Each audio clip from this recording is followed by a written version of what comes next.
Hello, hello. Oh gosh. Maybe that's why I look so dark. Happy Friday. How's it going? Welcome to what is, hopefully, the final Phoenix Wright stream for a minute or two. We're gonna finish the trilogy today and finish that last case that we are already a little bit of the way into. I can't figure out where I want my hair to be, so pardon me while I play with it over and over again. I'm a little drunk, just a smidgen, because we got drinks at dinner. I was out with my family. Okay, I would like.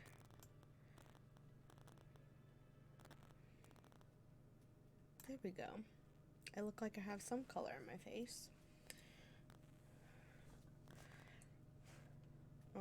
That looks like I have Cheeto dust around my mouth, but I don't. I don't know. I don't know how to not make my hair look like a black void. My hair is not black. My camera is just shit, apparently. Don't really know how to fix that.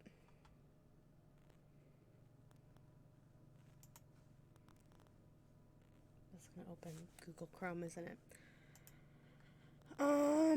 Anyway.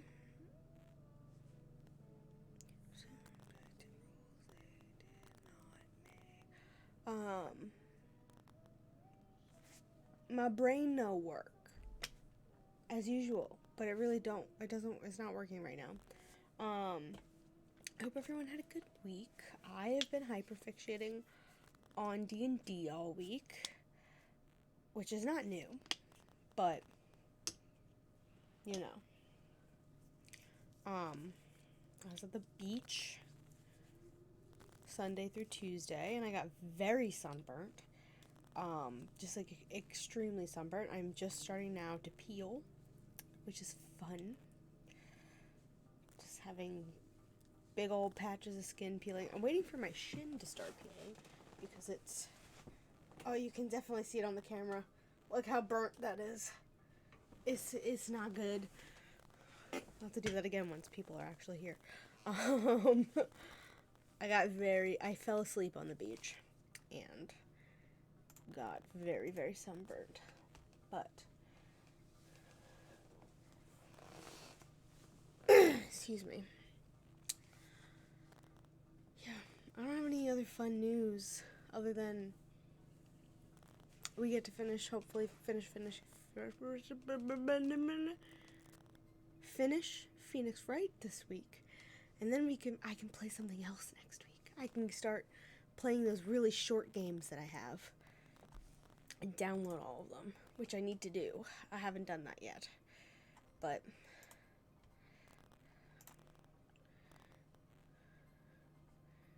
I keep forgetting that I have my disk drive plugged in, and I see an extra drive in my folders, and I'm like, what the hell is that? It's my disk drive, which doesn't have anything in it. 'Tis empty. Did at one point have Twilight in it. It does not anymore. Nope, it's empty. I would be very mad at myself if it still had Twilight in there. It was a library DVD, so...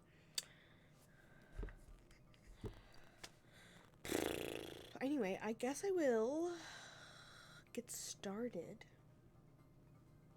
Yeah, why not? Just have a beautiful display of the infinite Discord or OBSs. Ugh. While we get this bad boy going. Synchronizing the cloud. We played 72 hours of this game. Cody, I swear to God. You and the Scussy.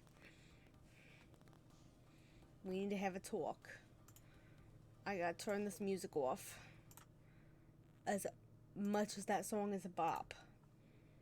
because it is. Why am I talking in this voice? I don't know. I'm losing my goddamn mind. Okay. Oh god. Okay. We're playing as Miles. And we're about to start the trial. What do we remember from last time? What did we do? Phoenix is in the hospital because he fell off of a burning bridge. Oh, I just got my thumb caught in the loop of my water bottle. Maya is trapped in that temple across the bridge. The bridge burned down. And the look-alike lady to Dahlia is suspected of murder. We don't know if it's Dahlia or not. What was her name? Iris? Something like that. And Miles is being the stand-in defense attorney. Also, I learned that Godot's name is not pronounced Godot. It's like Godo or something like that. I will not be changing it. Thank you. I've done it this long. I'm sticking with it because I like it better. We're doing Godot.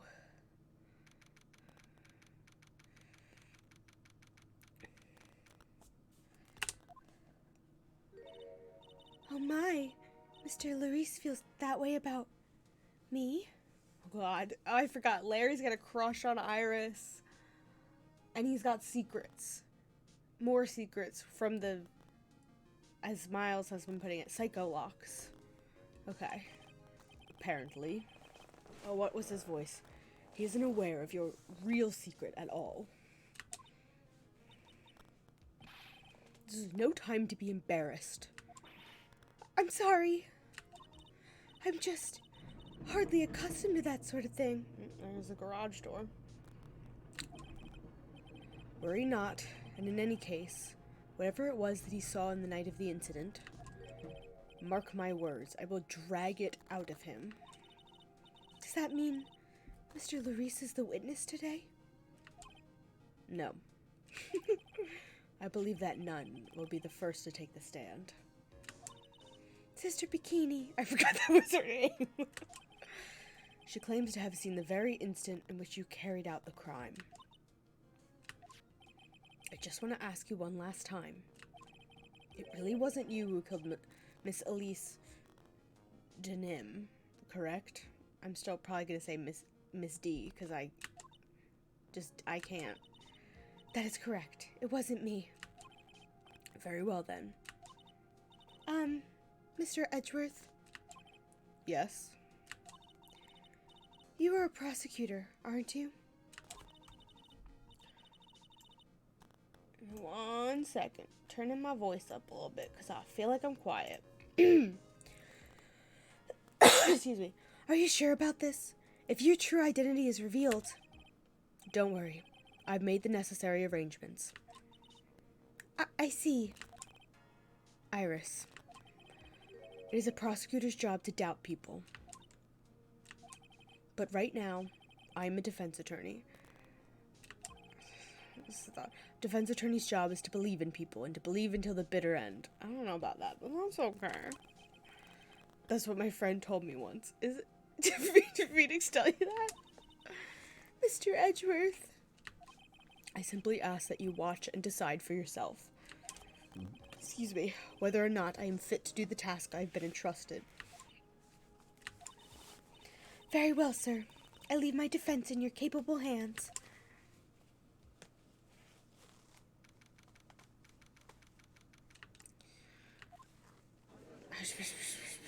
Oh yes, this weird judge. Oh, I don't like him. Court is now in session for the trial of Sister Iris of Hazakura Temple. Defense is ready, Your Honor. The defense does appear to be ready. However, the same cannot be said for the prosecution in this case. Indeed. I'm not sure I like such a blatant waste of this court's time. An empty prosecutor's chair can only mean that the prosecutor has no confidence in their ability to prove this case. Is that true? Are you sure about that? We've already seen this case is It would seem this case is already over before it had a chance to begin. What? What? I'm ready to announce my verdict at this time. The court finds the defendant. Oh, is it Francisco?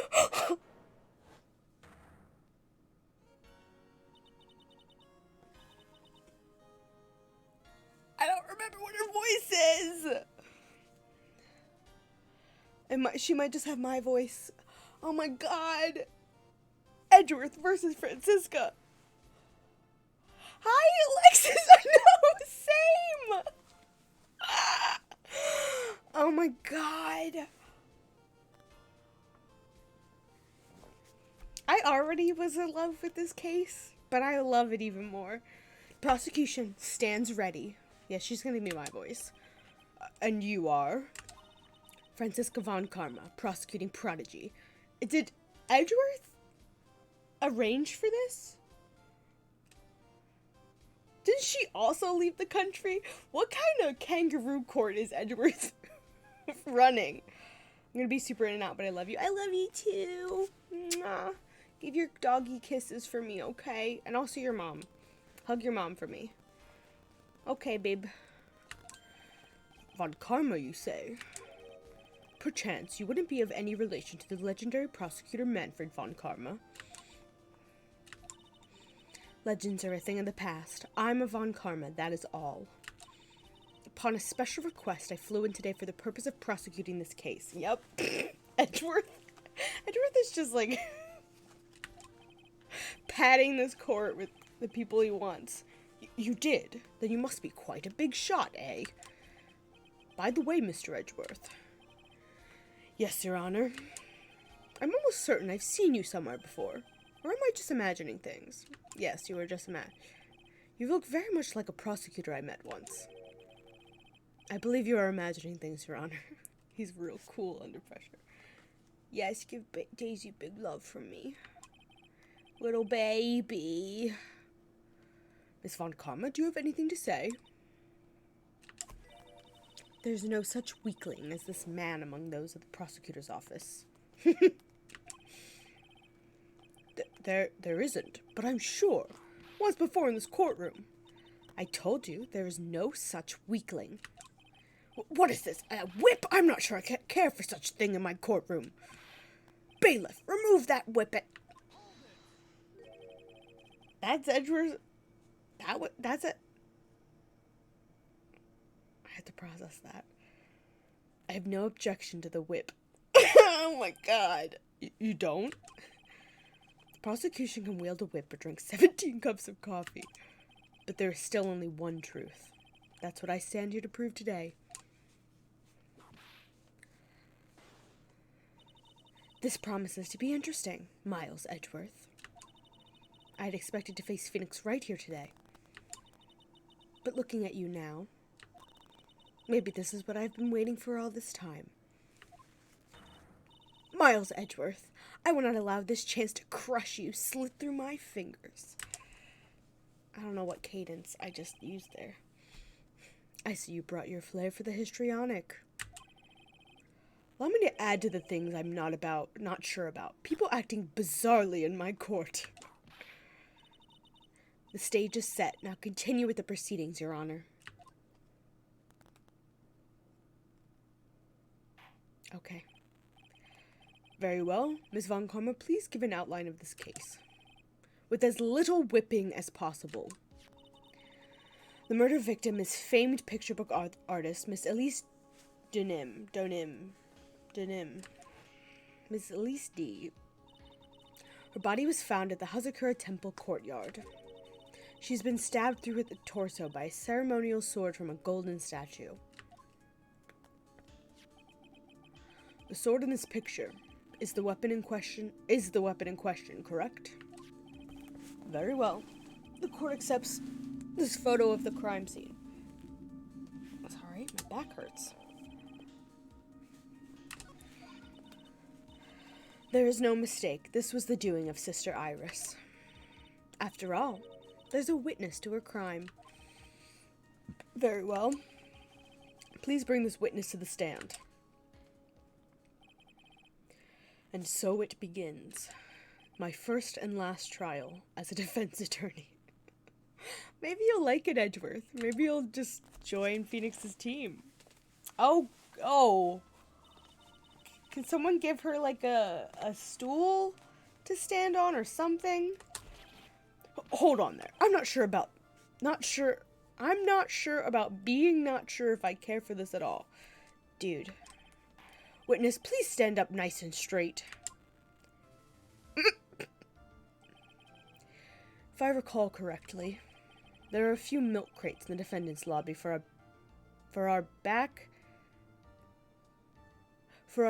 pain plagued witnesses. Witness. Bailiff, fetch a crate for this poor lady, please. Why can't I read today? Like, worse than usual. Once again, your name and occupation, please. Little old me. Oh, what is her voice? Well, I'm the head nun of Hazakura Temple on Eagle Mountain. I don't think that was her voice, but it's what we're going with. My name is Bikini. You got it, Bikini. Nice to meet everyone. But you don't appear to be wearing a bikini right now. The courtroom is the garden of holy judgment.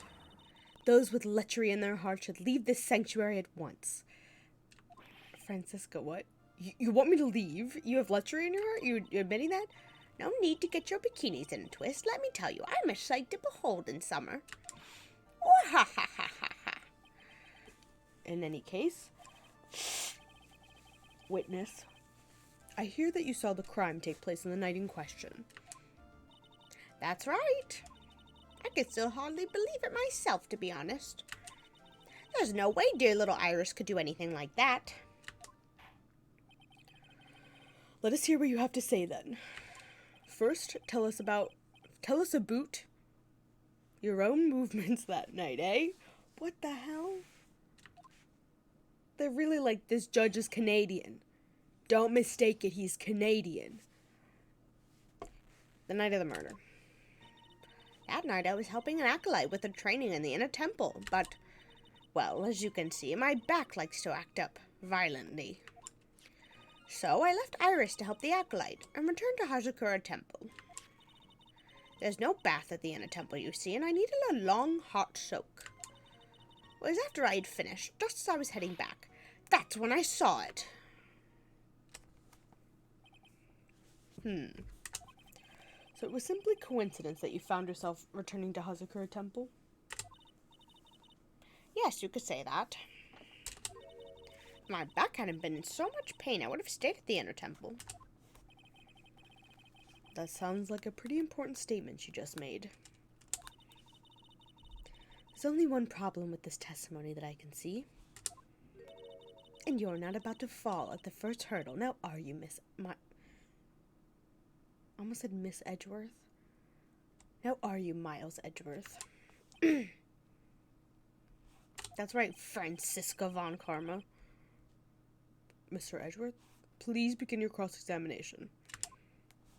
Sure. I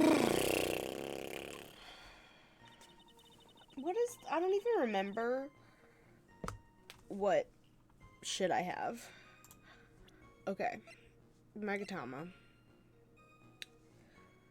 A staff with her fingerprints on it. The sword with their blood and Iris's fingerprints. Misty Face scroll. The hood that Iris gave Phoenix. The note. The weather. Oh, no. This is the map and this is the weather. The magazine.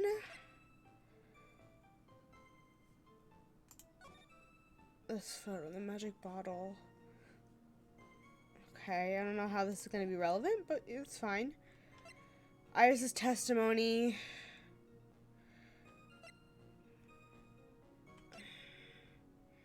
Rang lights out at 10, then was in her room until the murder was discovered.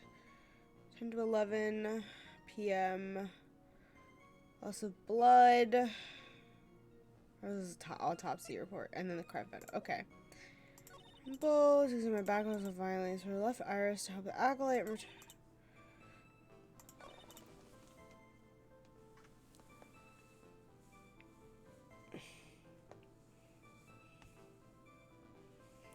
Sorry, just checking a text. See, this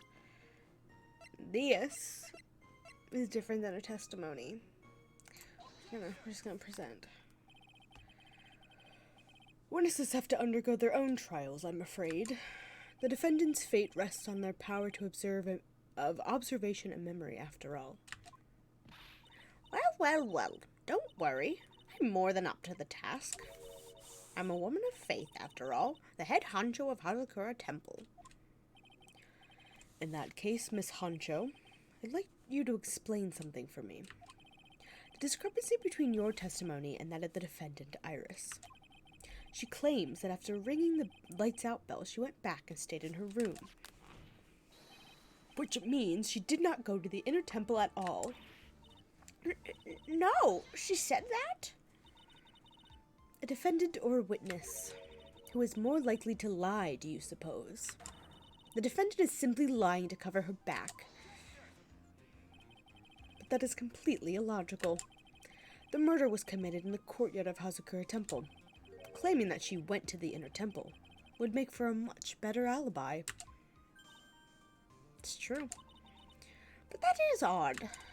Whatever the reason, I can't believe that she would lie. She does indeed have honest eyes. All people lie. That is my belief. Why am I the only one being whipped in here? I did the wrong voice. Anyway, neither the witness nor the defendant have any reason to lie, which means we must call your memory into question. Dear. You're older than me, and yet you want to play that game, do you? Well, that isn't exactly what My memory is perfect, crystal clear, especially in winter. Then, I suppose it's too early to end this cross-examination, eh? Mr. Edgeworth, if you're going to question the memory of this witness, you will need to show me a more decisive piece of evidence. Understood, Your Honor. I was naive to think that alone would do the trick. Then please add your comments about Aboot Iris to the testimony. And let us return to the cross-examination. That night I was helping Acolyte with the training, but as you can see... Iris came in and she was dressed exactly as she had been at dinner. That cannot be true. That can't be true, because... Take that! Witness, let's get one thing straight. The defendant whom you claim to have met, she was wearing this demon warding hood, correct? Of course. That is a very important piece of clothing, I'll have you know. Oh, ha ha ha ha ha ha. Wait a minute. Hold it right there. Why do you have that? Let's get one thing straight. I'm not. Yes, Butte. Exactly. I don't think anyone in this courtroom, except for maybe the weird Canadian judge, is straight. Including me. How you doing, Butte? I hope you're having a good night. That's the question of the day, now isn't it, Miss Von Karma? I'll have you know that this hood was given to someone as a gift that night, before the lights-out bell was rung. What? You know where I'm going with this, don't you? Doing alright, how are you? I'm okay. Hanging in there, you know. I got D&D brain, because I'm playing D&D tomorrow. So, that's where most of my head has been for the past week, roughly. The defendant had seen the defendant as the witness had seen the defendant as she claims. Then the Irish she saw should have been missing this very hood. Well. Oh, look at the crate. It's not a bad feeling at all, exposing contradictions like this. Now I understand that happy look on Wright's face every time he does it. You dork. Sister, this hood. You have spare ones around the temple, don't you? Spares? Well, I do tend to make too many of them. I see, a stockpile, a surplus of hoods, eh? Each nun is only given one hood. This should be the only hood that Iris owned. then it is quite strange. If there was a surplus of hoods, then she could have worn one of those. There is no contradiction here. Yes, there is. I'm sorry to break this to you, Miss Von Karma, but you won't get away that easily. Discrepancies such as this will sow seeds in any human heart. The seeds of doubt. Witness, while I don't wish to call your testimony into doubt, you must give every detail with precision. I'm not sure I'm comfortable going along with this. Sister, you shall continue with your testimony. Tell us what you saw after finishing your bath on your way to the inner temple. Those seeds of doubt are sprouting in the judge's heart. They just need a little more stimulation to bear fruit. Contradictory stimulation.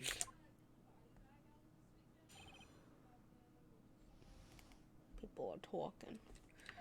After my bath. I finished my bath around 11, and I thought I should return to the inner temple. And as I was walking back, I heard a noise from the courtyard. I took a look, and Iris was... Oh, Mystic Elise! Oh, Jesus. That's really violent. Why is her hair down? Iris was... Oh, Mystic Elise... Oh, and with that sword of all things. Mystic Elise was staying in the corner room which faces out into the courtyard. The stabbing I saw must have occurred after she was pushed out of her window. Oh boy. You saw a truly terrible sight, didn't you? If I was in your place, then it would be much like Miss Von Karma's whipping. Mr. Edgeworth... What? Then it would be much like Miss Von Karma whipping Mr. Edgeworth in two in court. That's a very long sentence. And me seeing it all from this very chair. Okay. Well, something like that. This judge... His imagination is about as vivid and creative as Detective Gumshoe. I would look the fool if I commented on such foolishness. Anyway, this case is mine, Miles Edgeworth. Calling everyone by their full name, can't you do something about that habit of yours? Miles is like, fuck off, little sister. Okay, finished my bath around 11. Heard a noise. Pushed out the window. What makes you so sure of all this? It's just like I told you earlier. I heard a noise from the courtyard, okay? Thump. Just like that. You're one smart sister, I'll give you that. The autopsy report states that the victim's body was covered in bruises, indicating a fall from about 10 feet in height. It appears that the witness was not mistaken then. Yep. I'm more than just a pretty face, especially in winter. I'm a woman of faith, after all. The head honcho of Hazakura Temple. Ugh. There's only 2 of them working there. What's wrong, Miles Edgeworth? No stabby comeback remark? Oh, there's only 2 of them working there. That's what he said. That's true. So who would have pushed her? Pearly? I hope not. Doesn't feel like she's lying. This is very powerful testimony, too. She claims to have seen the incident in which the defendant stabbed the victim. There's only 2 things I can believe in right now. My client, Iris, and my own abilities as a defense attorney. I want to check something. Body fell 10 feet after death. Okay, that's what it is.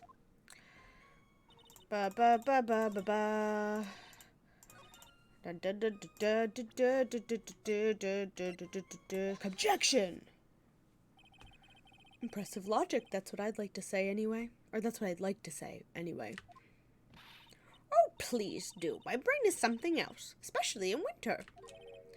However, I think you are overlooking one thing. Miss Von Karma, would you be so kind as to take another look at the autopsy report? The autopsy report.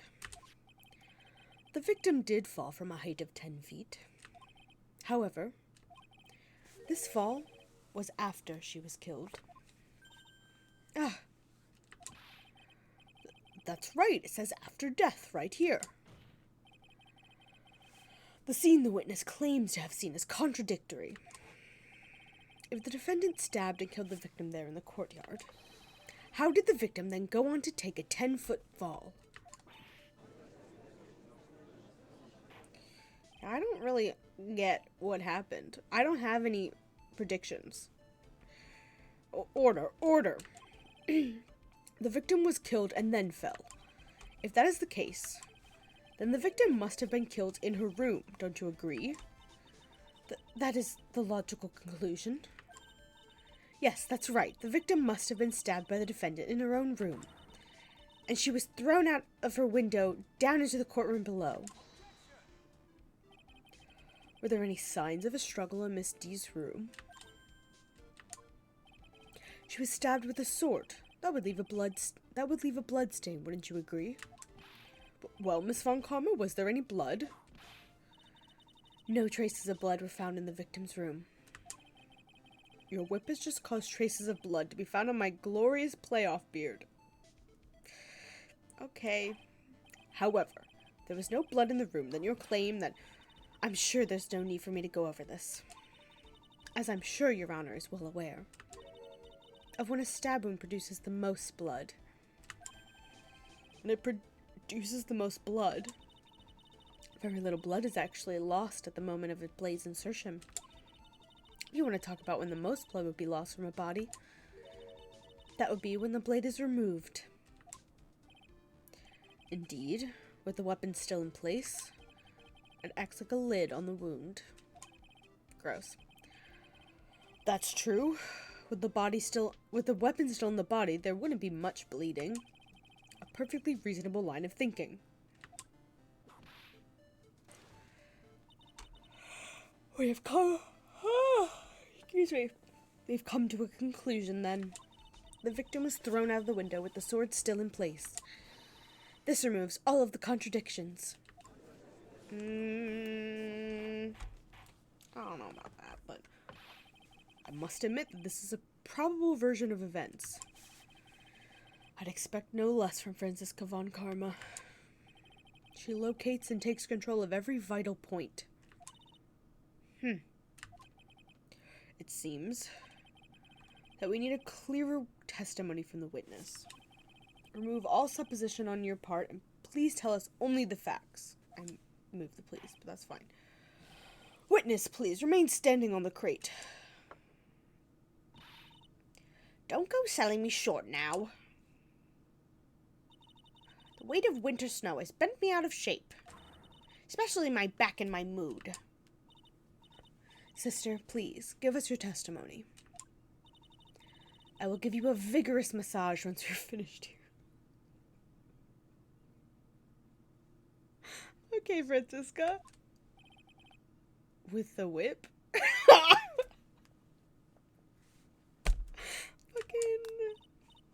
Oh boy. Alright. What the fuck? Further details. When I looked across at the sea and the sword was already in place. Thinking about it now, I didn't actually see her stab Mystic Elise. I'd never seen so much blood before. That's when I fainted. You can't blame me, can you? And when I awoke, Mystic Amy was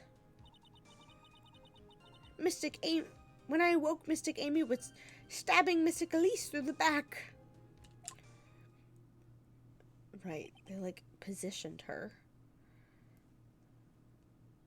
I don't know. This all confirms Miss Von Karma's theory. Von Karma strive for nothing but perfection. I can't speak.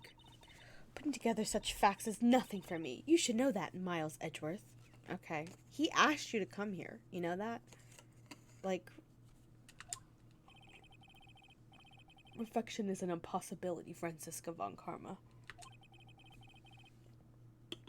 And I'm here to teach you just that. I mean, she's lost a bajillion cases in this court already. Like, you don't think she knows?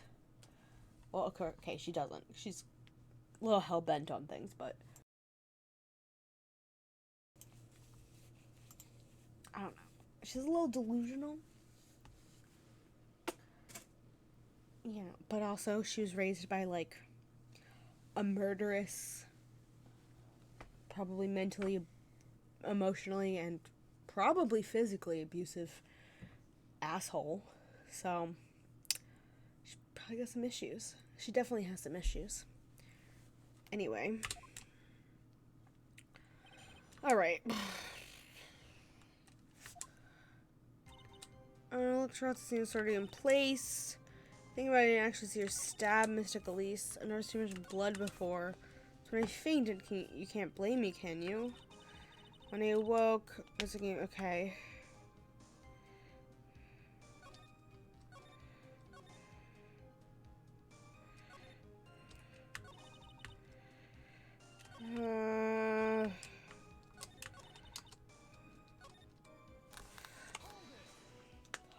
Hold it! So you're saying you saw the victim's blood? That's right. Some of it had splattered onto Iris, too. When the defendant was arrested, she was meditating in her room, and her blood-flecked clothing was neatly folded in the corner. What? Her clothes were blood-flecked as well? That seems quite conclusive to me. What should I do? Press this point further? Do it! Ugh.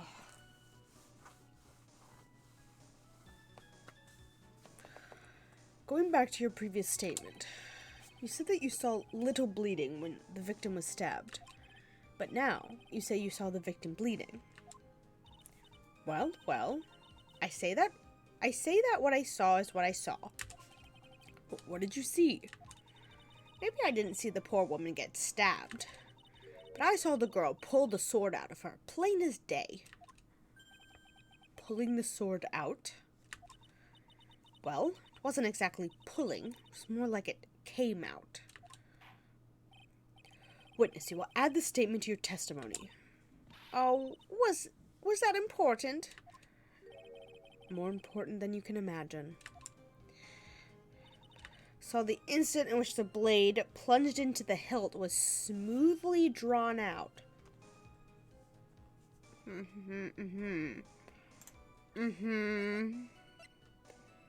No fucking way this shit came out smoothly. Also, the blood is only at the tip, so it couldn't have gone to the hilt. I got lots of questions for you. Sister Bikini, you are a reliable witness. At least, I'd like to think so. But there are too many contradictions here. What do you mean? You make it sound as though I'm a liar. But you're a handsome young man, so I'll forgive you. Hearing sounds. What contradictions are you talking about? In the scene that the witness claims to have seen, the weapon was thrust up to its hilt in the victim. Furthermore, the killer withdrew the weapon smoothly from the body. However, both of these are complete impossibilities. What do you mean? Please explain yourself. Don't be 12 years old. Don't be 12 years old. Listen, I'm 12 years old regularly on the stream. You should have seen me last week and the amount of weird, inappropriate jokes I was making. To start with, do you think it would be possible to stab someone to the hilt with this? No matter how I look at the defendant, she doesn't appear strong enough for that. Doesn't appear? What meaningless dribble. I, too, may appear to be weak and frail, but I can crush men under my heel and make them weep, so should I so choose. Yes, you could, Francisca. That's the power of the gaze. The objection stands. I wept a little back there, I must admit. That isn't the only issue here. If this sword was truly stabbed into the body up to the hilt, well, just look at the branches on it. It certainly wouldn't come out smoothly. We also have the problem with the amount of bleeding. It's true that when a blade is left in the body, it acts as a plug of sorts. However, when the weapon is shaped like this, it's an entirely different story. True. The wound would be too large for the blade to completely stop the bleeding. That's nothing more than conjecture. In reality, the victim was stabbed with the Shishido. Even a weapon of this nature may still sometimes slide out smoothly, and may still sometimes stop the blood loss.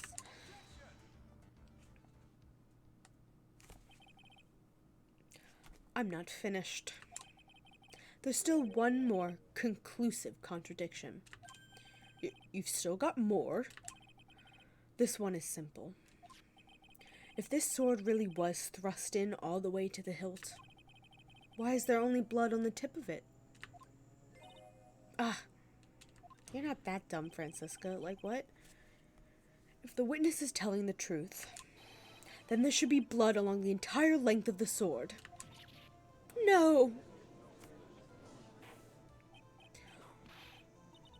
Bravo, Miles Edgeworth. Raising this many contradictions from a single piece of evidence? All of the other attorneys I know could maybe manage one, if that. But what does this all mean? You've proven contradictions regarding the murder weapon, but having come this far, there can only be one answer. And that is, the weapon used to kill the victim was not the Shishido. Fair. What? A foolishly foolish idea born from the foolish mind of a foolhardy, foolish fool. I almost made it to the end of that. Let's examine this again. What was it that made us think the sword was the murder weapon? Well, it's because Mystic Amy was holding it. Exactly. However, if you reflect on this, that is the only basis we have to assume such a thing.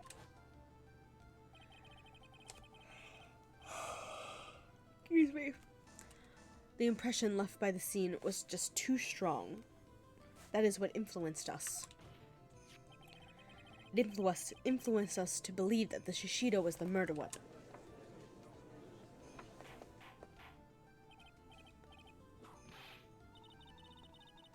I'm not even reading those anymore. So maybe the Shishido was not the murder weapon. Even if that is the case, it changes nothing, Miles Edgeworth. The sister here saw everything. She saw the defendant stab the victim with a sword-like object. That's true. Your response, Mr. Edgeworth? If that is so, I would like the prosecution to answer the obvious question it raises.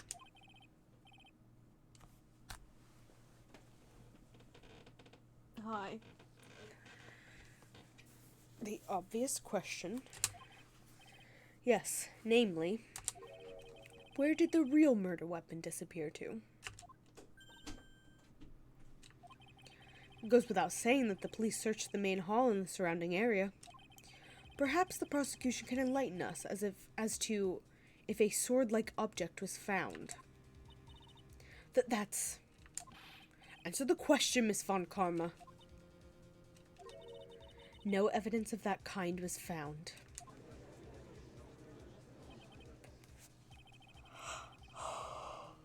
Another mystery to throw into the pile. A trial without a murder weapon is a tricky beast. Excuse me, but could I say something? I just remembered something, actually. What is it, sister? I was just thinking. It's possible that just maybe what actually happened was... It was just over there. What exactly are you going on about here? The murder weapon, I mean. Maybe. I think I might know where the sword was disposed of. In the rushing river? That's like 10 feet from... What? Said Edgeworth. Well then. I think we need to hear testimony from you one more time, sister. I love this distressed Edgeworth face.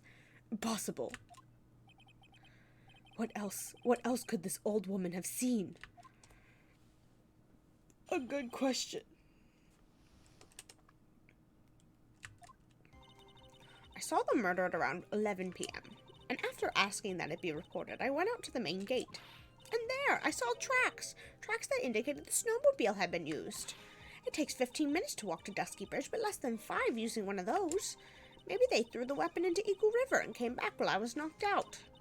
Iris could have done that. She can drive a snowmobile after all.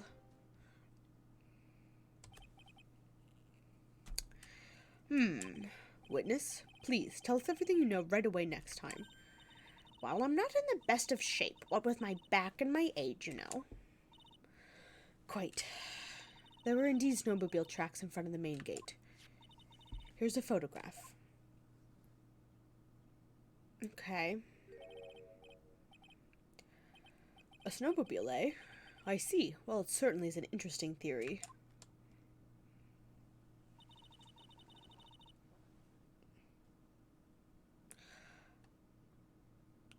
The tracks began in front of Hazakura Temple and run all the way to Dusky Bridge. Track photos out of the court record.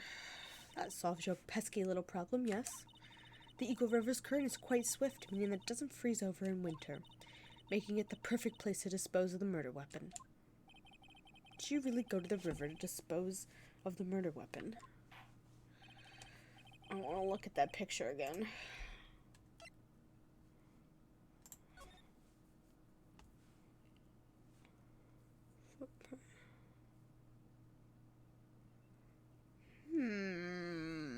I have a question. I have a little question about it.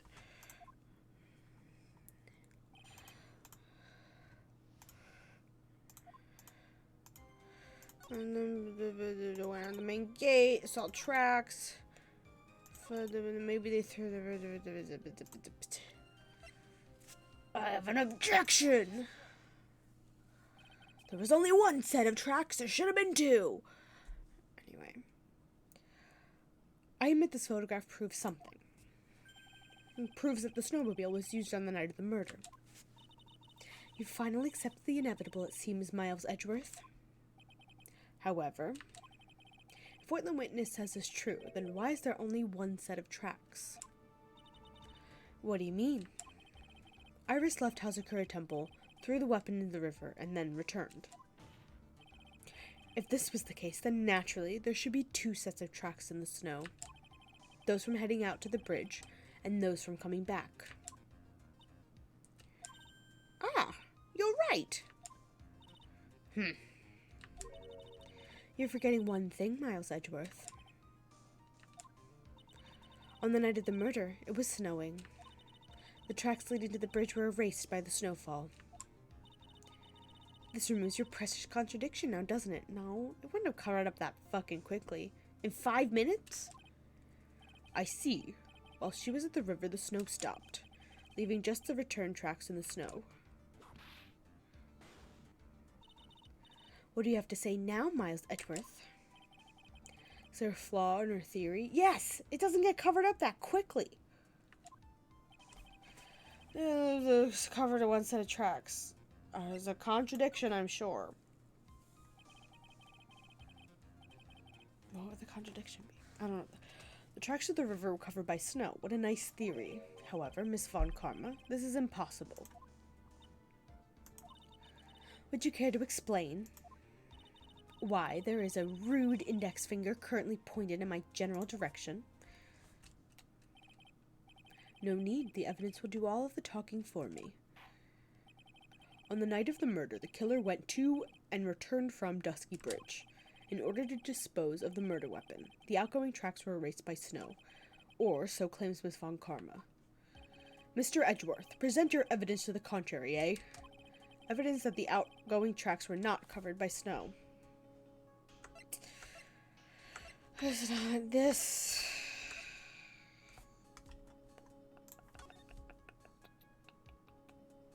Snow to approximately 10:50 p.m.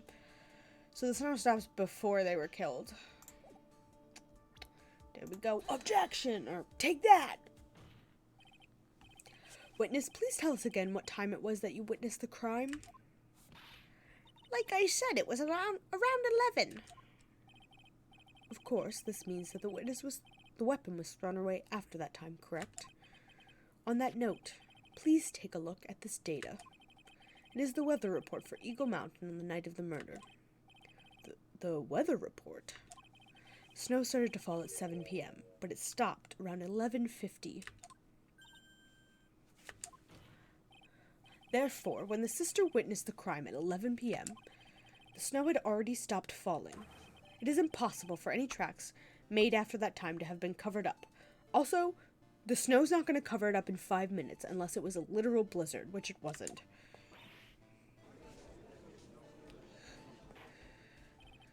Order.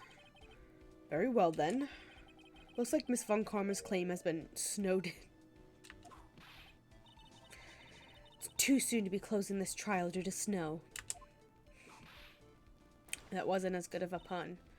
Miles Edgeworth, how pathetic of you to rely on the weather of all things.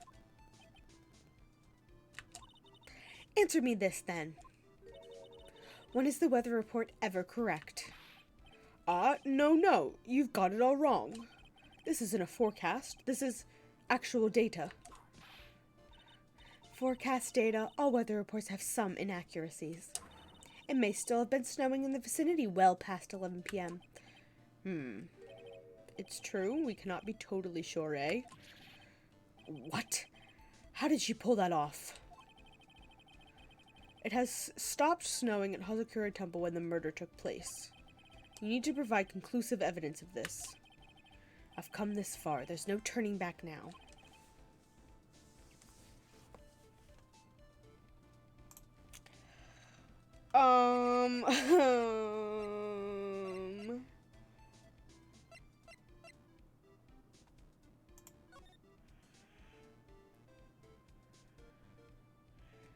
There's no snow on her body.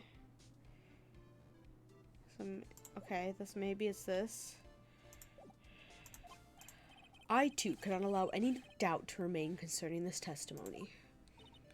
You can't back down, can you? Such a perfectionist, Miles Edgeworth. Very well then, Mr. Edgeworth. Where is your evidence that it already stopped snowing when the victim was killed?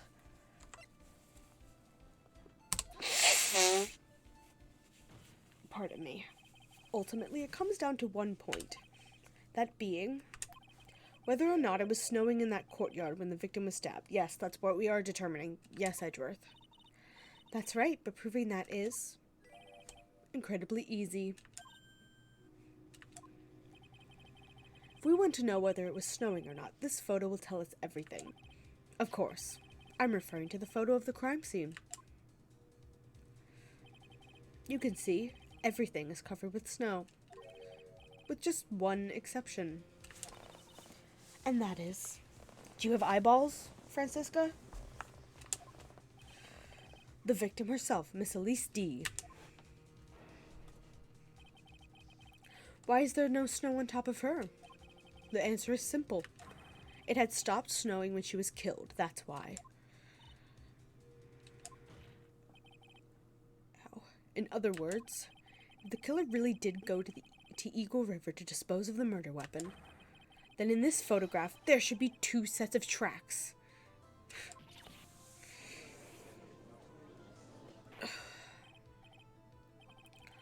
Just what are you suggesting, Miles Edgeworth? To be honest, I'm not entirely sure myself, but this is simply what all of the facts point to. That night, someone used the snowmobile to leave Hazakura Temple. From the tracks left, it can be understood that they were heading for Dusky Bridge. At that time, it was still snowing.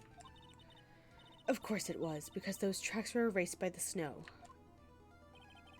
Then, when this person returned to Hazakura Temple, the snow had stopped. Thus, the return tracks remained. There's also footsteps through that. Can I say something? This all sounds a bit fishy to me. What does, sister? There is only one key for the snowmobile. Furthermore, on the night in question, we know that the defendant had it. The key was found in her room after the murder. Which can only mean that night, Iris used the snowmobile to go to the inner temple. But Iris said that she never went there. I should probably press on this point some more when I get the chance. The snowmobile can't cross the suspension bridge. So she must have left on the Hazakura side of the bridge and crossed on foot.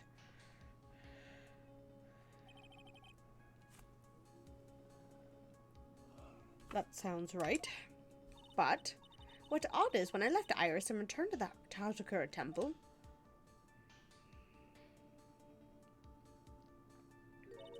I didn't see anything near Dusky Bridge. You must have just failed to see it, sister. Maybe, but when I made it back to Hazakura Temple, it was there, by the main gate. The snowmobile, I mean. I know what I saw. It was covered in snow, too. Fishier and fishier. But that isn't possible. Order in the court. What does this all mean? So then what was the snowmobile used for? It wasn't taken by the defendant when she went to the inner temple.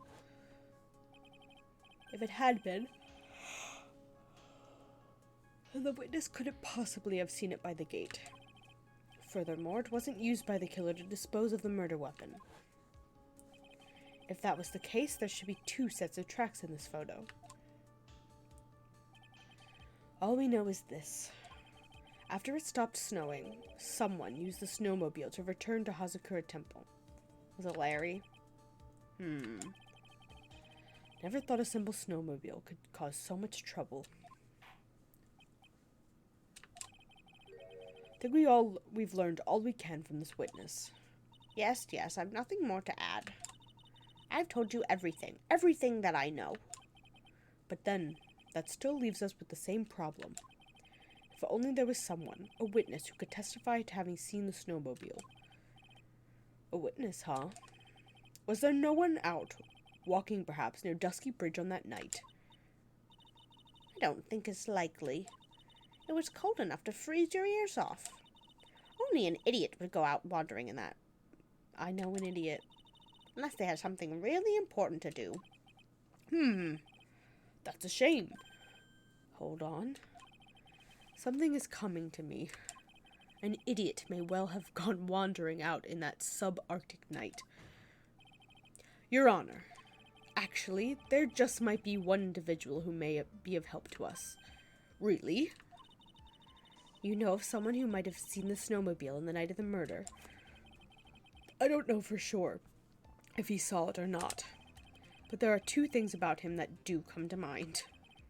Which are, first, that he saw something incredible on the night of the murder, and the second being, this individual that I'm thinking of went wandering outside on that cold night. In other words, he's our kind of idiot. Mr. Edgeworth, who is this idiot you're talking about? I know the idiot when I see one. Take that! This guy must be a product of Jean-Luc Deladuc's Guide to Obnoxious French Painting. This is Larry Butts, a disciple of the victim Elise Denim. Her student. Interesting. And why was he wandering about outside on the night of the murder? That's... I could tell them all about his designs for Iris, but it may cost us his credibility as a witness before I even call him. He is, after all, an artist. He was, perhaps, searching for something in the snowy scenery that would move him. Although I cannot guarantee that this is the reason. And so, this unfortunate, unreliable-looking man, what exactly was it that he saw? I don't fucking know. I extend to extract that from him right here in this courtroom. Liar, liar, pants on fire, dumbass. Anyway, Summon this youth as a witness immediately. I have no choice, do I? I believe he is in the gallery for this trial. It will not take long to summon him. Very well. Larry.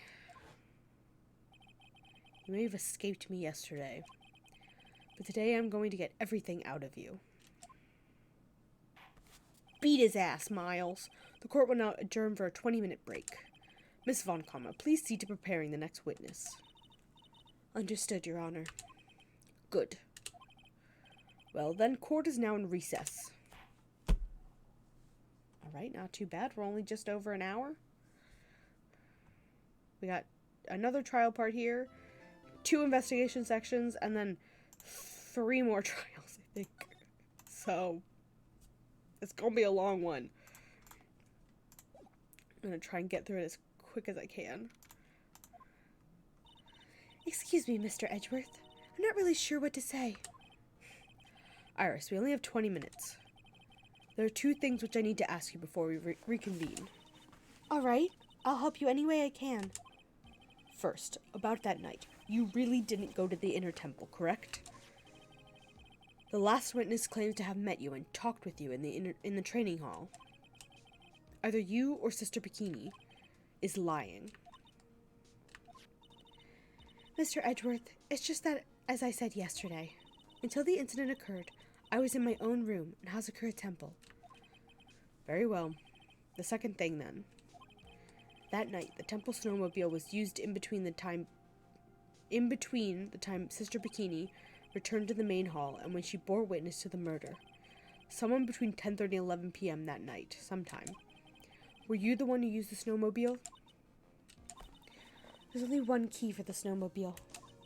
The only person who could have used it was me. So it was you. But why? What made you go out to Dusky Bridge? Hi! I'm doing good, how are you? Happy Friday!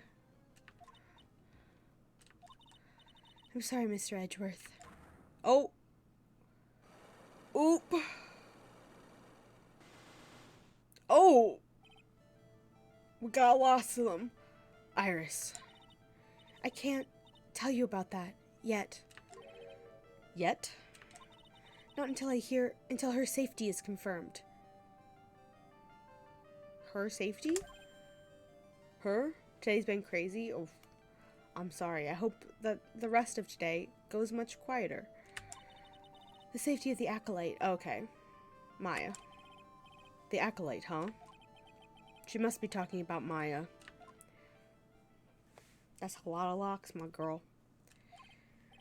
Iris, look me in the eye and tell me the truth. Did you kill Elise Elise D? No matter who or what may come, I could never take a life. I really think this is an evil twin situation. That might be too obvious for this game, but as I thought, no psycho locks. Very well. It is my job to get to the truth. You'll discover this for yourself soon enough.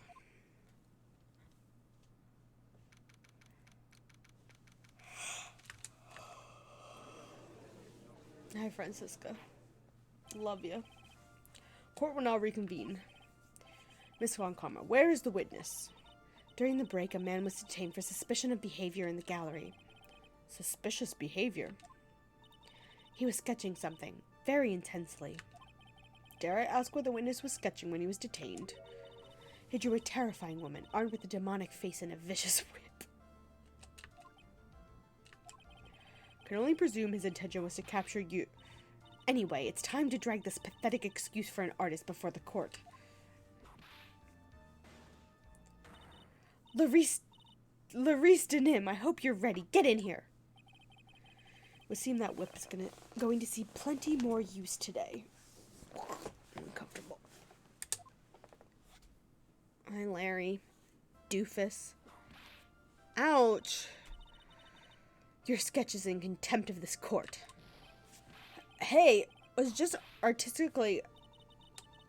You tried to run away from the bailiff who was trying to hand you your subpoena, correct? Look, I'm nothing but a fledgling artist training out in the mountains. I'm only down here in the city because I ran out of green paint. Well, to use the technical term for the color, viridian.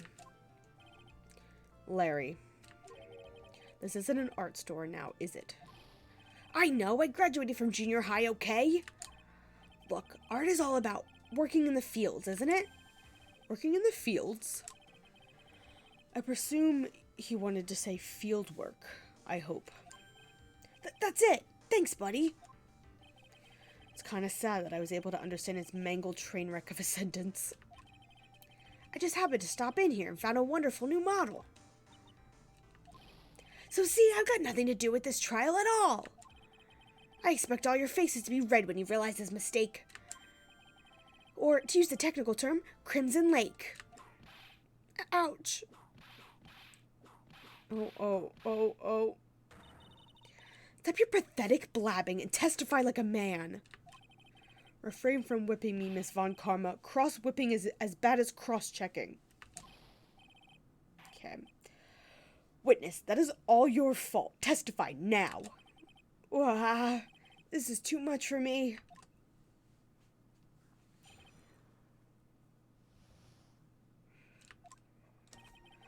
I was at that lodge out in the mountains looking up at the stars that night. I walked to the bridge a number of times, but I didn't see a snowmobile. I didn't see anyone at the bridge that night either.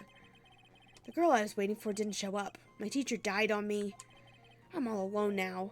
Aren't I edgy?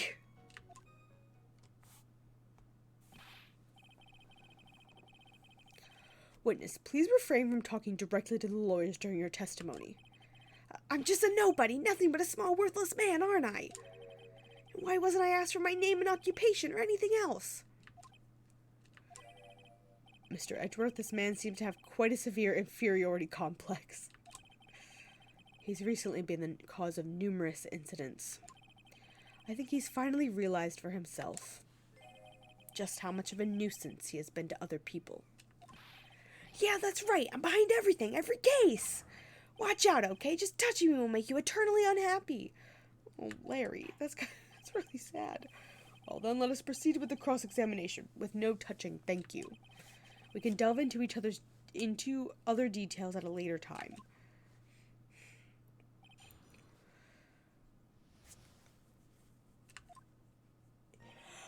I was walking the mountains, looking up at the stars. Walked to the bridge a number of times, but didn't see a snowmobile.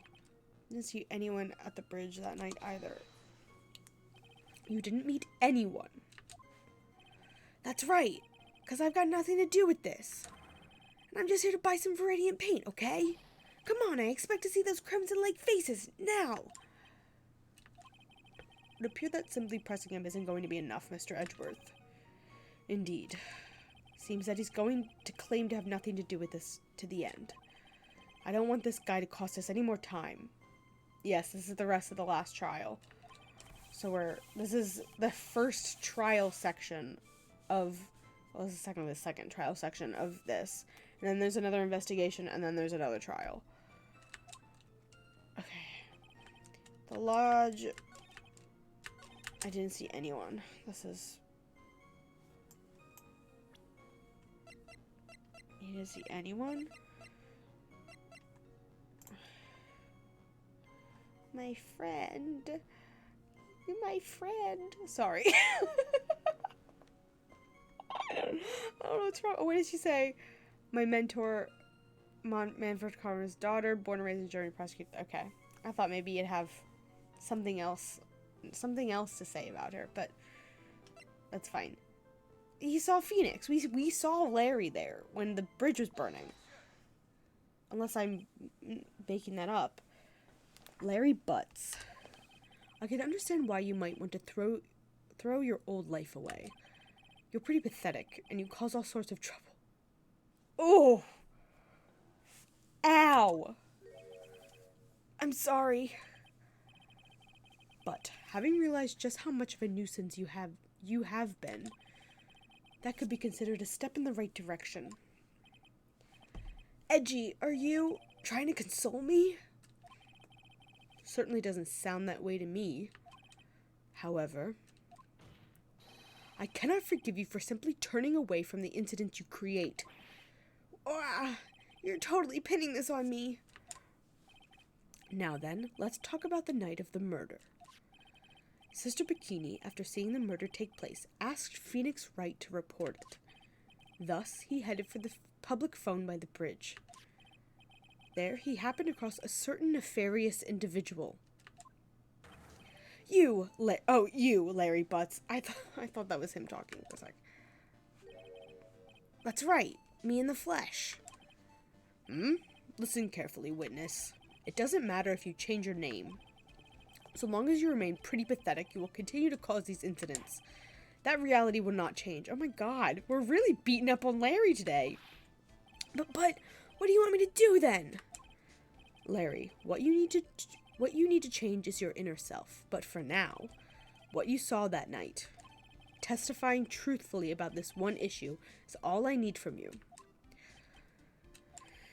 Edgy, I think I finally woken up. Well, I guess I could still be sleeping. But anyway, I'll do it. I'll testify. Well, I'm not sure this will go especially well. I'll ask again then, witness. What did you see on the night of the murder? Oh, we got a whole new testimony. What I saw part 2. I went to the shack at around 9, so it would have been around 10:30 p.m. I was lying under my bedding when a white flash almost blinded me.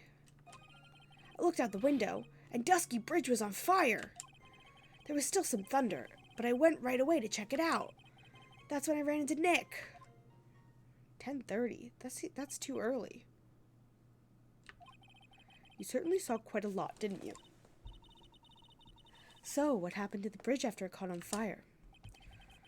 It was like me after a 3-day stint chasing a girl. It totally burned out, like almost totally gone. I mean, trying to cross the burning remains was what caused Nick to fall. What did you say? Oh, she didn't know that Phoenix fell in the river. Oh, don't worry. It's nothing life-threatening. He just caught a cold.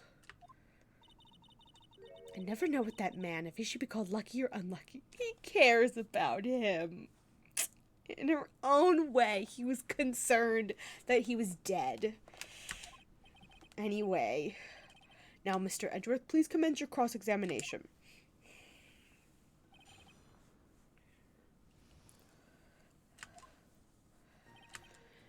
The fridge was on fire. Lying under my bedding. Were you sleeping in there? This light was, of course, lightning. Like, kerpow! Like a slap from Naomi, honestly. A big bada boom. Or a little like that. That's more like a punch from Miranda. Witness, did you actually see the lightning hit the bridge? Well, I was a bit startled by the flash of light, so I looked out, it was on fire, there was some thunder, but I went right away to check it out. Oh, that's not what I want. No. You said right away, but exactly how long after the strike was it? The lightning fell, and then the bridge caught on fire. Maybe around 5 minutes? I mean, I suddenly thought, gotta go check this out. How far in this small shack were you from the bridge? Hold on, well, it had pretty much stopped snowing. I guess around a 5-minute walk? And how did Dusky Bridge look when you got there? Like I had recovered a piece of my childhood. What? I mean, not even the bonfires kid made during school camping trips can compare. Well, should I press him for a little more info? Why didn't you call anyone? Why didn't you go to the bridge? He did go to the bridge. Larry, let me ask you one thing. What is it, Edgy? What's with the serious face? Why didn't you call anyone? Huh? What do you mean? Normally, when one is faced with a towering inferno, one would try and tell someone. There is a public phone right by Dusky Bridge, correct? Well, of course I thought I was doing that. Or, of course I thought of doing that. So then, let's hear why you didn't. Why did he bang his gavel? Huh? Yeah, okay. A reason. My reason? It isn't that I didn't try to tell any... It isn't that I didn't try to tell anyone. I just didn't have time to, okay? I arrived at the bridge and Nick showed up less than a minute later.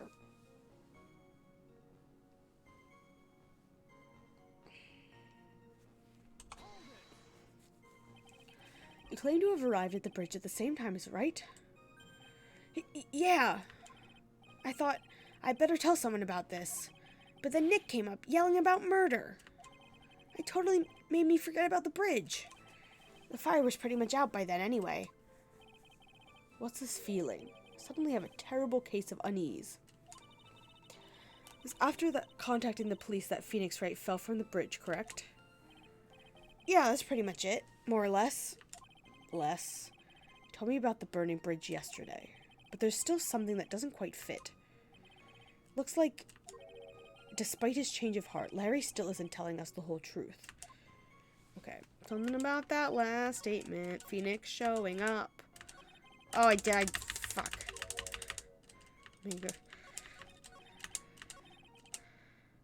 Okay. Let's start back here.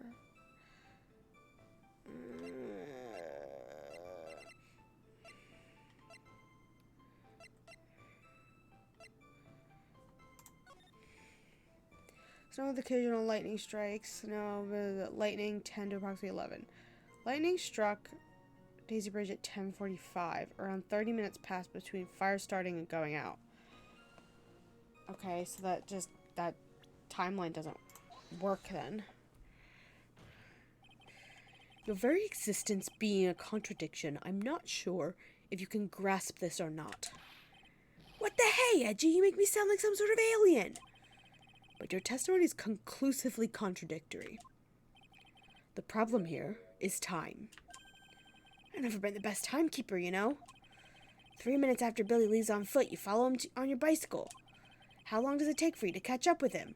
Terrible at those. This is much more simple. You saw the lightning strike Dusky Bridge, and immediately went to see what happened. Is this correct? Yeah. Well, I wasted about 5 minutes first, but more or less. I have the weather data from the night of the murder here. According to this, the lightning fell at 10:45 p.m. You say it takes less than 5 minutes from the shack to Dusky Bridge, meaning you probably got there at around 11 p.m. Or really? That all sounds about right, I guess. And then Nick showed up and did his falling act. That is impossible. What do you mean? 11 p.m. is when the murder occurred in Hazakura Temple. Thus, Wright was still there, in the courtyard. There's no way that Larry could have encountered him at the Dusky Bridge at that time. Excuse me, I have an objection. You do? Edgy, how many times do I have to say this? I'm not Larry, I'm Larice It's not been proven that murder occurred at 11 p.m. The sister only said around 11. Oh, I'm doing the wrong voice. In which case, it could have been earlier than that. Watch your footing there, Miss Francisca von Karma. The slope ahead is slippery. For there is still no way Wright could have been at Dusky Bridge at 11 p.m. And why not? It is clearly written here in the weather data report. It took around 30 minutes for the bridge to burn out. Therefore, the bridge must have been burning until at least 11:15. Which means, what exactly?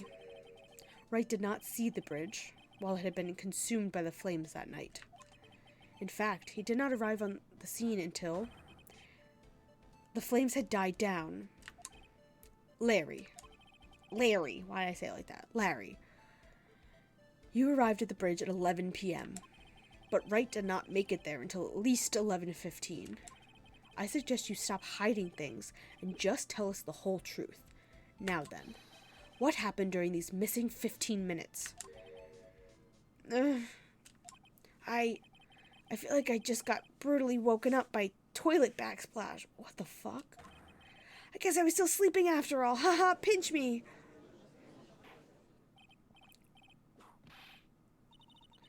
So there was a missing 15 minutes prior to meeting Phoenix Wright. I hardly see that as much of a problem. Yeah, not much of a problem at all. Really? The bridge is burning before your eyes, and there's a phone right next to it. Why, then, did you not report the accident? Yes, witness, why didn't you? Were you there simply to watch the bridge burn? And therein lies the problem. For even after the bridge had burnt out, he was still there. Staring into space, this witness didn't even attempt to fulfill his civic duty. That's what it sounds like. Ah, but this is Larry we're talking about, and even he is incapable of being so stupid. Which means there has to be a reason for his inaction. Edgy. I think it's about time I got serious with you, dude. Just as I thought, you've been playing with us all this time. Listen, I'm going to tell you everything. Are you sure you want to hear it all? Yes. I may really say it this time, everything. Then say it. Very well, I'm gonna adjust my pants. I have a terrible feeling about this, however. Let's have the witness finally give us the whole truth. I might have to go put different pants on at some point. Now, for this 15-minute gap, what were you doing, witness?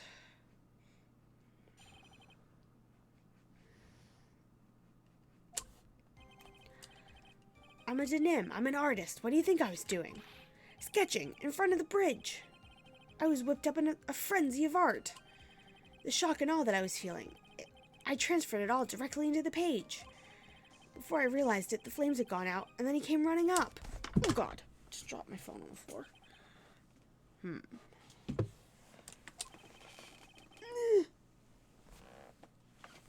Suppose artists can be strange folk. That's right. I'm willing to sacrifice everything in order to draw the perfect sketch. Including the truth from the sound of it. Mr. Edgeworth, has this removed the last of your doubts? Fucking no. Not at all, Your Honor. One very large doubt still remains. And what would that be? This is a surprisingly believable story, especially considering the source. So why did he think he needed to hide it from us until now? I intend to drag the reason out of him. Ha ha ha ha ha. You'll regret this, Edgy. What the fuck are you hiding? What do you think I was doing? Sketching the burning bridge. The burning bridge and everything that came with it. What came with it? You want to hear this from my lips, do you, Edgy? You'll regret this. That sketch of mine is enough. Just take that ridiculous sketch of yours out already, witness.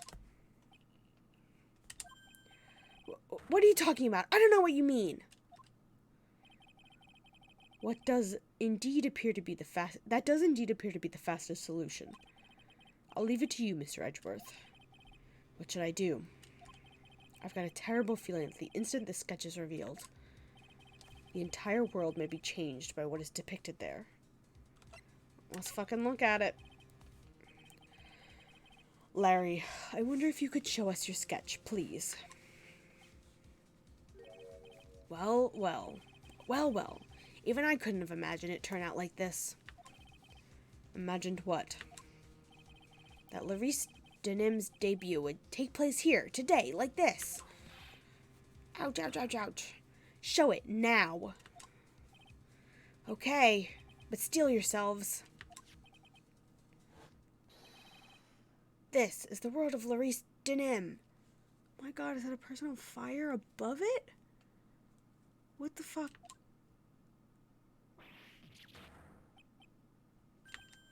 Ah. Well. So this is Dusky Bridge, correct? Quite a large bridge, isn't it? Your response, Miss Von Karma? Yes, well, it's a better drawing than I expected. Isn't it? I struggled to reproduce those flames, I really did. Yes, I'm sure you did.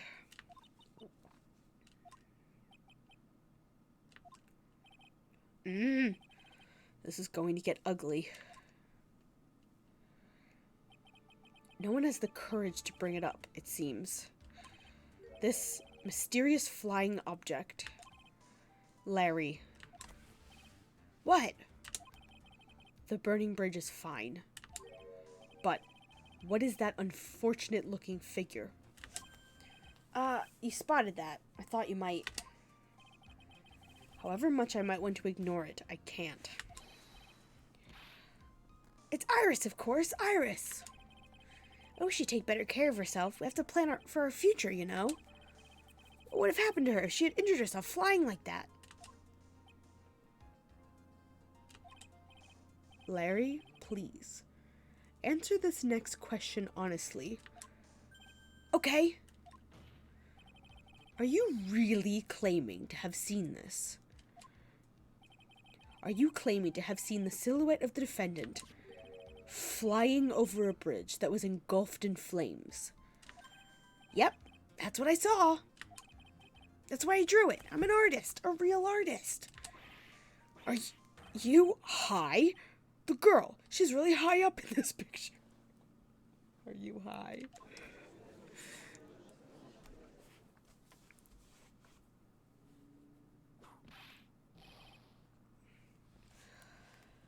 What was that for? This is all a bad dream. I was hitting you on the cheek to test that theory. Please whip your own cheek from now on if you wish to test your wild theories. Anyway, no court of law will ever acknowledge that people can fly. Actually, there is some precedent for this. She was flying pretty high, my sweet Iris. She was about 30 feet above the bridge, at least. It was really something to see. This has to be some kind of mistake. Mr. Edgeworth, please bring the witness back down to earth. What? Me? This witness is your friend, is he not? I think Edgeworth would use the term friend extremely loosely. Accessory to foolishness, Miles Edgeworth. Let's get back to the cross-examination. By force, if necessary. Mr. Edgeworth, I expect you to expose the obvious contradiction here. Yes, Your Honor. Looks like I've got another reason to remember this moron. But what do you think of my debut piece? Get that thing away from me. Larry's sketch out of the court record. Horrible sketch. I need to read that again. Hold on, what did that say? Horrible sketch of what he saw the night of the crime. It's not that bad. I mean, it's pretty simple, but it's not that bad. I'm an artist. What do you think I was doing? Sketching. I saw Iris flying, her white hood fluttering. Page where I realized that the flames had gone out and he came running up. No, no, no. She was not wearing her hood. Larry, what did you really see that night? Not that I particularly care. In your position, that's just being irresponsible. I drew exactly what I saw. I'll give you a whole $1 that it's the truth. If that is truly the case, then there's one thing that we can say for certain. What might that be? That person who flew over the bridge could not have been the defendant, Iris. What? What do you mean? I don't understand. A foolhardy folly of a foolish statement by an equally foolishly foolhardy fool. How, exactly, can you make this claim? Tell us, Larry. According to this picture, the individual whom you say you saw was wearing a hood. Correct? He's been whipping the judge all night. I'm surprised she hasn't whipped Edgeworth yet. Of course she was. That rundown shack is quite away from the bridge. The hood is what told me that this floating angel was my Iris. The hood is my darling Iris, and Iris is my darling hood. Seems there are bigger fools in this world than the one at the defense's bench. Larry, there's something you need to be made aware of. On the night of the murder, Iris wasn't wearing her hood. She had given it to Wright as a gift. Are you going to change your story now? Perhaps suggest it was Wright who took flight?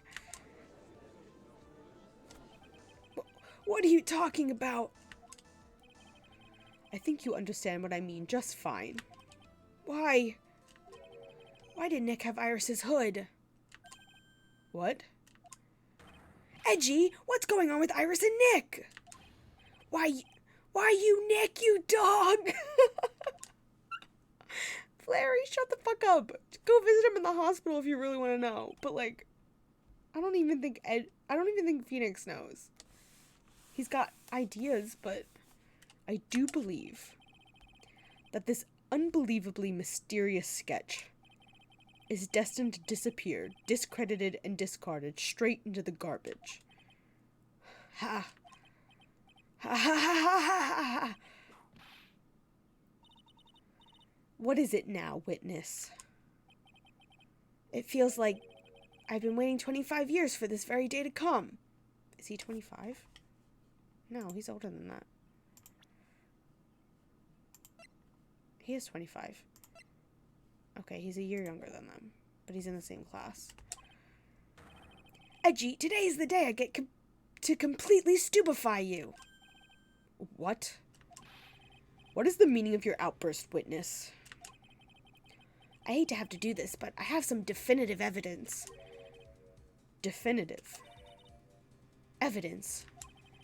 Iris did indeed come flying over the burning bridge, and I, Larice Denim, shall prove it. I didn't expect to ask this again, but we shall be needing your testimony once again. Tell us anything you know concerning the defendant as depicted in this sketch. Show us your evidence that this nightmare was actually a reality. Okay, I hope you're ready, Edgy. Because I'm going to feed you a whopping serving of pain. You've been serving us a whopping serving of pain this whole time. Trust me.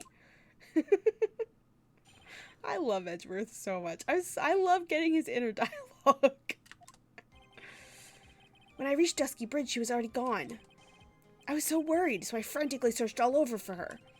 That led me to finding a beautiful crystal sphere, half buried in the snow. I'm sure that Iris was simply wearing a spare hood. After all, no one else could have lost a crystal sphere that night. What? A crystal sphere? This one. Pretty, isn't it? But finders keepers. Absolutely not. That sphere, where did you find it? Let me see. Around here somewhere. Looks about right. And it was half buried in the snow. It had pretty much stopped snowing by then. But there was still some falling as I walked to the bridge. The court accepts this crystal sphere. That's mine, okay? I want it back afterwards. There's something on it. Oh my, it's blood. What? Blood? It has blood on it. I hope we're getting that tested. You ready, Edgy? By tomorrow morning, you'll be calling me Master Larry. Yeah, I like the sound of that. No one's gonna push me around anymore. Didn't you want to be called Larice Denim only a few minutes ago?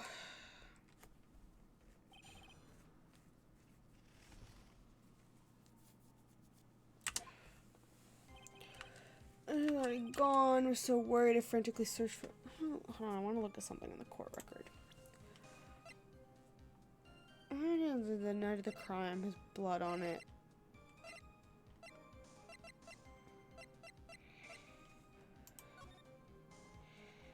Okay, it's the sphere from her staff. I frantically searched all over for her, led me to finding the beautiful sphere half buried in the snow. Okay. half buried. It was sitting in the snow with a little gathering on top of it. It was very hard to spot, actually. I mean, it was dark out, too. I'm impressed you did well to find it. No matter what you may think when you look at me, I'm a pro, a genius security guard. I used a pen light I borrowed from my company to help in my search. Oh my god. And it sparkled really brightly, as if it was saying, "Here I am," to me. Here I am to me. It does indeed look very much like the crystal sphere on Iris's hood. But need I remind you that she was not wearing her hood that night? Okay. I'm pretty sure Iris was simply wearing a spare hood. No.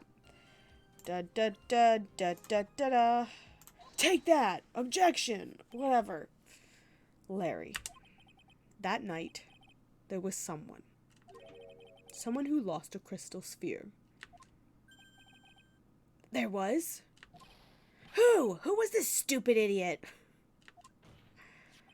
Miss Elise Denim, the mentor to a stupid idiot. The victim. I have a photo of her here. And on the end of her staff, you can see a familiar-looking crystal sphere. Hey! That's my photograph! Give it back! A crystal sphere like that is quite easy to find. I have one just like it on my brooch. No, you don't. They look nothing alike. Thank you, Edward. In any case, please take a look at this. This is the victim's staff found at the scene of the crime. Ah, the crystal sphere. It's gone. What? What? What?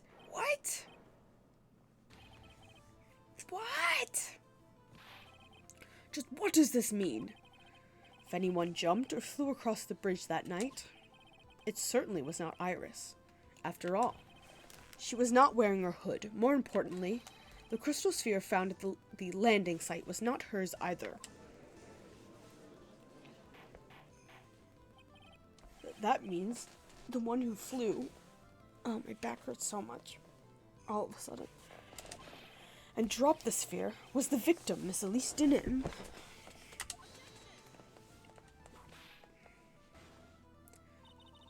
A fool alongside another fool on a fool's errand to reach a foolish conclusion. First of all, this sketch, which I prefer to call a scribble, is ridiculous. People cannot fly. Thus, it is rejected. You can't do that. I saw it with my own two eyes. And this crystal sphere, this is nothing more than a red herring. You honestly believe that? Give it some thought, and I'm sure you'll realize it as well, Miles Edgeworth. Elise Denim was in her room on the night of the murder. There was no reason for her to go to Dusky Bridge. Therefore, this sphere cannot be related to this case. That is all. Miss Franziska von Karma. The only people who will accept that explanation are scatterbrains and clowns. Why are you pointing at me? The victim's crystal sphere was found near the bridge on the night of her murder. Yet you expect us to believe this has nothing to do with the case. That crystal sphere. It was probably thrown away at the bridge after the murder. No. After the murder, there is blood on the crystal sphere, isn't there? This naturally suggests it was thrown away after the murder took place. The killer placed it there to throw in the investigation of the scent. It was half buried. It couldn't have been after the murder. Which is the exact same reason that he drew that ridiculous sketch. What? You mean, I'm the killer? No way! All joking aside, just when did this crystal sphere appear near the foot of the bridge? Unless this can be proven in some way, I refuse to believe that it is related to the case.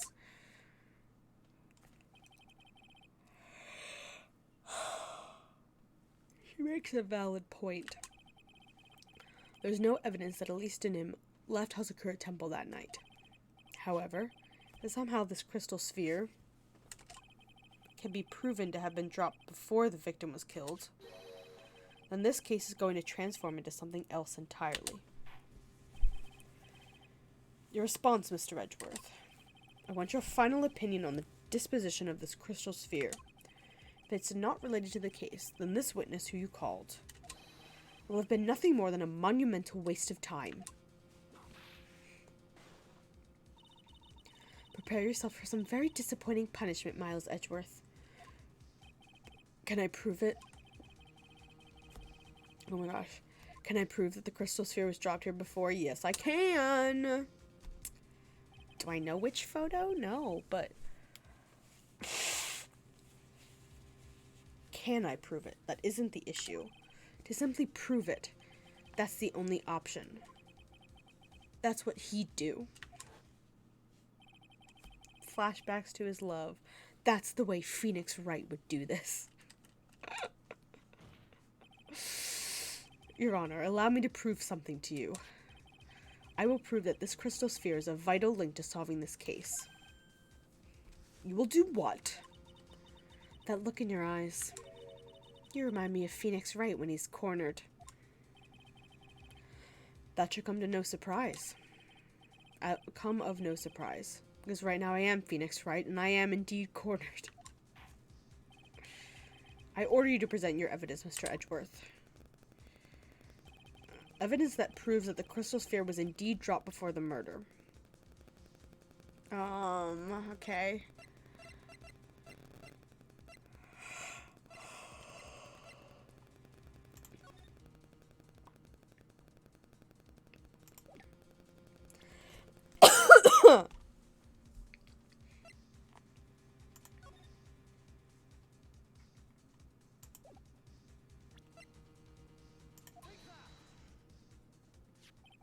I don't know if that was right. This crystal sphere was half buried in the snow, correct? I don't know why I just picked it. I didn't say any thoughts. My thoughts were, threw me off that they had that picture in the background already, but this, like Edgeworth just said, the sphere was buried, so there was no way it happened before the murder. Or that it happened after the murder, because it wouldn't have been buried in the snow. So that photo we used earlier to prove that it had stopped snowing when she had died. That's my logic. That's right. If it hadn't stopped snowing, then it would have been game over. The snow would have totally covered it. That's all I needed to hear from you, Larry. Your testimony makes one thing quite clear. What? When the crystal sphere was dropped, it was snowing, even if it was ever so slightly. Snowing. On the other hand, let us look at the scene of the murder. As proven earlier today, there is no snow on the victim's body. Ah. Therefore, the crystal sphere must have been dropped before the murder. What? Order, order, order. On the night of the murder, the victim did indeed go to Dusky Bridge. And there, something occurred that caused the staff's crystal sphere to come loose. What? What could that have been? The sphere. There's some blood on it, isn't there? Allow me to raise a certain possibility at this junction. The real crime scene was near the foot of Dusky Bridge. The murder did... Oh my god. I don't have caffeine this week, so I'm yawning. The murder didn't take place at the Hazakura Temple courtyard. Only a fool would suggest such a foolish piece of absolute foolishness. Just who is the fool? Which part is so foolish, Miss Von Karma? Have you been paying attention this whole time, Miles Edgeworth? The sister saw everything. She saw the victim being killed by the defendant in Hazakura Temple courtyard. That's not exactly true now, is it? To put it more precisely, what she saw was the murder weapon being removed from the victim's body. That's the same thing! No, it isn't. You said it yourself. Very little blood is actually lost at the moment of a blade's insertion. If you want to talk about when the most blood would be lost from a body, that would be when the blade is removed. that statement is the truth, then Dusky Bridge could have very easily been the scene of the murder. The murder weapon was not removed, thus there was no bleeding. You're forgetting one vital thing, Miles Edgeworth. Elise Denim's body was found in Hazakura Temple. On foot, it takes 15 minutes to travel from Dusky Bridge to Hazakura Temple. You mean to suggest that someone carried the body all the way? No, they put it on the snowmobile with them, drove it back, brought them up into her room, and pushed them out into the temple, and she was, like, already dead at that point. I've made it this far. The only place to take this is to the end. I just need to prove that my version of the events is also perfectly plausible. Now, if the defense is ready, the court would like to have an explanation. Please show us the method by which the victim's body was carried to Hazakura Temple. The fucking track photo. Yup. Take that! On that snowy night, there is one way that a body could have been moved. The snowmobile. Ah!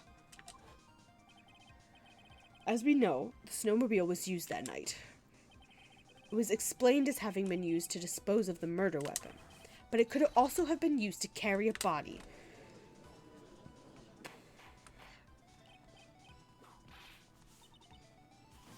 This is completely unacceptable, Miles Edgeworth. You've dug yourself into your own grave. What do you mean? The only one who could have used the snowmobile was the defendant. She's the one who moved the body. Doesn't that put the final nail in your coffin? Heh. You're too late, Franziska von Karma.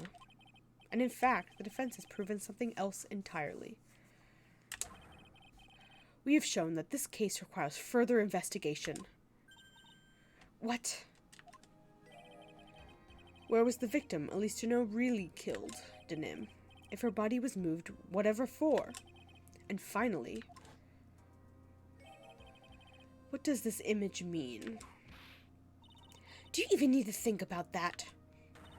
Such a creature can never see the truth, let alone describe it. This witness certainly sits on one of the lowest possible branches of humanity. Oh my god! However, he would never utter a lie that could hurt a girl with whom he is enamored. He drew this, so it is something that actually happened. The defense stands firm on this point. Edgy, thank you. That settles it then. I cannot give a verdict under these circumstances.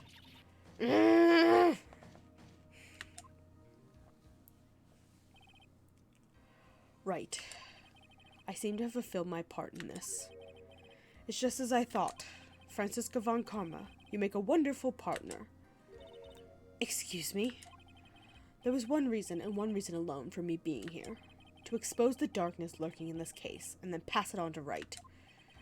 Really? That's what this was all about? You could have just told me that from the very beginning. Then I wouldn't have had Franzi whipping... Miles Edgeworth, I don't care about what you were here to do. This was my chance to finally grind you under my heel. A shame that your chance seems to have slipped you by. What a shame, Franzi! This is all your fault. Such a terrible witness. You are an affront to all the legal system. Oh boy. I demand satisfaction. I cannot believe that the witness's testimony relates to an actual event. However, there has to be some sort of answer for the questions it raises. Have these words here today been the truth or lies? Next time we gather in this courtroom, those are the matters that shall be addressed. I am counting on thorough investigations by both the defense and the prosecution. And with this, the rest is up to you, Wright? Court is now adjourned. Damn, I was enjoying playing Miles. Alright, I'm gonna be back in 1 second. I'm gonna go put on, like, sweatpants because I'm wearing shorts. And I'm uncomfy. So, I'll be back in 1 sec.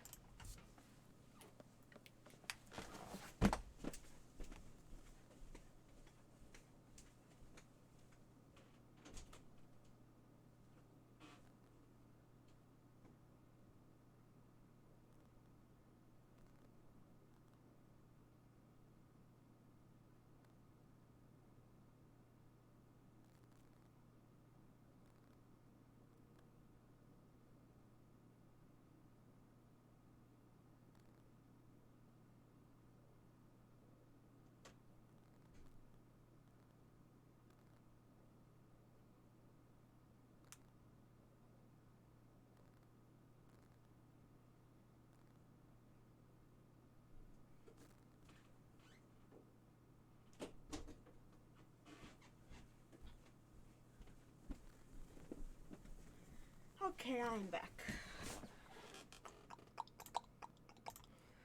Let's save our progress. Investigation time.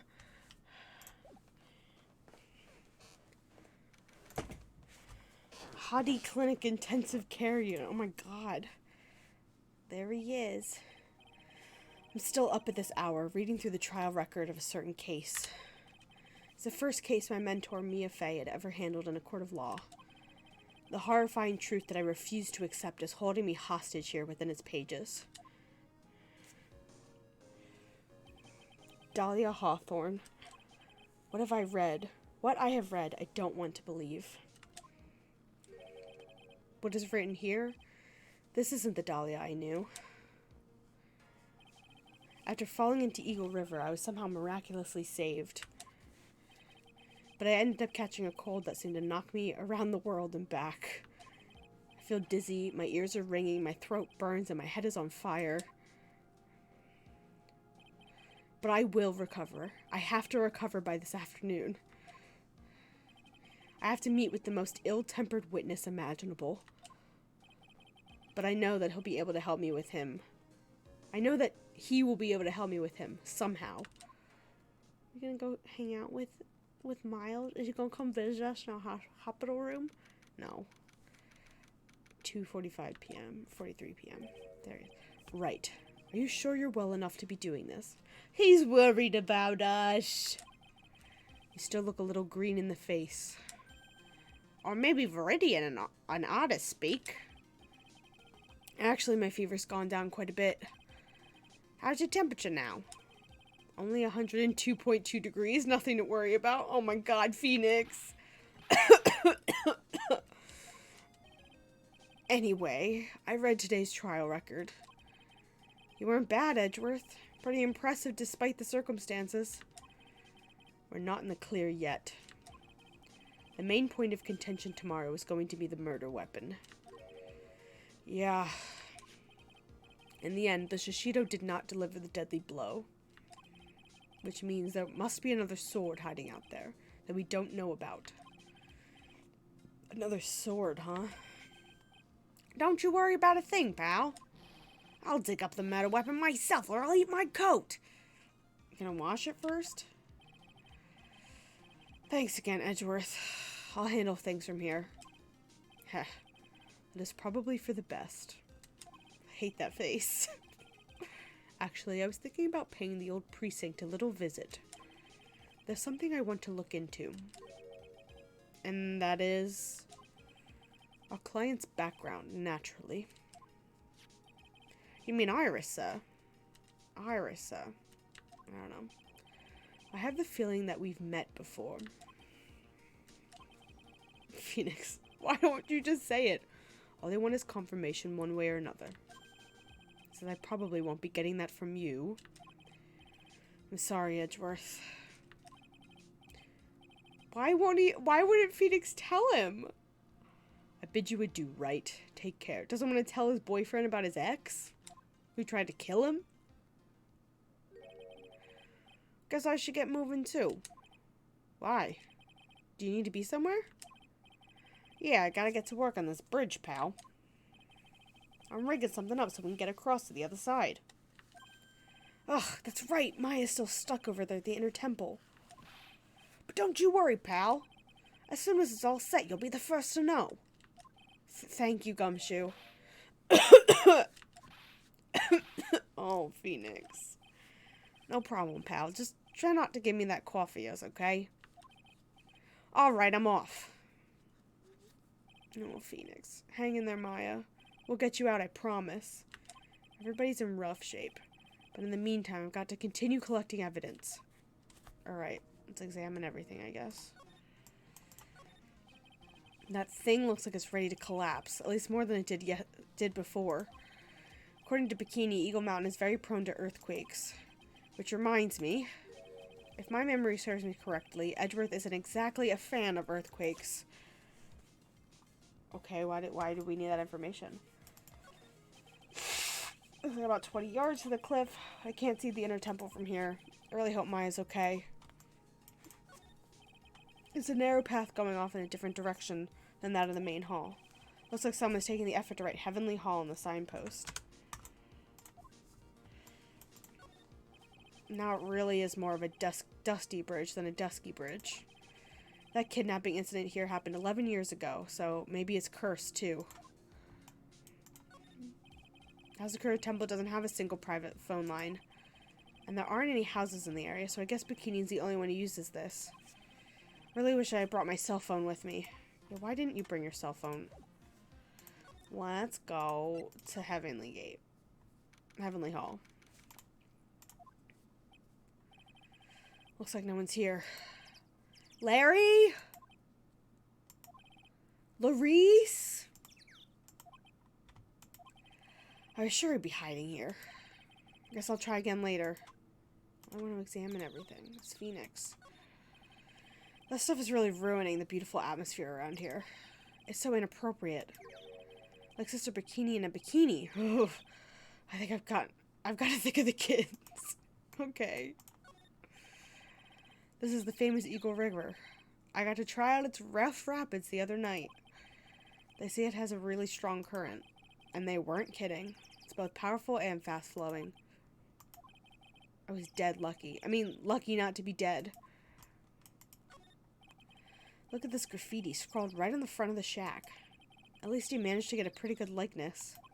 Well, when I really think about it, I guess art kind of suits him. I mean, his very existence is an art of sorts. The snow is really piled up on the straw roof. It's otherworldly, like something out of a fairy tale. Well, the roof part anyway. The sign says Heavenly Hall.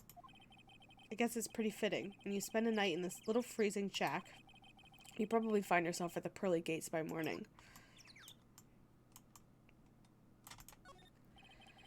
That's Dusky Bridge up there. It's amazing how clearly you can see it from so far away. Larry supposedly saw everything through the shack's window. Not much light gets down here, so it must be pitch black at night. This area was probably illuminated that night because of the burning bridge above. Okay. I think that's everything I need to examine. Okay. Let's go to the main gate. Come on, please. It's for art's sake, I swear. There's only one guy I know who could be this persistent and high-strung. I'm talking about the heroine here. The heroine in my book. It'll make you famous. Oh, enough. A fool's fool who foolishly accept the foolishness of a fool's fool. Wouldn't you agree, Phoenix Wright? Huh? Me? Wait a second. I know you. You're, ow! Your reflexes and mine need to shape up. My brain's frying like a sunny-side-up egg, and you want to grill me over a name? You don't remember her name? Francie, he can't do that. Even as we speak, Nick's on the brink of death. Or so I'm told. Whip a dead horse. Isn't that one of your American sayings? No, it's not. I'm not on the brink of anything. Come on, Nick. Tell her. Would ya? Tell her she needs to model for my new picture book, Francie's Whippity Whip Trip. Before you ask me to model, learn to give at least semi-coherent testimony. And before that, you need to learn how to live a semi-coherent life, Larry. I don't care what anyone says. I'm telling the truth. I saw what I saw. She flew, I'm telling you. Whoosh. Just like that dude in the red underwear. Don't think I'm going to forgive you guys when you come crawling back to apologize. Oh. Off he goes. It's amazing how little has changed with you in the past year, Phoenix Wright. Have you been in Germany all this time? That's right. Extending my perfect win record, naturally. Oh, joy. Sounds like she hasn't changed a bit. Has it really been a year since we first met? I am Franziska von Karma, the prodigy. I see... I gave up a promising career in Germany and came to this country for one sole reason. Revenge. Franziska was born and raised in Germany and became a prosecutor at the age of 13. Her father was the legendary prosecutor, Manfred von Karma. He had a perfect win record for 40 long years, but now he's gone from this world. Oh, so he is dead. Done executed him. Don't tell me you still hold a grudge against me because of what happened to your father. Phoenix Wright, you will fall before me. This I promise. But it will be for my sake, not my father's. Are we clear?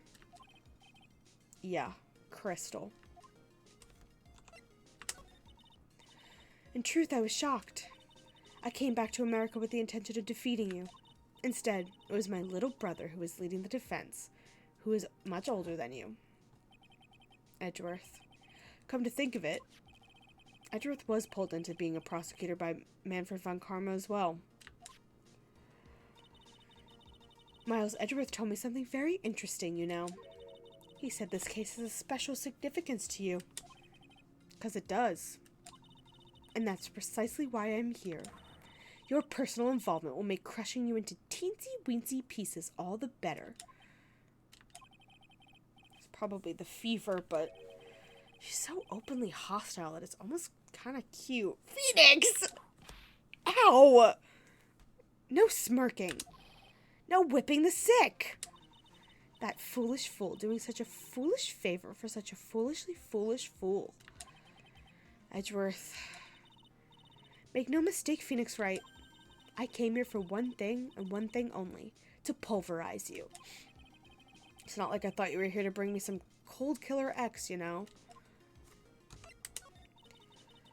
I went over the whole case file on the flight here. You read the whole thing?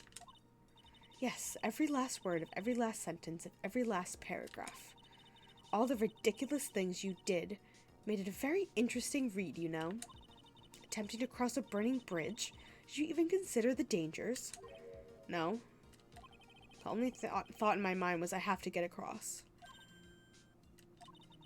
A fool who doesn't think is more foolish than a fool who foolishly thinks. Gumshoe said he'd let me know once the bridge was repaired. Maya, she's got to be okay, I just know it. Plus, I need to ask her about what really happened at the Inner Temple that night. Okay. Oh my god, I keep doing that. Alright, bye Francisca. I'm gonna sneak past you real quick. What? That was one long sigh. Oh. Is this a bikini? My. I didn't know you were here. How are you doing?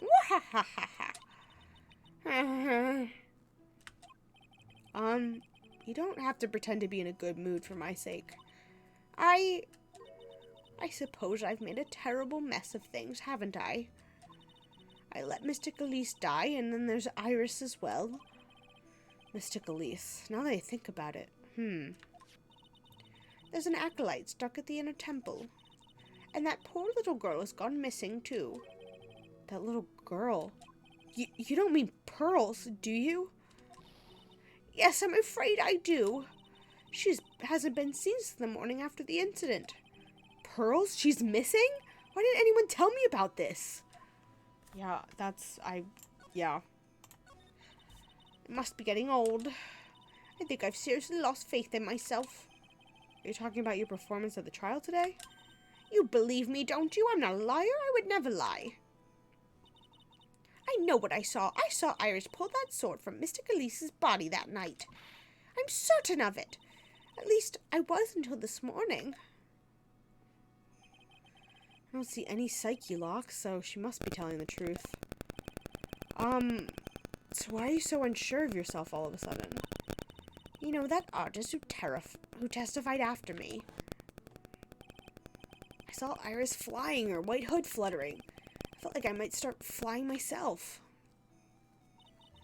When I saw that man testify so fervently about something so impossible, I started to wonder if I had just acted like him when I was on the witness stand. I wouldn't take that guy too seriously. He's an artist, but all he draws is trouble and nothing else. Making clicky noises.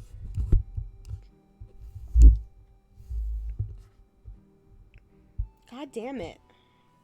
Barely audible. I don't know what would be causing that. Is it doing it now? Thank you, Alexis.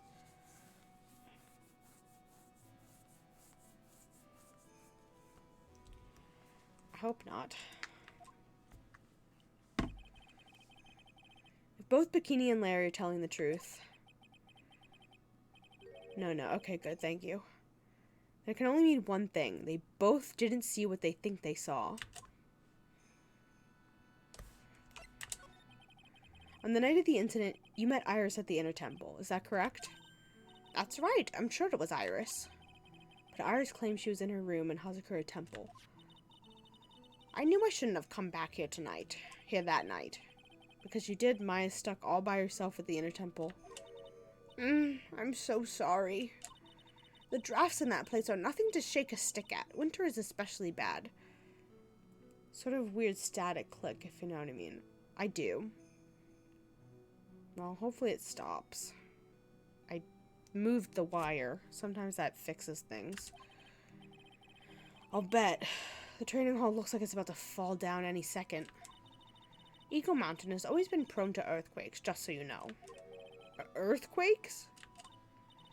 Yes, but I wouldn't be surprised if the next big one levels the training hall. We've got to get Maya out of there fast. But still, there's really no need to worry. That area on the other side of Dusky Braes is isolated like an island. It's like an island? How so? Well, the only thing on that side of the bridge is the Inner Temple. No one lives out there, and it's surrounded on all sides by the river or the forest. I see. So a criminal would be trapped should they choose to flee in that direction. And as long as the bridge is out of commission, he or she will have to stay there. That means Maya could be stuck out there with a murderer, with no way of escape either.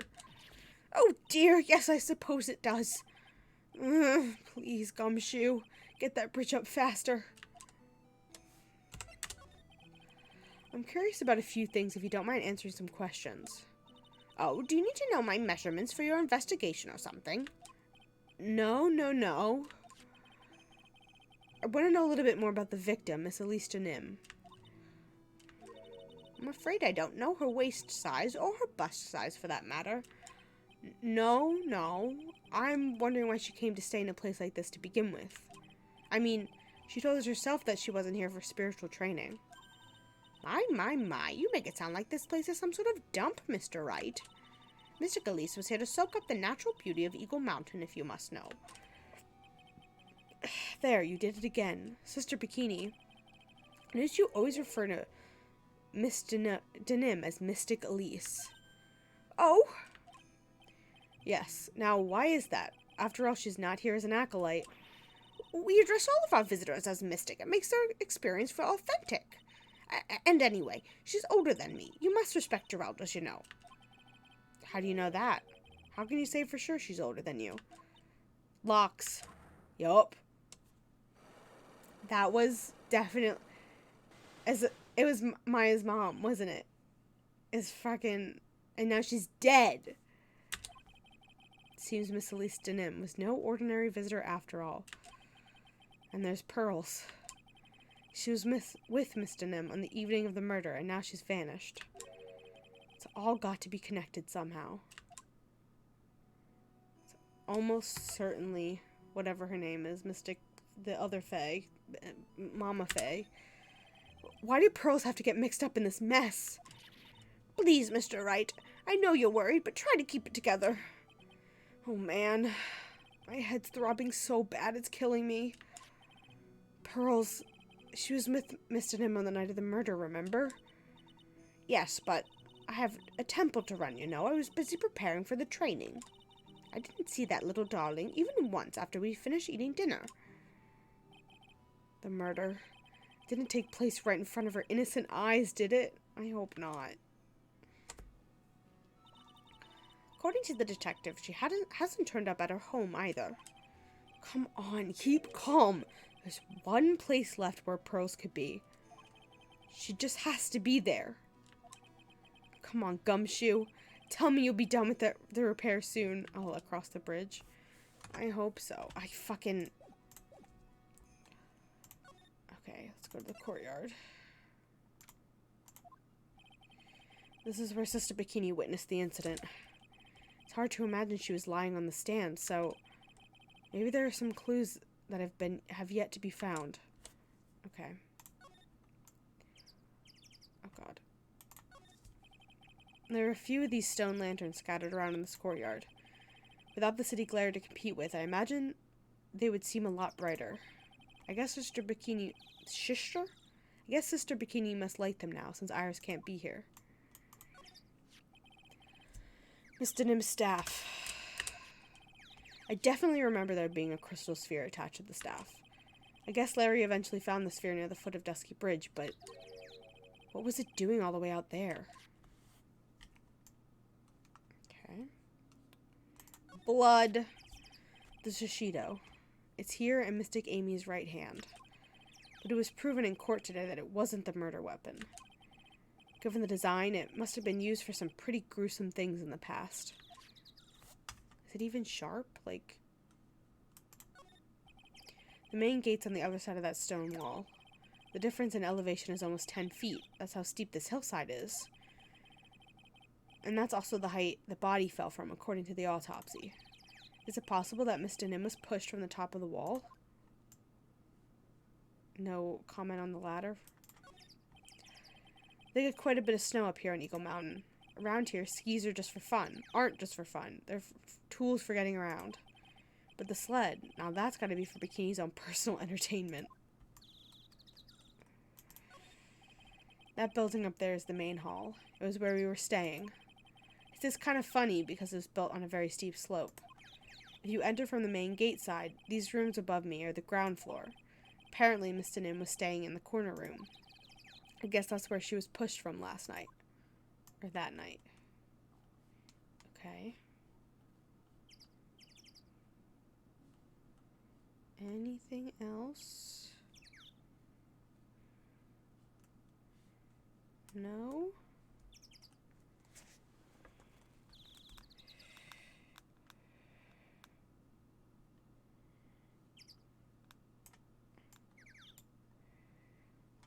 Okay. I guess let's leave. Hey! What was that jarring, inconsiderate, what was that jarring, inconsiderate loud yell? That was not it.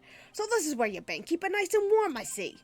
Detective, have you finished the repair? The bridge? Yeah, I did. Told you I'd let you know.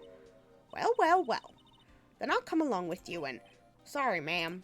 No unauthorized access. Or no unauthorized entry. Access is restricted to people involved in the case. What was that? I'm involved, aren't I? You couldn't get much more involved than me. Well, yeah, but that's not what I mean. No. It's been a while. Scruffy. It's... Miss Von Karma. Oh, Gumshoe. Sister, please leave the investigation to me. My. Well, you certainly seem to have everything under control. I'm on your side. I won't do anything you don't want me to. As you work to pin the guilt on Iris. What are you daydreaming about, Phoenix Wright? Ow! That hurts, you know. Silence. I, Francisca Von Karma, will personally guide you through your investigation. So you will follow me. She's not seriously gonna follow me around, is she? God. That's not ideal. Okay. Oh my gosh. That doesn't feel particularly safe, but that's okay. Things have certainly become a lot more hectic than before. They must have commenced with the investigation. Oh, Mr. Nick! That voice. Oh my god, thank you. Pearls! Mr. Nick! Mr. Nick! So you were here, ever since that night. I was so lonely, I thought I was going to die. When I woke up in the morning and saw that Dusky Bridge was gone, I realized I was all alone. She was all alone? Must have been very trying for you, little girl. Ah! You're... I'm Franziska von Karma, the prodigy. There's no need to worry now that I'm here. You're the prosecutor who was so mean to Mystic Maya last year. Well, I don't like you. You're nothing but a little girl without your whip. Or nothing but a little girl without your whip. You tell her, Pearls. Mr. Maya didn't do anything wrong, but you were so mean. I'll never forgive you. Looks like Pearl's words are getting under her skin. Pearl's words. Why are you whipping me? I didn't even say anything. You didn't have to. The smile on your lips gave you away. Anyway, Pearls. Weren't you with Maya? I'm sorry. It's all my fault. Huh? What are you talking about, Pearls? Mystic Maya! Hey, wait, Pearls! She just ran off. Ow! That was cruel, Phoenix Wright. To make a little girl cry like that is inexcusable. What was all that about? What was that all about? Pearl's acting like that? It gives me the creeps. I guess I better take another look around since I finally got a chance. Especially since something about this place seems different from 2 days ago. Okay. Look at all the Buddha statues lined up along this path. Phoenix Wright. Do you think this is how many siblings the head nun has? Why don't you ask her the next time you see her? You know what? I think I will. And she'll probably slap you for prying into her private affairs. What a weird question to ask. There's a weird smell coming from that incinerator. The door is also open, almost like it's begging for me to look inside. Well, well, let's see what stunning clue is concealed in here, shall we? Huh? It's empty. How naive of you, Phoenix Wright. But it's a bit strange, don't you think? Franziska von Karma. I seem to remember.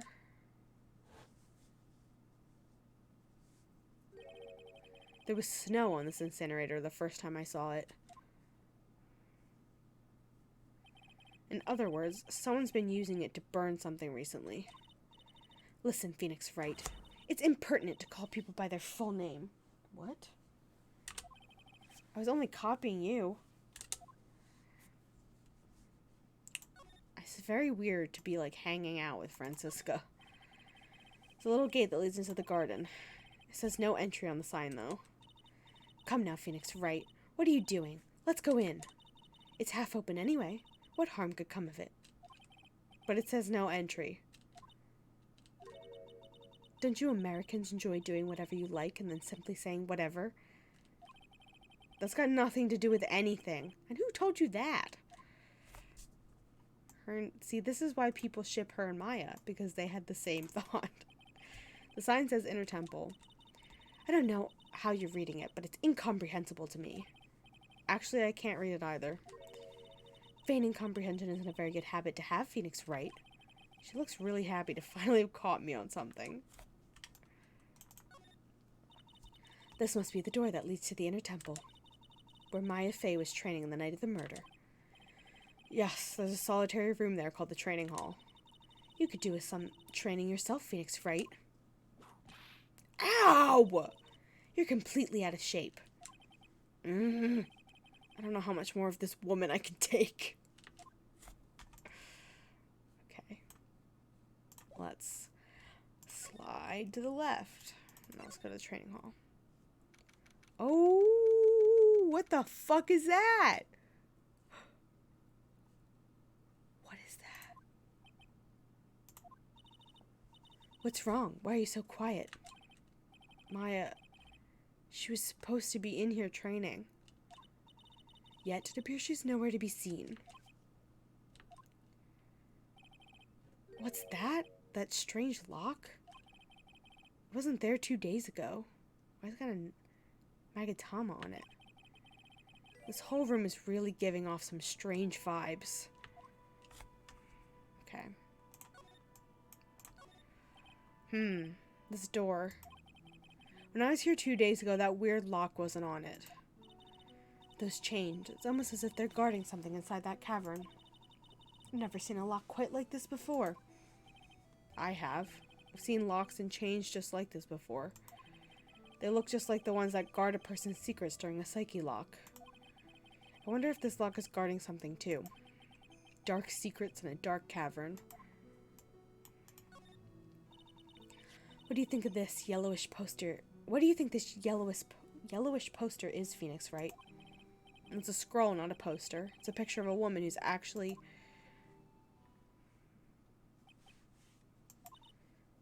a woman. I don't see any woman here. There's a different atmosphere in this room since the last time I was here. No, it's not a different atmosphere, it's a different smell. It's gravy. What? What's the matter? The scroll. It's been completely covered in gravy. Ah, yes. There's a very appetizing smell in the air. 2-day-old gravy? Smelling appetizing? But gravy is a type of sauce. So when you run out of paint, you Americans use gravy as a substitute. I see. No! No one does that. For starters, it stinks. This must be the gravy that we had with the roast on the night of the incident. But why would anyone do this? Why this scroll? Misty Faye, that's her name. What took you so long? I thought even you... Oh my gosh! That's not who I was expecting.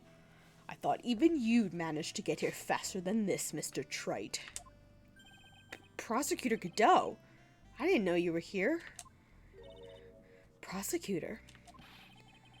How come you didn't show up at the trial today? Ha! I could ask you the same question. The exact same question. Huh? But I had a cold, so I had something slightly more important than a common cold to deal with. Yeah, well, I was in the ICU, so the importance of which is something you have no hope of ever understanding. Enough. I believe I have the measure of you. You are the very worst kind of prosecutor.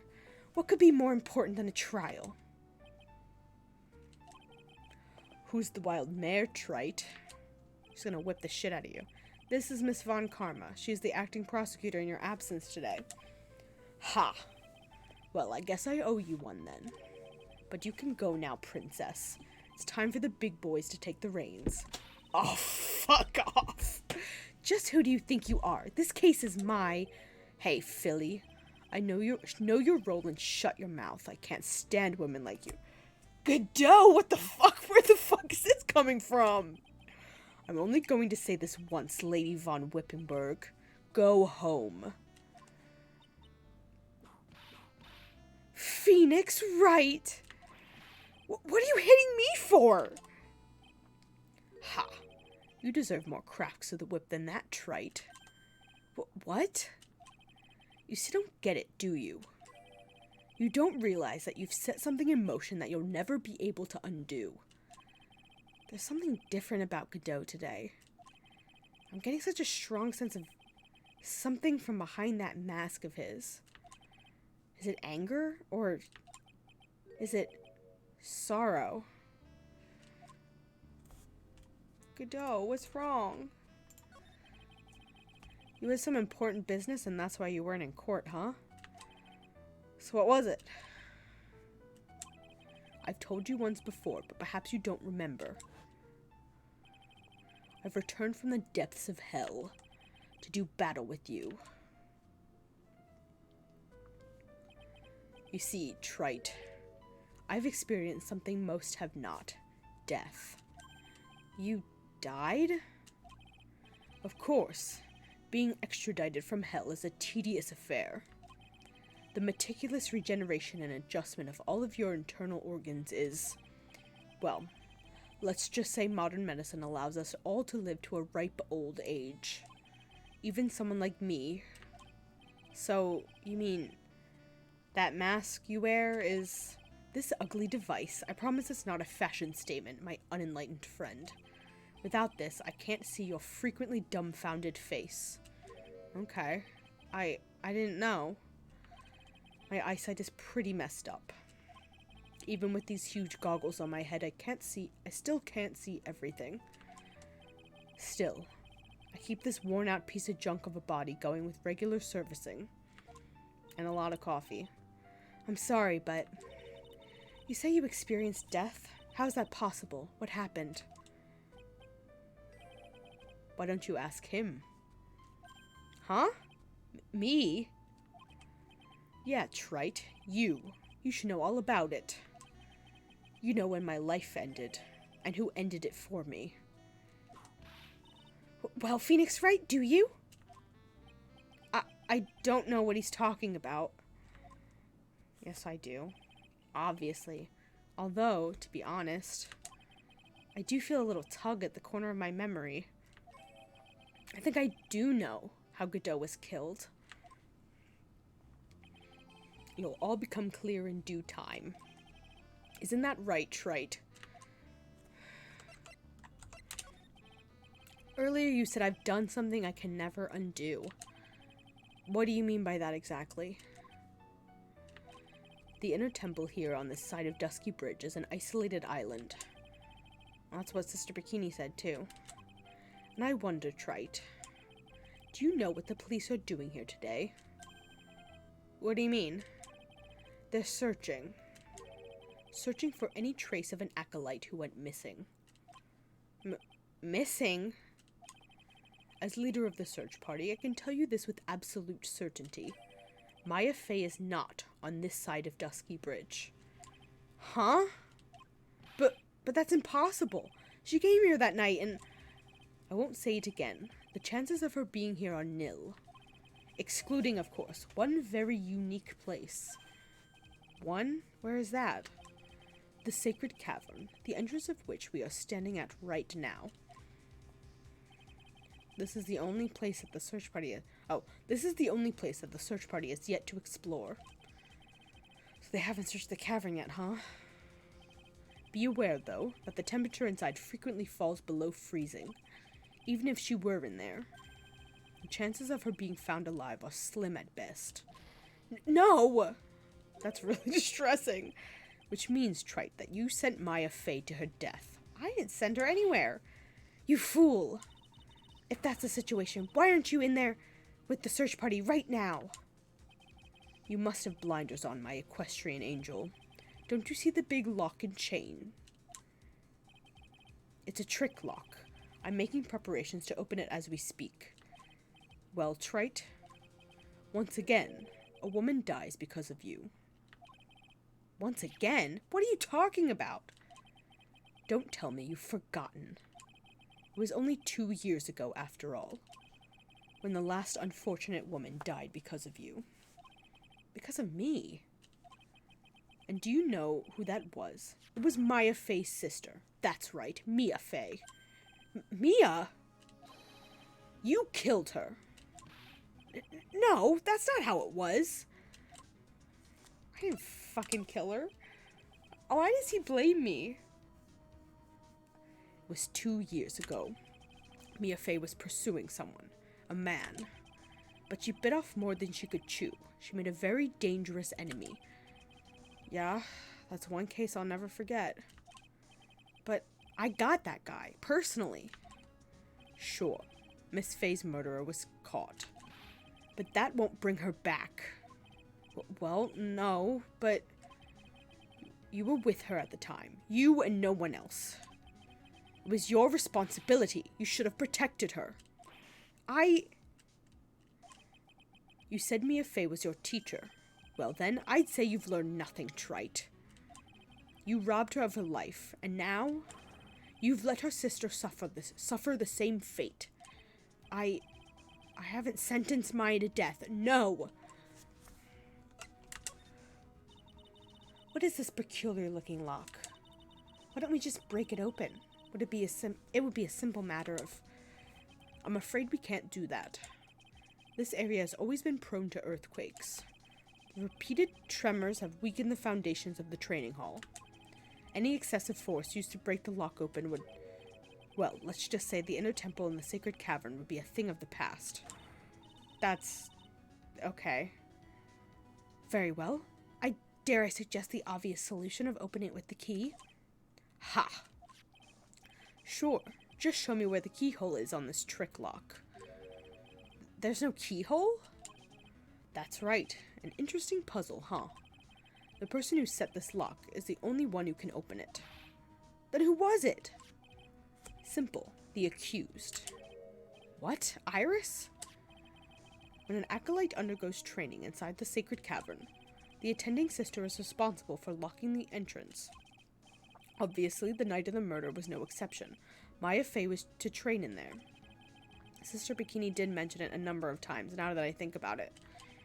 She said that Iris was left in charge of supervising the early stages of the training. So Iris, the accused, is the only one who can open this lock. I've arranged for her to be brought here now. Iris is the only person who can open this lock. I hope she gets here soon. Hang on in there, Maya. We'll get you out. So, I should be getting back to work. Wait, Godot. How sure about Maya are you? There's no doubt in my mind. She's in the sacred cavern somewhere. It's the only place she could be. You better start praying.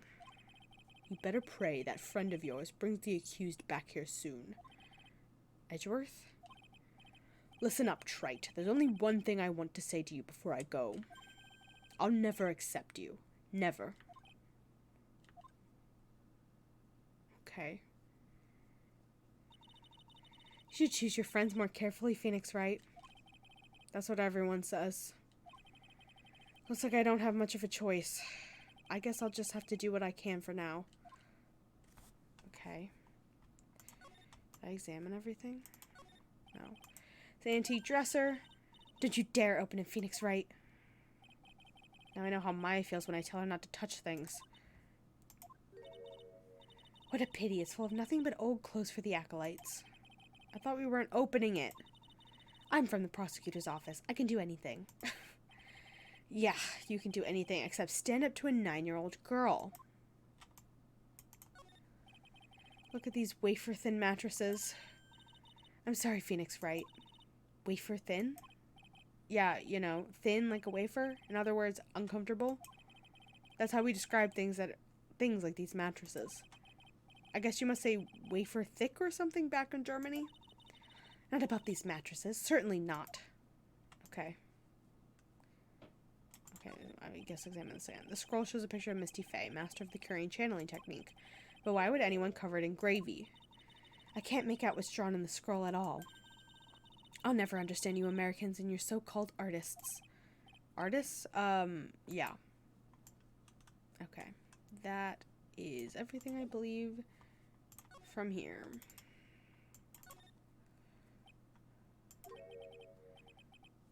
I don't know. Should I or shouldn't I?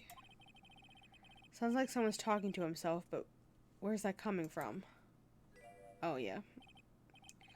Yeah, I guess I better wash that off. That's what I'll do.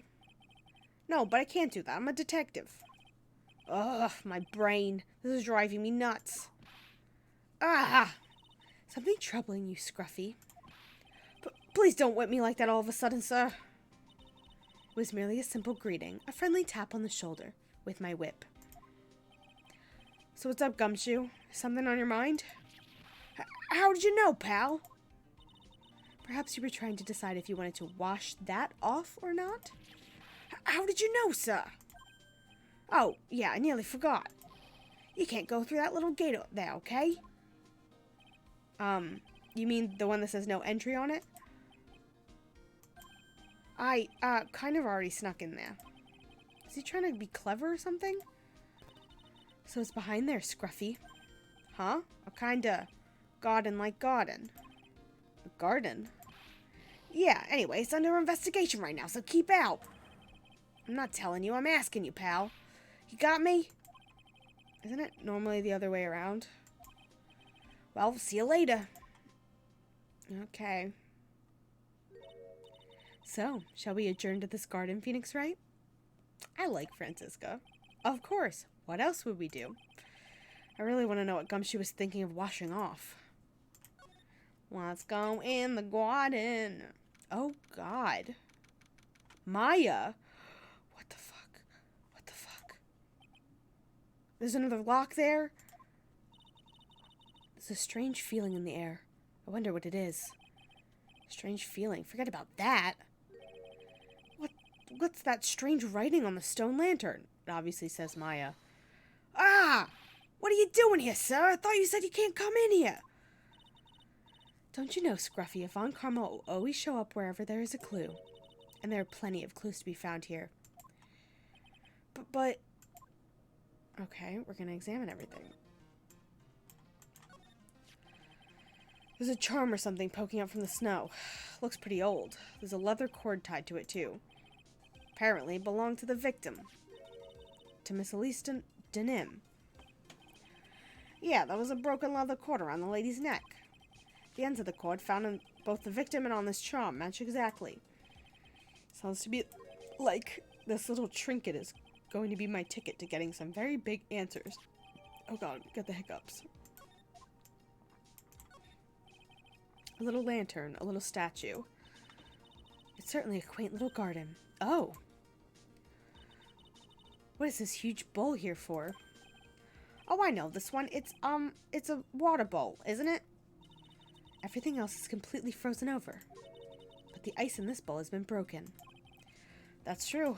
I wonder if there's any impact on the case. Well, I doused my face earlier with water in this.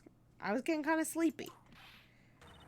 Next time you're sleepy, you need to only come to me. Got it? Oh my god, Gumshoe, you dumbass. There are a couple of torches here. I guess you need all the light you can get up here into the mountains. Yeah, I was looking at those things, pal. Looks like they've been lit pretty recently. Recently? How recent are we talking about? As recent as the night of the murder. Maya was training her on the night of the murder. It's not unreasonable to think these were lit up at that time, I guess. Oops. What the heck is that? Uh-oh. You spotted it, huh, pal? Are you kidding me? It couldn't be more obvious.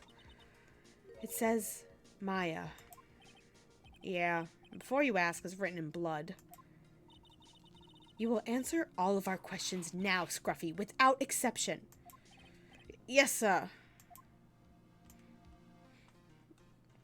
Okay. Well, this is odd. There's no snow on the ground here. And it's almost an almost perfect rectangle. It couldn't have happened naturally. Yes, it appears as though someone has carefully cleared away the snow. No doubt it was you, wasn't it? Huh? No, it wasn't me, sir. It was already like that when my men and I got here to start the investigation. If it wasn't the police, then who did it? Oh, yeah, there's something I need to tell you. Just between the three of us, okay? What is it? It's top secret. You can't tell anyone, got it? Understood. Well, when I was a kid, I got knocked out of the local wrestling contest, you see. I was so disappointed, just picked up my mouth guard and cried all the way home. Man, I got in so much trouble when I left it on the couch. Is that it? That's it! Whoever cleared the snow away must have had a reason. Although I can't even begin to imagine what that reason could be. Anything else? Anything else? Broom is apparently not interesting. Okay, let's talk to him. So how's the Intertemple investigation going? We're the best forensic team in the world working on the place. Forensic team? And what was the outcome of the scientific study? Nothing. Scientifically speaking, the place is clean as a whistle. That's simply not good enough, Scruffy. Do you think I'll let you get away with that? Uh-oh. Well, there was a couple of things that bothered me when I first got here, sir. Who's the victim? It is this lady. She's a picture book author, and I think she's actually Misty Faye, Maya's mom, but that's not confirmed. That's just my theories that are wrong a lot of the time. Yeah, this is the victim.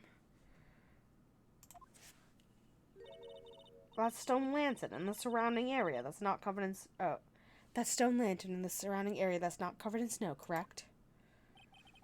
They look kind of fishy to me, you know? Scientifically speaking. So I got the lab boys to look them over. The results were... It was kind of hard to say, actually. I guess I better look into them myself. I already did. About Maya.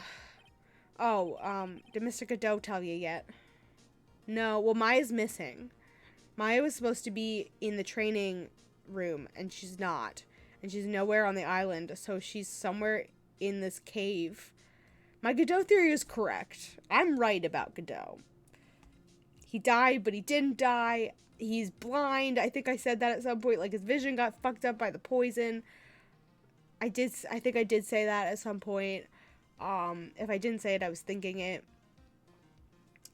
That he is the... I mean, it was obvious from the last case. Why am I so fucking washed out? Oh my god. Like, what the fuck?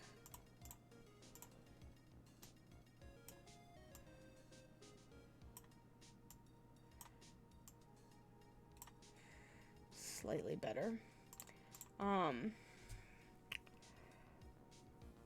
It was obvious after the last case, like, when we saw whatever the fuck his name is, Maya's, like, not mentor, but the other defense attorney, like, that it was him, but... Yeah, we heard. Got a search party out looking for her.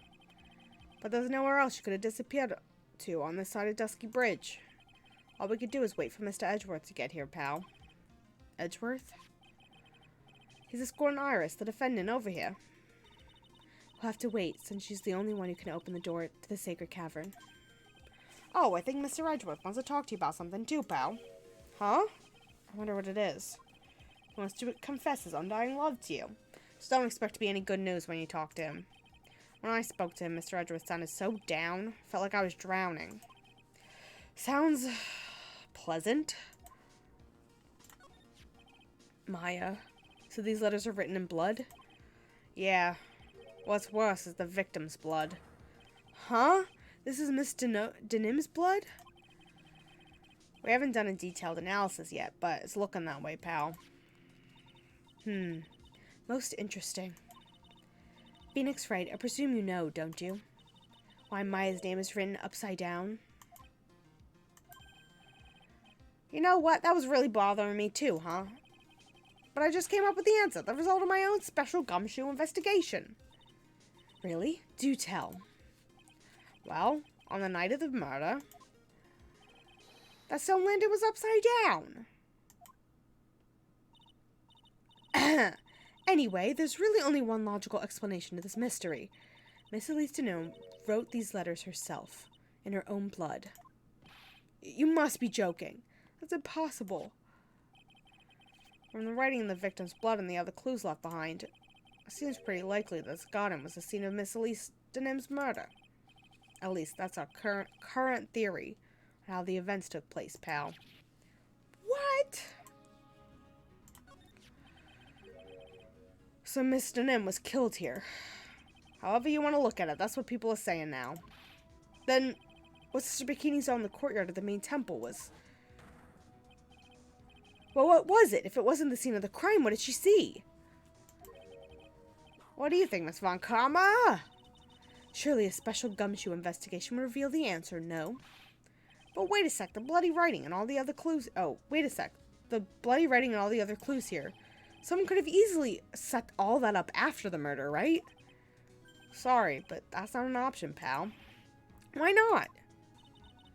How quickly you forget, Phoenix Wright. Ever since the incident occurred, this place has been completely inaccessible. Because Dusky Bridge was completely burned out. I was overseeing repairs to the bridge the whole time. No one came over here before me. Before me and my men. Which means no one could have planted all this stuff here, pal. Can't think of a counter-argument to that. You got 102 fever. Like, you're fine, Phoenix. It's okay. I knew it. I should have washed the blood off the lantern as soon as I got here. If this really was the scene of the crime, then I need to figure out exactly what it was that Bikini actually saw. You know, I appreciate you wanting to wipe that off, Gumshoe. But I'm sure it's a good thing you didn't. Alright.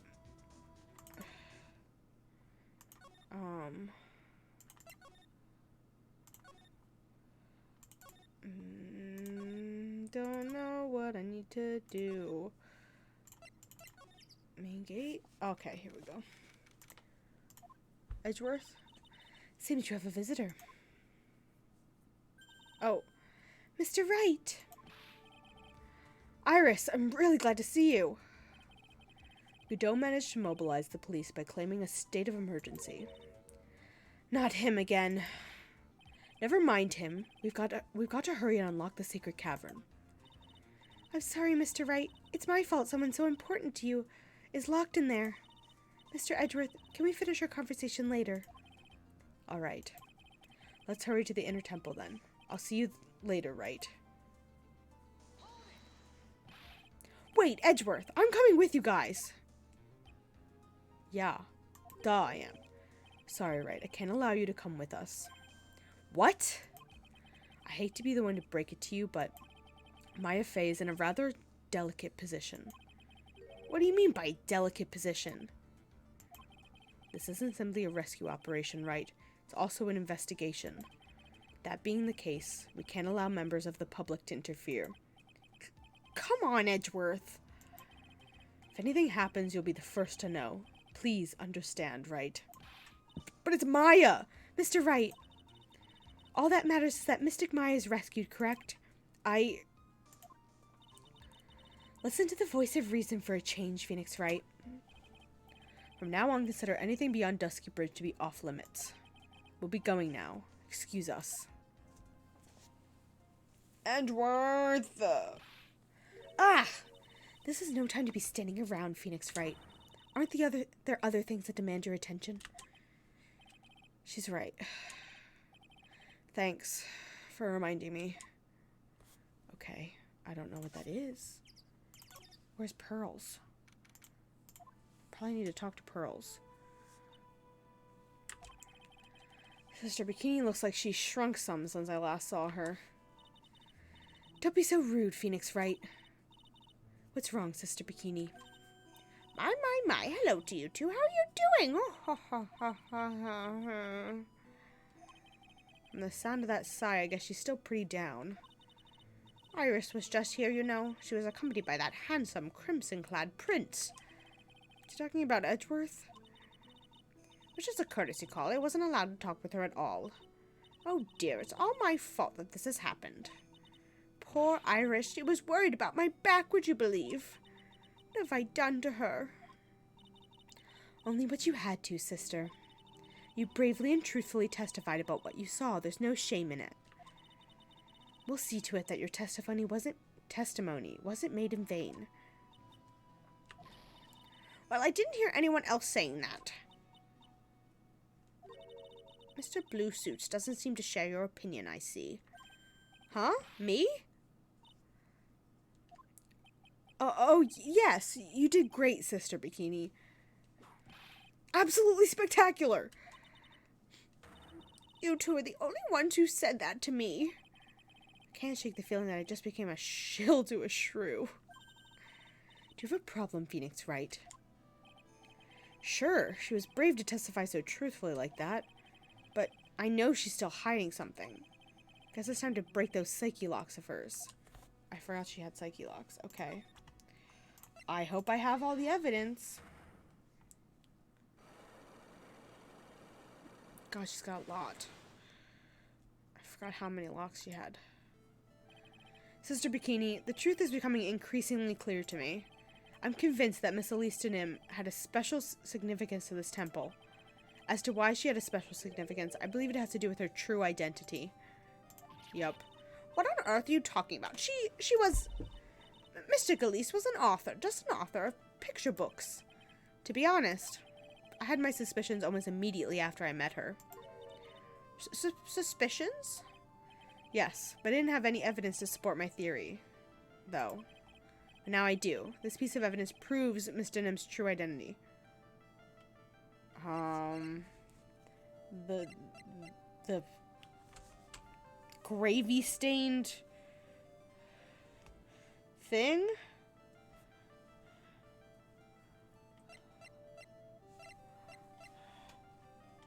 Probably not.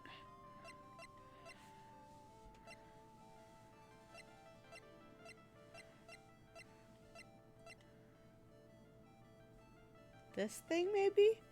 Oh my, it's the Curain Master's Talisman. I didn't realize what it was called. Yep, okay, that just confirms all of it. Miss Denham had this charm with her at all times. Crap, where did you get that? This isn't some cheap good luck charm either. Then, what do you think it is, Mr. Wright? What could a talisman like that possibly mean? It's a talisman, is it? Interesting. Oop. That thing speaks volumes about who Miss Denham really was. Her true identity.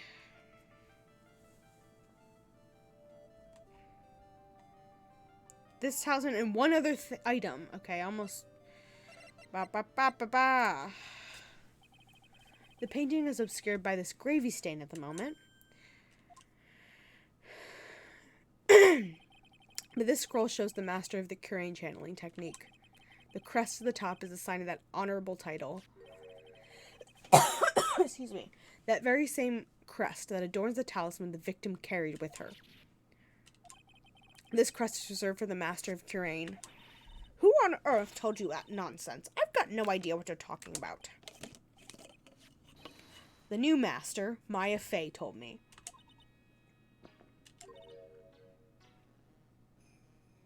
What? You mean that acolyte is Misty Fey's daughter? Yes. Are you sure? Yes. In fact, since her eldest daughter passed away, Maya is Misty's sole successor. Mystic Misty!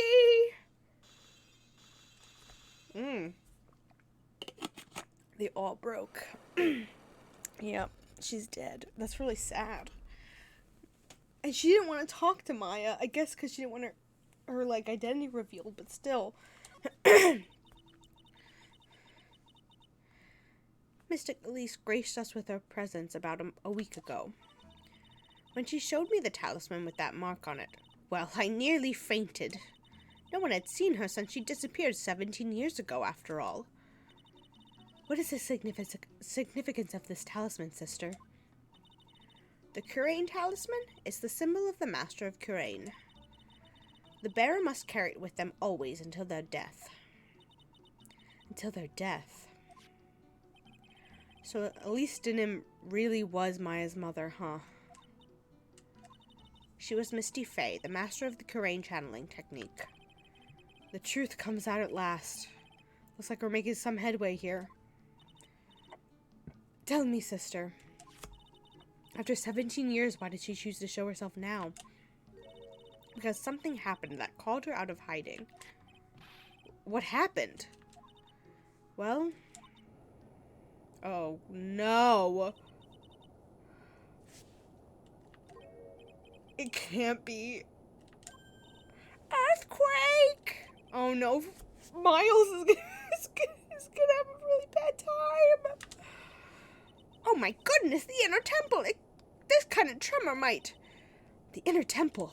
The sacred cavern in the trading hall might very well cave in. What? Maya! Oh no. Miles and Godot and Gumshoe. And they're all gonna be stuck in there. It seems to have passed. Well, we can't just stand here and do nothing. Let's go. What? Where? To the inner temple, of course. Where else? Sister Bikini, we'll finish this later, alright? Of course. You run along now. People may have been hurt. I must get some first aid kits ready. Oh my god. Come then, Phoenix Wright. They won't bar you from entering as long as I'm with you. Or I'm with you. As long as I'm with you. Thank you. Right at that moment, I had the worst feeling in my gut. We just had an earthquake. Oh, he's thinking of Miles. I'm afraid of earthquakes. I wonder if he's alright. You look worried. Are you thinking about Miles Edgeworth? Come on, let's go. Move to the main gate. We've got to hurry to the inner temple and... Thank God he's okay. Right. Ah! What are you doing here? How could I have... How do you expect us to understand if you don't speak up? Yeah, hey, what am I? Am I the one getting whipped? She's gone. No. The defendant, Iris, she's gone. Gone where? She fled. She escaped. What? Oh my God. Maybe she really is whatever the fuck her name is. They are so gay, I know. Hi, Cody. I love them so much. I can't even speak. So, it was just now during the... Oh, poor Miles. I want to give him a hug. It's easy to see Edgeworth's one and only weakness. His fear of earthquakes. And you! His other weakness is you, Phoenix. Anyway. I should have known better to escort the defendant alone. As soon as the ground started shaking, everything went dark before my eyes and I stupidly passed out. You did not stupidly pass out. You're fine. That incident haunts you to this day, doesn't it? Obviously, his father was murdered before him. Yeah. We're both right worth trash like the world intended. I can't. I love them so much. I'm so excited to finish this game so I can start reading fan fiction.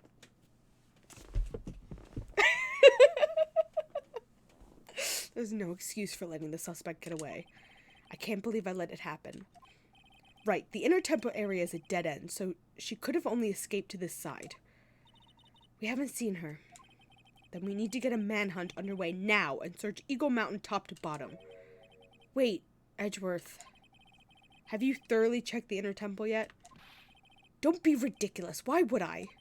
The inner temple is like an island. There's no way to escape but to cross. No, that's not it. Iris isn't the type of person to run away, Edgeworth. What are you talking about? Sister Bikini mentioned something when we were with her. She said that the sacred cavern might have caved in because of the quake. Then you think Iris might have gone to the inner temple to check on the situation. Listen, Edgeworth. I'm sure she's at the inner temple. A manhunt is not necessary. Right. Let's not waste any more time. We need to get to the training hall's sacred cavern now. Alright, let's go.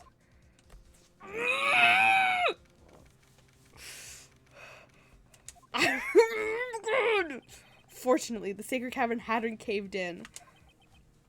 But what we found was something none of us could have ever expected.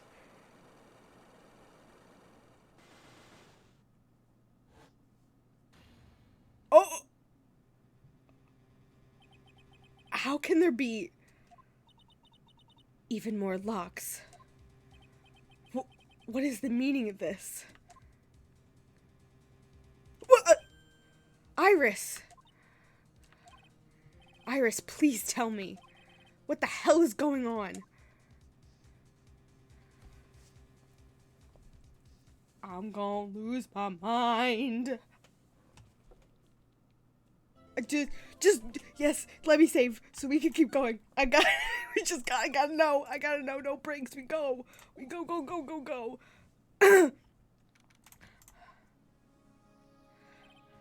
Right. Is this what Godot was talking about? Yeah, the trick locks. Now then, Iris, please remove these at once. Mr. Edgeworth, I'm afraid I can't. It's not possible for me. What? During the earthquake, when the cavern was in danger of caving in, Iris escaped. And I know that there was only one lock when I last came here. So you're saying that you can't undo the new locks? Yes. If only I was stronger. Edgeworth, how are you feeling? You look a little pale in the face. Like you're one to talk with your face all green. The boyfriends talking out for each other. I'm going feral. Anyway. Miles Edgeworth, go and get some air. I'll watch over the suspect. You go and get a grip on yourself. Don't be ridiculous. I'm perfectly fine. There's no telling what sort of mistakes you can make in your current state. Go and get some rest. That's your only concern now, Miles Edgeworth. Looking out for her brother. Understood. I'll handle the investigation in the garden. You take care of things here. Edgeworth. He's got so much pride that he's probably off crying in a corner of the garden. Pride is simply another trap that hinders us in our lives. That said, one must have pride to be effective on the job. At any rate, it seems this is where we part ways, Phoenix Wright. I'm going to stay here and see if I can help solve these bothersome puzzles. I see. Well, thanks for your help. There's magatamas on the locks. Why don't we use our magatama? Now then, do you mind if I ask you a few things, Iris? No, not at all.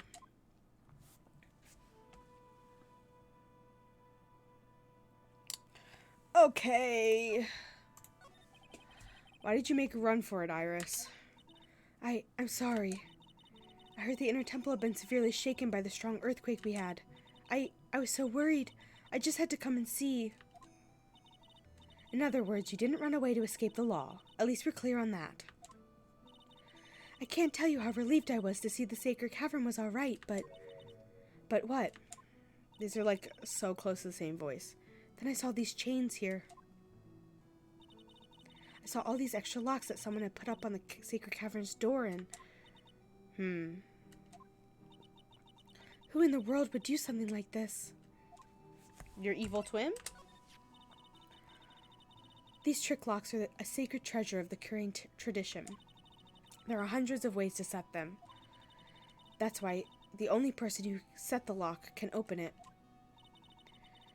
And you aren't the one who set these locks?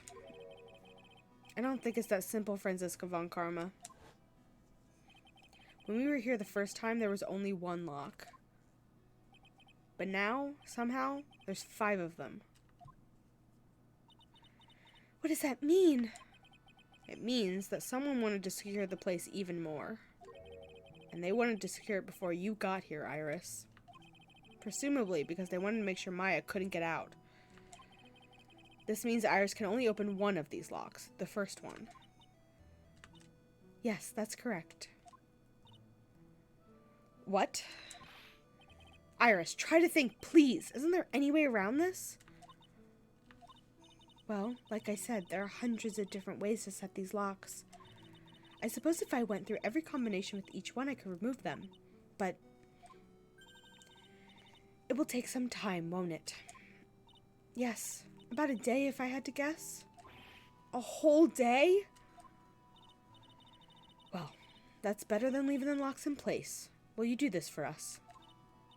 Sure, I'll do whatever I can. We've got to wait another day? Hang in there, Maya. You're gonna have to call in your inner strength now. You know what, Iris? There's still one thing I don't quite get. And what might that be, Phoenix Wright? I think it's obvious.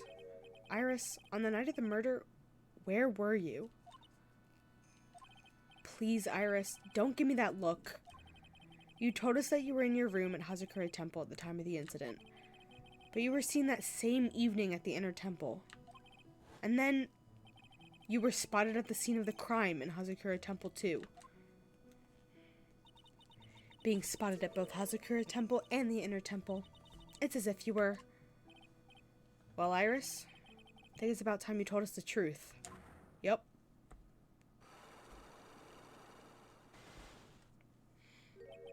I knew it. There's something going on here we don't know about. She's got an evil twin! Okay. We gotta go investigate more. Finally getting to the bottom of this case. I can count on Iris to break those locks, so I should try to gather more clues. From Sister Bikini, Edgeworth, Gumshoe, and Pearls. Okay.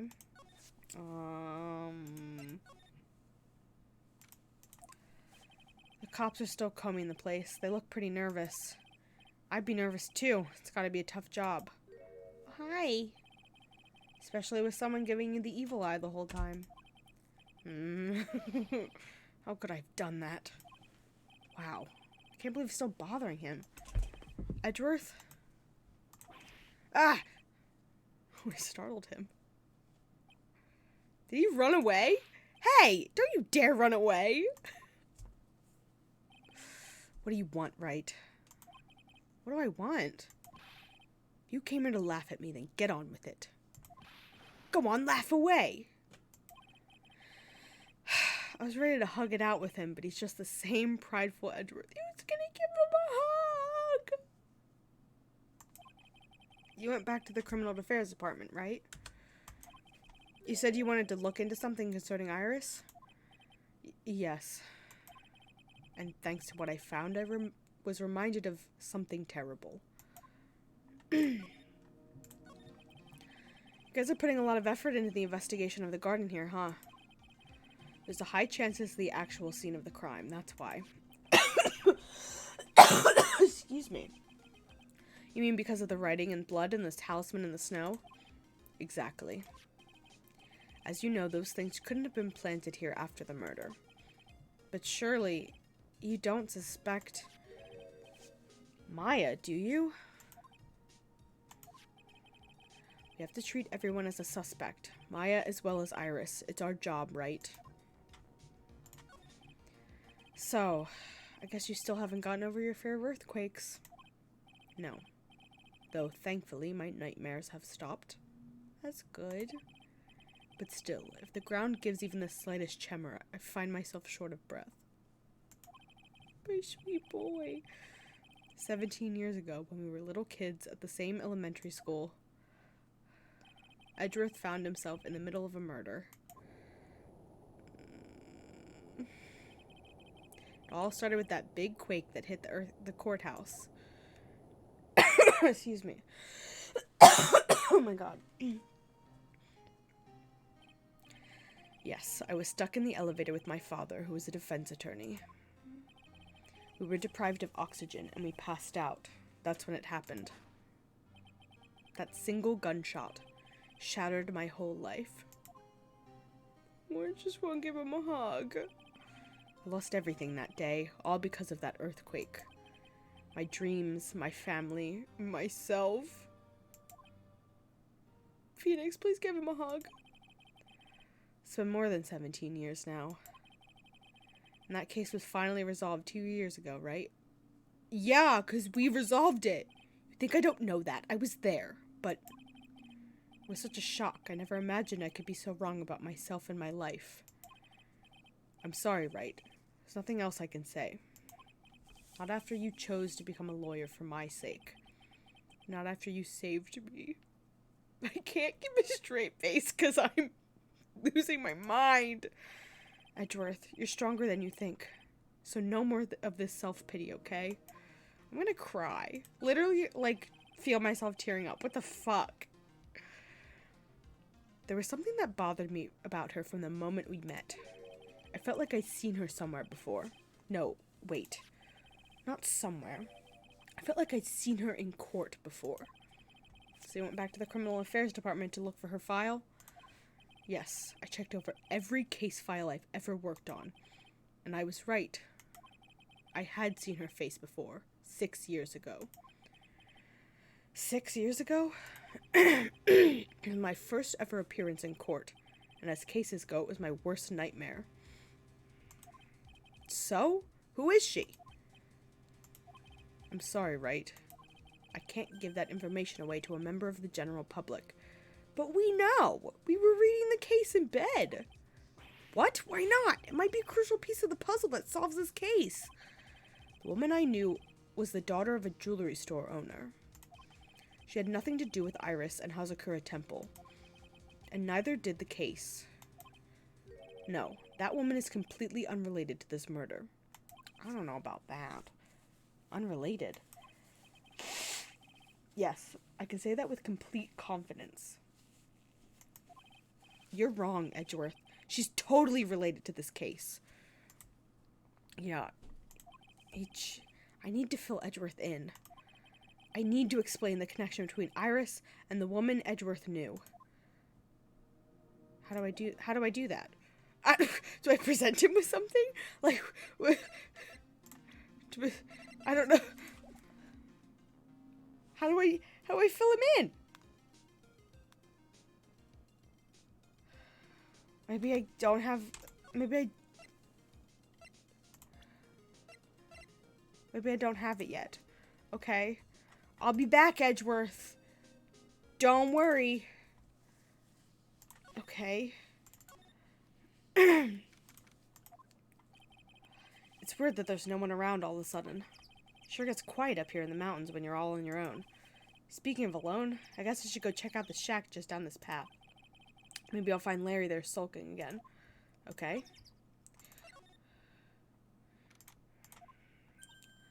Oh, Mr. Nick! Pearls, what are you doing here? Nothing. What about Miss Maya? Is she alright? Well, we don't know yet. Oh, I see. Hey, what do you think you're doing here, Nick? Larry. This is a loser's shack where losers get together to lose themselves. This is the what? Hey, we find comfort in each other's failures, okay? You got a problem with that? Look, Mr. Nick, Mr. Luis did a picture of me. That's, great, Pearls. We're going to gather firewood now. I'll be cooking some half-rotten potatoes over a miserable little campfire. Why are you hanging out with a literal 9-year-old, Larry? So stay out of her way. And why does Pearls think she's a loser? I don't believe this. Why can't he try getting fired up over becoming a better man? No one believes a word I say anymore. Listen to me, Pearl. You don't want to trust this kind of guy, okay? He'll only let you down. Oh, Miss Maya. Larry, is there something you want to tell me about this picture? Ha! I got nothing to say to you, Nick. My life's here now with Pearl. 2 losers cooking potatoes together forevermore. Stop calling her a loser. What am I going to do with him? Alright then. What do you think about this picture, Pearls? I think it's really well drawn. I can't draw at all, so I think it's really amazing. See? Someone appreciates it. It's tough getting the flames to look like that, you know. It's supposed to be Sister Iris flying through the air, isn't it? I love it. It's like a dream. A wonderful fantasy. No, it wasn't a dream. She really flew. I'm telling you, Iris. Iris really flew that night. But, Mr. Luis... Not you, too. Please don't look at me like that, Pearl. Don't look at me like I'm some kind of nutcase. I beg of you. I guess this picture really is a representation of what Larry thinks he saw. Okay, but I was half asleep when I was here that night. But I was wide awake after the lightning struck.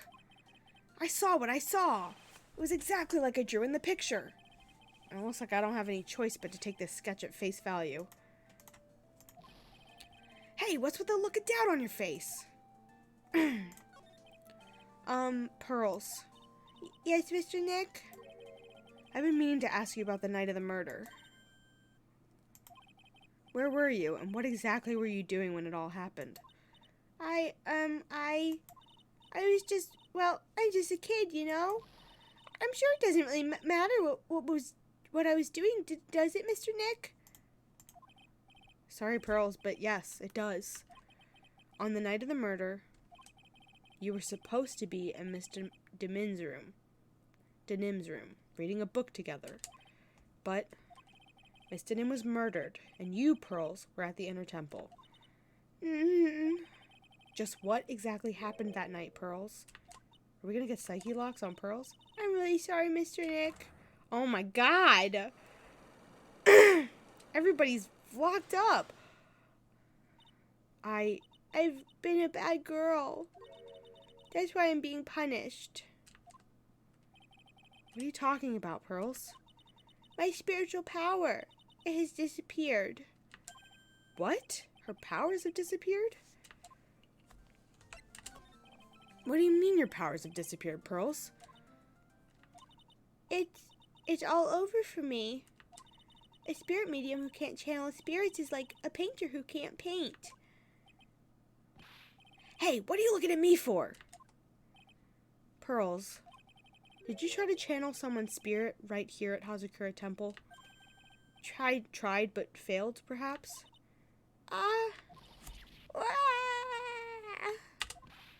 Way to go, Nick. You made her cry. That was really cruel of you. Everyone's crying, just as I thought. I'm gonna have to break her psyche locks to get the truth out of her. Okay, well, I don't think I have any of that, so we're gonna go back, and we're gonna go maybe find Gumshoe. Gumshoe? I wonder if Sister Bikini is back at the main hall yet. I haven't seen Gumshoe around for a while either. Maybe they're having a cup of tea together somewhere. I bet Gumshoe is Sister Bikini's type. Okay. Oh. Well, what's the damage? How is the sacred cavern? Looks like it survived. But we have a bigger problem now. I told Sister Bikini all about it. About the 5 locks that were stopping us from getting inside the sacred cavern. But who could have done that? The only people who know how to set those trick locks are those of the Curain tradition. We have Iris at the sacred cavern trying her best to open them for us right now. Actually, there's something I've been meaning to talk with you about, Sister Bikini. Oh yes, we were in the middle of a chat, weren't we? Yes, you're telling me how the Master of Curain disappeared 17 years ago. I want to know why Misty Face suddenly appeared at this temple. It was about a week ago when Mystic Misty arrived. After she showed me the talisman that proved she was the Master, she said, Someone is trying to destroy Curain's tradition's main family line. Oh my god. I'm here to put a stop to them.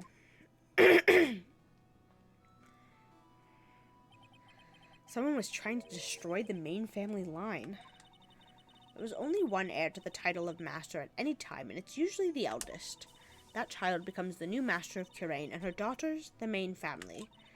All other mediums become branch family members with no hope of controlling the clan. That's why nothing has changed throughout the history of the clan. Branch families always have and always will plot to erase those of the main family line. Is the power of the Master worth this much bloodshed? Okay. You believe in the technique, don't you, Mr. Wright? You know its power is real. Yes, I do. It's been 2 years since I first met Maya. In that time, I've seen her channel the spirits of the dead plenty of times. During the Master case. And during Maggie Bird's trial, too. Thanks to Maya, Mia's always on hand to help me out when I need her the most. Oh my god. The Curain technique has made a huge difference to the world, you know. I mean, the ability to commune with the dead. That's true psychic power, you know. Members of the tradition have always been there behind every important leader. Who wouldn't respect such a tremendous skill? I suppose so, but with all that power and influence, I kind of expected you'd be really rich by now. Are you saying we're poor, Mr. Wright? Ho ho ho. You're very direct, aren't you? People don't believe in it anymore, you see. All because of one little mistake. Mistake? What mistake? We know what the mistake is. It was 17 years ago. That's when everything came crashing down. All because of that incident. all of that incident. Is she talking about what I think she is? Yes, we know that she was part of that. I'm sure the record still exists if you're interested. Locked up, of course.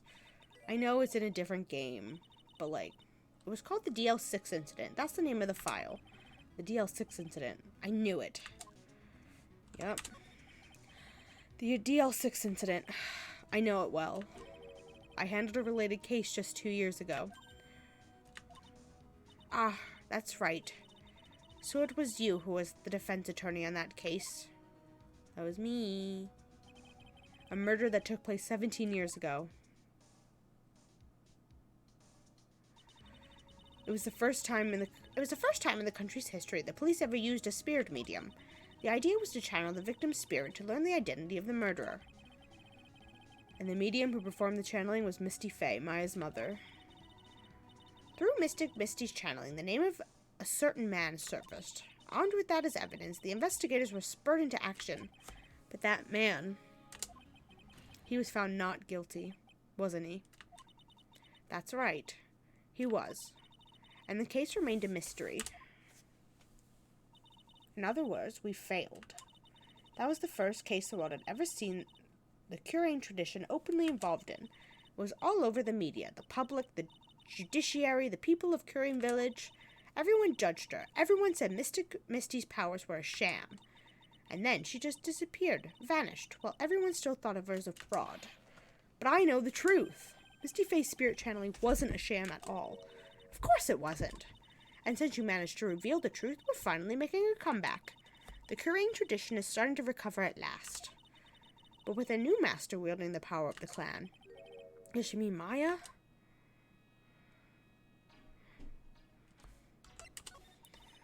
The spiritual power of the Curain channeling technique is in the blood. Maya's told me the exact same thing before. We, the women of the Fae clan, have always been spirit mediums. It's because the power to communicate with spirits flows strongly through us. According to Maya, only the women in the family can inherit that power. The main family's bloodline stems directly from Mystic Amy. But with each new generation, only one daughter becomes the new master. And the ones who don't become branch families, right? That's right. And it's always the cause of tragedy. You know, Maya had a sister, too. An older sister named Mia. Oh, yes, I've heard of her. What? You know about Mia? Of course. She became a lawyer in the hopes of discovering what happened to her mother. And lost her life as a result. Do you know what Mystic Mia is rumored to have said? She said it wasn't only because of her mother that she became a lawyer. She also didn't want to fight with her sister over the leadership of the tradition. Really? Well, she saw what happened to her own mother, Mystic Misty, as she grew up. I guess Mystic Maya got tired of seeing all the rivalry between her mother and her aunt. That's right, Mystic Faye had an elder sister too, Misty Faye. And Misty, having superior powers, managed to usurp the master seat from her. Misty Faye's sister is Mystic Morgan, as you probably know. Yep, that bitch. Morgan. There's a name I know well. It was a year ago now at Maya's home, Curain Village. We're just like reliving every game. What she did was terrible. It was all she could do to make her own daughter the next master. Also, she could. I suppose if you know about Mystic Morgan's daughter, then you must already realize that Iris... Huh? Iris? What's Iris got to do with any of this? That Iris is Mystic Morgan's daughter. What? What? Iris is what? Is she kidding me? Iris is Morgan Faye's daughter? What? Did you just say that Iris is Morgan Faye's daughter? Oops, thought you already knew. That sounded like you'd met one of Mr. Morgan's daughters already. I have. I know her very well. Oh? Yeah, Pearls. Pearl Faye. But I always thought she was an only child. You jest! That child, she's Mystic Morgan's. I had no idea. Mystic Morgan. But she's in prison now, isn't she? Yes. ever since she was found to be a co-conspirator in a murder case last year.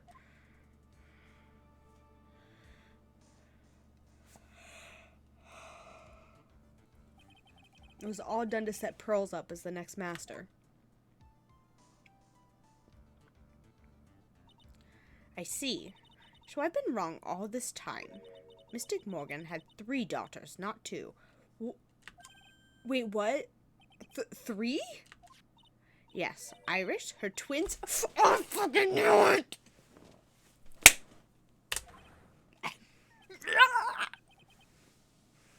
It was obvious, but also... Twin sister? Evil twin! Oh, you didn't know. It happened 20 years ago. After the clan leadership was taken from her by her sister, Mystic Morgan's life crumbled. It wasn't many years later that Curane's reputation hit an all-time low. When Mystic Morgan's husband realized his wife would never become the master, he left her in the village, taking their twin daughters with him. How awful. He was a jeweler, you know. In the end, he remarried, but that's when it happened. He decided to give one of his girls up to be looked after by us at the temple. What the fuck? That was Iris, you see. It's unbelievable. If Iris is a twin sister, it's fucking Dahlia. Both are names of flowers. Could it be? It could be. Phoenix, yes. Could you tell me one more thing, Sister Bikini? What was the name of Iris' sister? I'm sorry, Mr. Wright. I just can't remember. All I recall is that her father was a jeweler. Well, that's a clue, I guess. A jeweler. Thank you very much. You've helped clear up a lot of details. Pearls had 2 older sisters, huh? Yes, that's right. You could have been her brother-in-law, Phoenix, if, you know, Dahlia wasn't such a freak. No doubt it was all because of Mystic Morgan's anger towards the main family. Anger? What do you mean? Her twin daughters were taken from her by her jeweler husband, but even that couldn't destroy her dream of a child of hers that would one day lead the clan. That's why she had pearls? It seems that the incident here was a result of Mystic Morgan's anger. It was able to break free of the bars that confine her. So Iris is a twin sister. The plot thickens, as I almost said. But this information will be useless unless I can flesh it out a bit. I need to ask more questions, get some more info. We're gonna go present that to our boyfriend. Listen. Yep.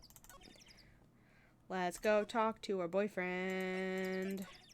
Let's go talk to him. Boy, howdy, have I got some news for you. Hey, Edgeworth. Did you know that Iris had a twin sister? What? A twin? You can't be serious. Sister Bikini told me, but the problem is she didn't know the name of this twin. There was nothing about Iris having a twin in the files I checked. Well, Iris was taken in by the temple when she was really young. Apparently her sister was raised by her father. A jeweler, I think. A jeweler? Right, I just might know who this twin sister of hers is. I had a feeling you'd say that. Let me guess. Her name is Dahlia Hawthorne, right? My ex-girlfriend!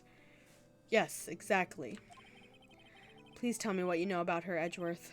Please. Oh my god. Gonna lose my goddamn mind. It was my first court case 6 years ago. I was a greenhorn, and due to my inexperience, the defendant died. You're talking about Terry Falls, right? You know about that case? You're not the only one who noticed something about Iris and Dahlia Hawthorne. I checked on one of Mia's old files from 6 years ago. Yes, Dahlia was a key witness in that case. Dahlia and Terry Falls conspired together to stage a fake kidnapping 11 years ago.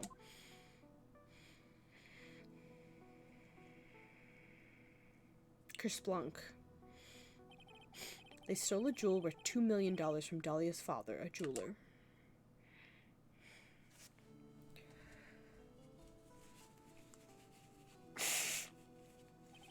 And 5 years after that,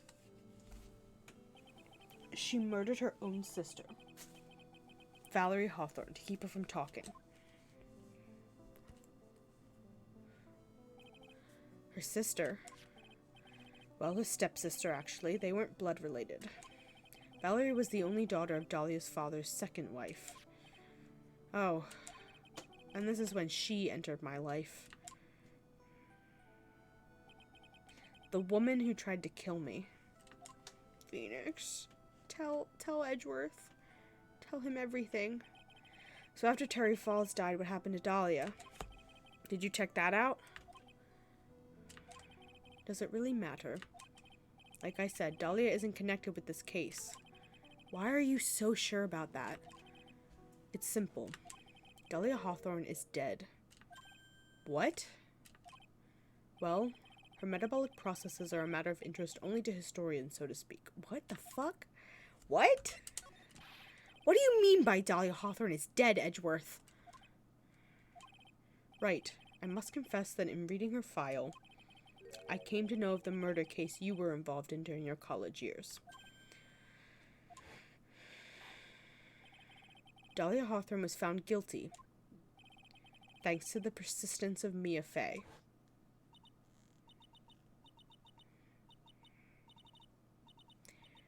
Mia Fey! At the time, Dahlia... It's like she was possessed by a demon or something. It's been almost 5 years since that guilty verdict was handed down. And her sentence was finally carried out. What the fuck, Edgeworth?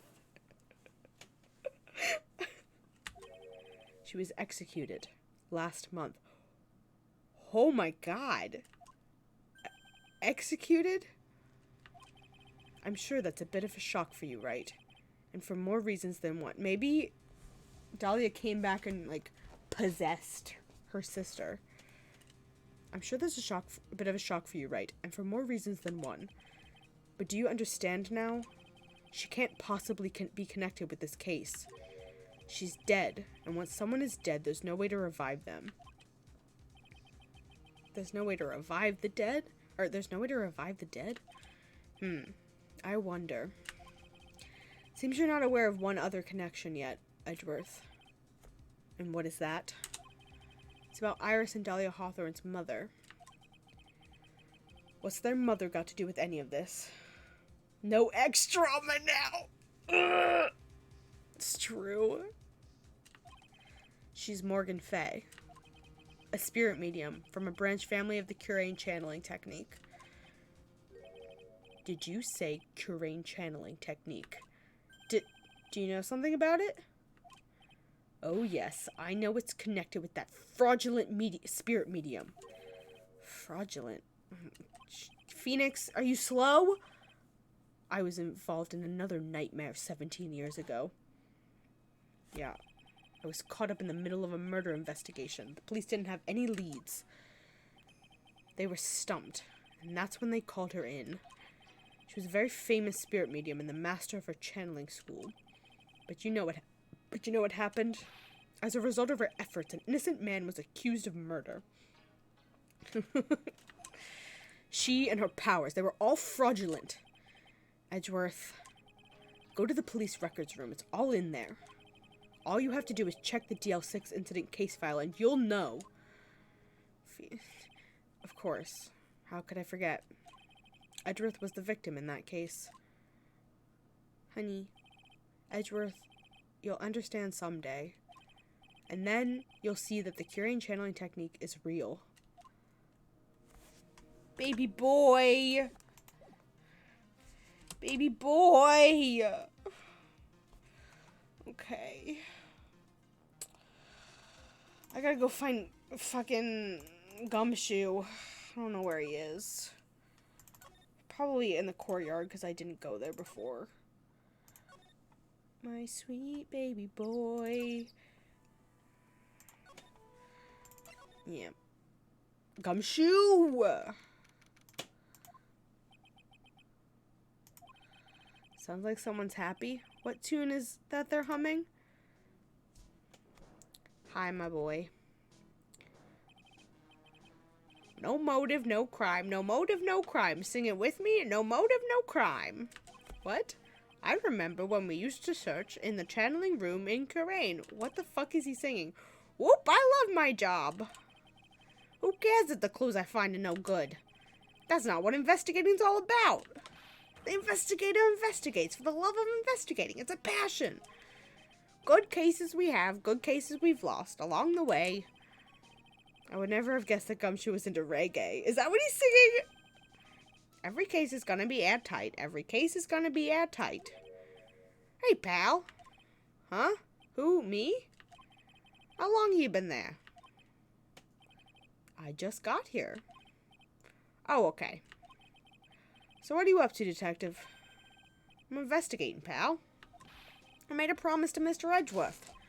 I promised I would find the real murder weapon. The real murder weapon. That barbed sword thing turned out to be a false lead, right? I'm giving it my best shot here, but I still haven't turned up any clues. I just found these weird scraps of paper. It looks like a letter or something. Doesn't seem to have anything to do with the case, though. A letter? Can I see the letter? Can I see the letter? So how's the investigation going, Detective Gumshoe? I don't know if I should be telling you, pal. But I guess it can't hurt. Looks like the murder took place in the inner temple garden. And they're taking that bloody writing on the lantern pretty seriously back in HQ. What? You mean... I don't have the details, pal. All I know is, if you don't find Maya down in that sacred cavern, we're gonna be faced with one ugly situation. What kind of ugly situation are we looking at here? You got me, I don't know. They're not my words, pal. Then who said it? Mr. Godot. Mr. Godot? What does he mean by that? About that letter you found. Don't remind me, pal. I'm busting a gut here trying to find the murder weapon. And all I find is some burnt old letter. Burnt up old letter? Yeah, it was in that incinerator right outside the inner temple. The incinerator? I knew it. I knew I wasn't imagining it. There was snow on the incinerator when I first saw it. But after the incident, the snow had melted away, which means someone used the incinerator on the night of the murder. What's up with you, pal? You've got it right. I've got it right here if you want to take a look. Can I? Do you mind? Sure, go nuts. I don't want it, pal. You can have it. Be careful. One night should be... As soon as you hear the signal out bell, you must channel her spirit. Leave everything up to her. Yep, it's instructions. It's all spirit mediums and masters and stuff. I bet it's got no relation to the case. Spirit mediums? Yeah. As soon as you hear the lights out bell, you must channel her spirit. Leave everything to her. Yep. It's gotta be important if it mentions spirit mediums and masters. I better give it a good looking over and some serious thought. Make sure you chuck it in the trash when you're done with it. Littering's a crime, pal. What do you know about the real murder weapon so far? Well, it wasn't the Shishido that was found impaled in the victim's body. Mr. Edgeworth proved that in court today. Yes, that's true. In which case, it must have been another blade. And that's what you're running around like a headless chicken looking for now, huh? Yeah. And man, is it tiring work. But let me tell you something, pal. I'm no chicken. We got the feather of forensics in our cap these days. We're using the department's secret weapon on this. Secret weapon? Your dog? What is this secret weapon of yours? You want to know? You gotta think scientifically, okay? Alright. The murder weapon was a sword. Swords are, scientifically speaking, made of metal, right? Oh, it's your metal detector. Got any questions so far? No. I know what he's gonna say, but I'll let him look smart. So what's the perfect tool for the job? Ta-da! A metal detector. Raise your hand if you didn't see this coming from a mile away. Well, you want to give scientific investigation a go? Huh? Me? Been using this thing for hours now. It gets pretty boring after a while. Why don't you give it a try? I don't know. Should I help Detective Gumshoe out or not? Play forensics expert. Come on, pal. It's good fun. I'm telling you. Alright then. I guess I'll give it a go. Like I said, this is the department's most advanced gadget. The absolute best. It's so sensitive it can make you cry. So high-tech you could skydive off of it. Oh, bother. So, now I'm going to tell you how to use it. It's possible the real murder weapon is around here somewhere, right? Sure, that's what we're trying to find out. Right, so first let's turn the detector on. Okay. The sound of the metal detector signal bouncing off something metallic. Next, move the detector around and give this cord a good look-see. Love how tenacious Gumshoe is, that he'd be in such a hurry he'd sit there for hours with a metal detector. True. Yep, you know, good hard stare. I know how to do it. Take a good look at everything. Yep. Gonna look at, yep. Look, a ladder. That's a step ladder? What's the difference? Looks like a normal ladder to me, pal. Surely everyone knows the difference. I mean, they're pretty ordinary objects. I met plenty of guys like you, always picking out the smallest details. The vegetable store guy near my place does it all the time. He even corrects me when I ask for a head of lettuce. That's cabbage, he says. I'm telling you, they're the exact same thing. No, they're not. They're completely different. You have to plant both of them firmly in the ground before they can grow, don't you? Listen, you gotta take a step back and look at the bigger picture sometimes. Otherwise, you miss a really important clue. That's advice from a pro, pal. The last person I need advice from is this guy in front of me. True. Ladders versus step ladders. Achievement unlocked. It's just a pair of skis. Nothing useful for our case here. I'm actually pretty good in skis, you know, pal. I just love to fly down the slopes with my coat fluttering in the wind. Really? I had no idea. How good are you then? Come on. Well, I'm better on skis than I am on skates, but not as good as when I'm on a snowboard. It's a pretty detailed answer. Oh, but you know what I'm best at? Making mashed potatoes and gravy. The guy's losing it. Must be the altitude. We better get back to the investigation. It's odd. This sled's made of plastic. It says bikini #1 on the side. Maybe there's something under it? Oh, I think I just found it. Hey, what's this? A badge? Ah! I've been hunting high and low for that. It's yours, detective? This thing's priceless to a guy like me, pal. A cop can't be a cop without his badge. I'm sure glad I put that dime in it there now. How did you manage to drop your badge here of all places? I know, I bet it happened this morning. I was playing around with the sled and... Stop right there. I don't need to hear any more.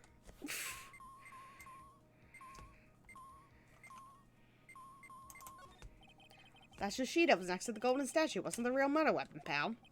Yeah, I know. I just thought I'd check it out again anyway. Oh yeah, that reminds me. Do you know about that sword? It's supposed to represent the multiple branches that life can take us and all the endings as one. Yep, I heard something about that. You know what I think about sometimes?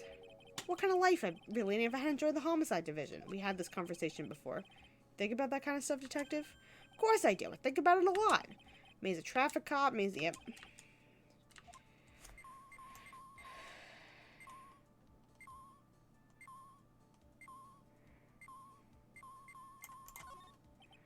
This is Miss Denim's staff, isn't it? Scientifically speaking, they're usually made of wood. But a detector's reacting to it. Yeah, but however you look at it, the thing's made of wood, alright? I don't bother investigating anything. It looks like it might be metallic. Isn't the whole point of a metal detector to find metal where you can't see it? It's weird that this thing is causing a racket. Here, let me take a look at it. Hey, hands off! Examining evidence is a job for the...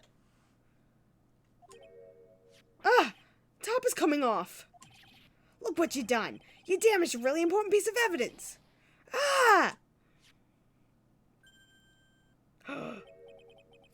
That's a sword inside the staff. Is this... Could it be? The murder weapon? I'd never have guessed there'd be a sword concealed on the victim's staff. They call this kind of thing a sword cane, pal. This one's a real gem. The workmanship is really something else. Thank goodness it wasn't a cane sword, or else the victim would have stabbed her own foot. I officially give up on trying to figure out how Gumshoe's mind works. If the real scene of the crime was the inner temple garden, then why was the sword used to kill the victim found in the main hall courtyard? Hey Gumshoe, who knows about the hidden sword?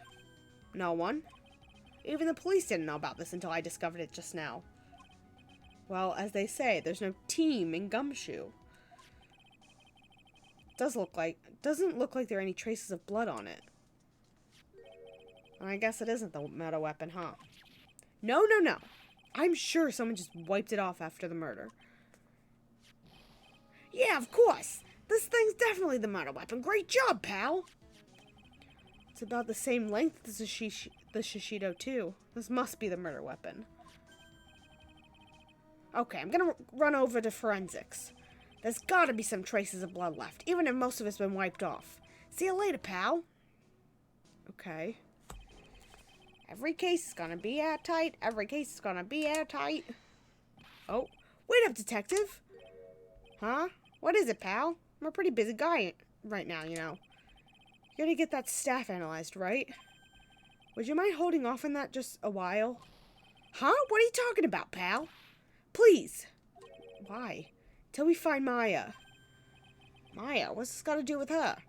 I don't know, but I'm starting to get a really bad feeling in the pit of my stomach. Oh? How so? Look, Maya's trapped inside the sacred cavern right now, and, well, we don't even know if she's okay or not. The more evidence and testimony I hear, the more uneasy I feel. You don't think? Maya's been please, detective. Let's just wait until we can get inside the sacred cavern. You're looking kind of viridian there. Okay. Just stop it with that face, pal. One thing, though. This staff's secret trick. Let's keep it between you and me, alright? If it gets out that we knew about it and we didn't say anything, we're finished. I understand. This is just a regular run-of-the-mill staff. You got it? Okay. Now you take good care of it, pal. Thank you, detective. Don't worry. She'll be fine. Gumshoe? You know, there's a place at the base of the mountain that has some really good pasta. How about I take you there when you find Maya, huh, pal? Sure. Thanks. No one knows this except me and Gumshoe. I can't help but wonder, though. What was Elise and him doing with a staff like this in the first place? Why are we still calling her that? Okay. Ba-ba-ba-ba-ba-ba-da. Okay.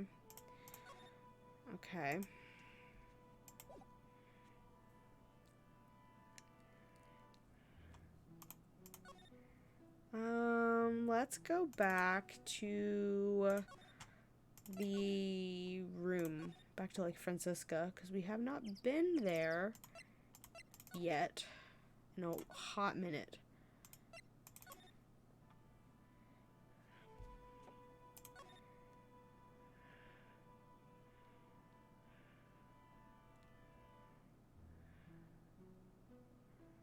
Alright, let's do this Magatama. Let's attempt. Okay. Night of the crime. I think it's time you told the truth about what you were doing on that night. You said you were in your room at Hazakura Temple the entire time. Do you still claim that to be the truth? Yes, that's where I was. Iris, I believe you're innocent. That's why I want to believe what you're telling me too. But I can't, because this person saw you somewhere else on the night of the murder. This person? Bikini. Bikini saw her here. I'm talking about Sister Bikini, of course. Sister Bikini. Her testimony in court today was very clear. That night I was helping an acolyte in a training at the inner temple, but Well, as you can see, my back likes to act up violently. So I left Iris to help the acolyte and returned to the Hazakura temple. Ooh. Hiccups for a second. Sister Bikini didn't just see you, she spoke with you. You two talked about Maya's training that night. So you see, Iris, you were there at the inner temple on the night of the murder. That's very impressive, Mr. Wright. The acolyte's actual training was due to start after 10 o'clock that night. I left the main hall early so I wouldn't be late. What time was that? Let me see.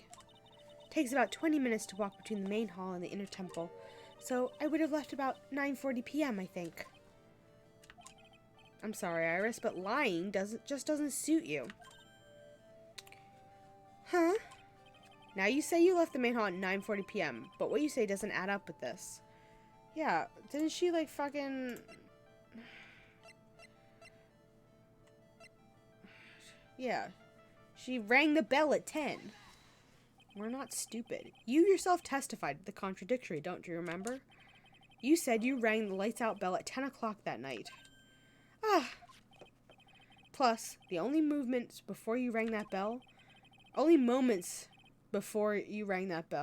you were seen at the main hall by the most reliable witness I have. Who's that? Me. Phoenix Wright. Mr. Wright. We even spoke a little that evening. That's when you gave me this. Surely you haven't forgotten. No, that's right. I remember. And that brings us to another puzzling fact, Iris. At 10 o'clock on the night of the murder, you were seen in 2 different places at the same time. It's time you told me exactly what's been going on, Iris. So far, I've managed to prove 2 things. First, on the night of the incident, you were at the inner temple. And second, at the exact same time, you were ringing the bell at Hazakura Temple. There's only one possible explanation for this apparent impossibility. There were 2 of you. On the night of the incident, you were seen in 2 different places at the same time, which means there must have been 2 of you. I can't think of another explanation, Iris. But that's crazy! How could I be? There's only 1 of me. It's impossible. Impossible? I wonder. The way you're trembling certainly seems to suggest otherwise. You're seriously trying to suggest more than 1 of me? Then show me the evidence. Show me something that proves there's more than 1 of me. Bum, bum, bum, bum, bum, bum, bum, bum. Dahlia Hawthorne. Deceased. I have a firm grasp of the situation now, Iris. You have a sister, don't you? A twin sister, perhaps. Ah. That's right. Dahlia Hawthorne. A woman I know only too well. I had no idea you knew her. Very impressive, Mr. Wright. But she's no longer... Yes, I know. Her sentence was carried out recently, wasn't it? I'm sorry. Thank you. There's no need to explain now, is there, Iris? The second you, who was at the temple on the night of the murder, it was your twin sister, Dahlia Hawthorne. But you just said it yourself a second ago. My sister's dead. Have you forgotten that? Have you forgotten this, Iris? This is a channeling dojo, a training ground for the curing channeling technique. That night, someone channeled Dahlia's spirit, and you knew about it. And that's the secret you've been trying to hide from me. Ah!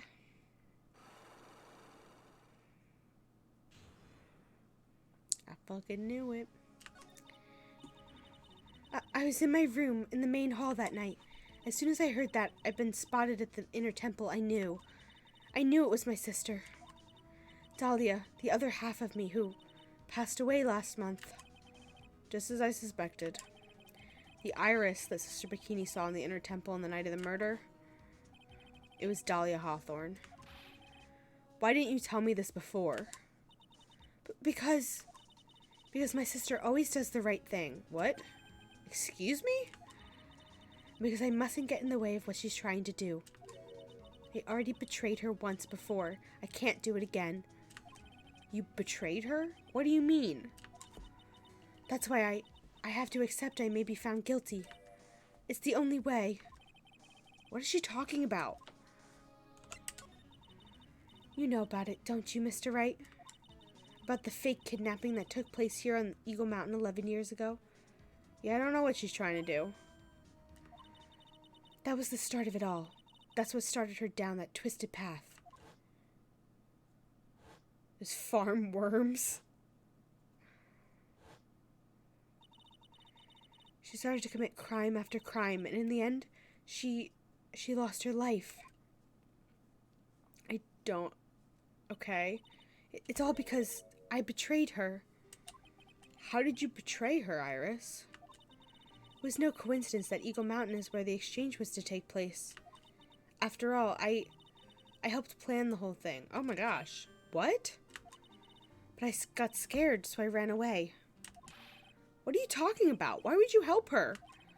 Stealing $2 million from your own father? That's awful. But I promised I'd help. And she didn't do it for the money. Huh? It was revenge on our father. Revenge? Oh, I can't. Oh, I was about to say, I can't ask about the revenge? What do you mean by revenge? He was a hideous man. He threw our mother away, then sent her to hell. Her mother? She must be talking about Morgan Fay. Our mother was the eldest daughter of the main branch of the Fay family. The main family had a lot of influence in many business and political circles at the time. As the eldest daughter, our mother was set to inherit all of that as the next master. That's the reason our father married our mother in the first place, for power. But his plan backfired, because our mother's sister took it all from her. She took over as the master of Kurain. That would be Misty Fay. Ow. Sorry, I got really sunburnt at the beach last weekend, or earlier this week, and the backs of my hands got burnt, and they're just really itchy now.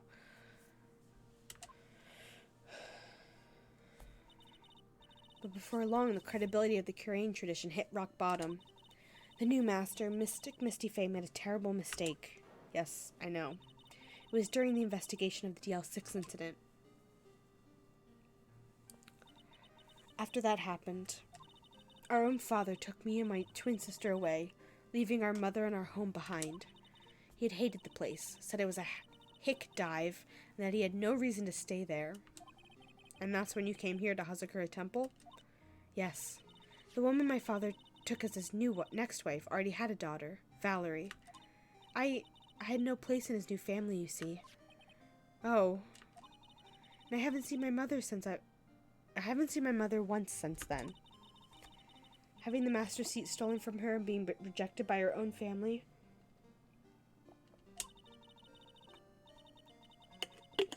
I've heard she's been very battered, spiritually and emotionally. I think I'm finally beginning to see how the pieces fit together. I've asked her everything I can in my capacity as a prosecutor. This incident, everything related to it goes back to the history of the Fay clan. That's what it looks like. Starting to lose my voice, which is not good. We have a lot of ground to cover still. Iris, there's just one more thing I want you to tell me. What is it? During the incident in which your sister, Dahlia Hawthorne, poisoned a lawyer, she began a relationship with a certain college student in order to hide the evidence. That college student, have you heard anything about him? Well, I did hear one thing. She said she hated his guts. I see. Thank you for your help. You're welcome. Hurry up, Phoenix Wright. There's still much to investigate. Leave these locks to me. I'll open them for you, I promise. Thank you. Suppose I better continue my investigation. What the fuck else do I have to investigate? There's still one giant secret left to unlock. Oh, Pearl. Okay. Pearl Psyche Lock. Yeah, let's go interrogate Pearl. Let's go attack a 9-year-old. Look at that. They really made a fire right in front of the shack. Oh, Mr. Nick. Ha! You're too late, Nick. If you came here for one of our potatoes, we've already polished them all. I think I pretty much got all the evidence I need. Now I need to find out what Pearl is hiding. Dun dun dun dun dun dun dun. Take that!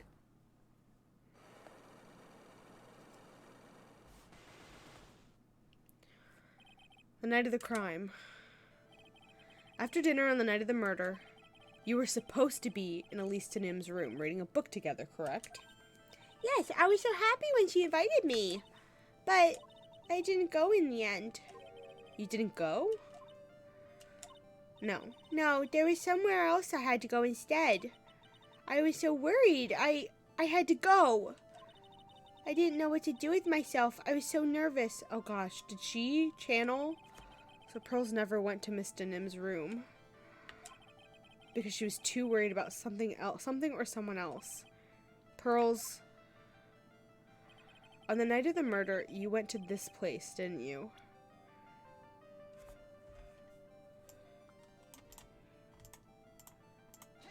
The inner temple. You went here, didn't you, Pearls? Looks like she's still not going to open up to me. This is where you went because you were so worried, right? Then the next question is, who or what were you so worried about? Now I'm going to take a guess. You can tell me if I'm right or wrong, okay? You mean you know? If I'm right, will you tell me the whole truth? Okay. You went to this place for one very simple reason, and that is this. You were worried about Maya. It's obvious that you were so worried. What you were so worried about, Pearls? It was Maya, wasn't it? You knew the training Maya was undertaking was dangerous. After all, it was the special course. I signed up for your special course. Well, by my, quite brave of you considering how cold it is.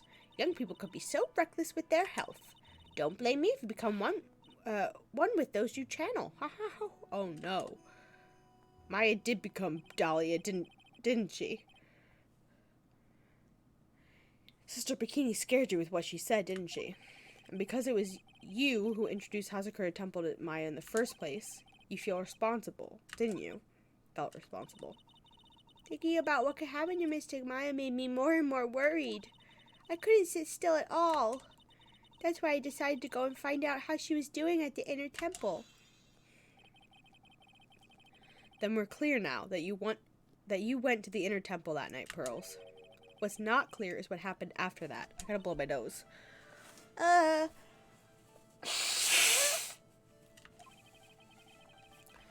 What about that? About what time was it when you headed over to the inner temple? It was probably around 9:30 when I left it, main hall. I heard the real training was supposed to start at 10. I wanted to get there before it started. But there was so much snow, I didn't get there till after 10 o'clock. Till after 10? How did you know what time it was? Because I heard the bell ringing for lights out. She heard the lights out bell. The Hazakura Temple's bells are pretty small though, isn't it? You must have been really good hearing. I was really trying to pick up the sound of that bell, that's all. I didn't want to miss it. That would be terrible. She was trying to hear the bell? Tell me, Pearls, why were you so worried about hearing that bell? Huh? Okay, Pearls had to do the channeling. Yep. I think I know why. The reason you were so worried about that bell was because of this. That burnt letter. You were given some instructions to follow that night, weren't you? I presume you recognize these pieces of paper? Where did you? In the incinerator at the inner temple. Pearls, you were following the instructions in this letter that night, weren't you? That's why you couldn't afford to miss the sound of the lights out bell. I'm speechless, Mr. Nick. You're amazing.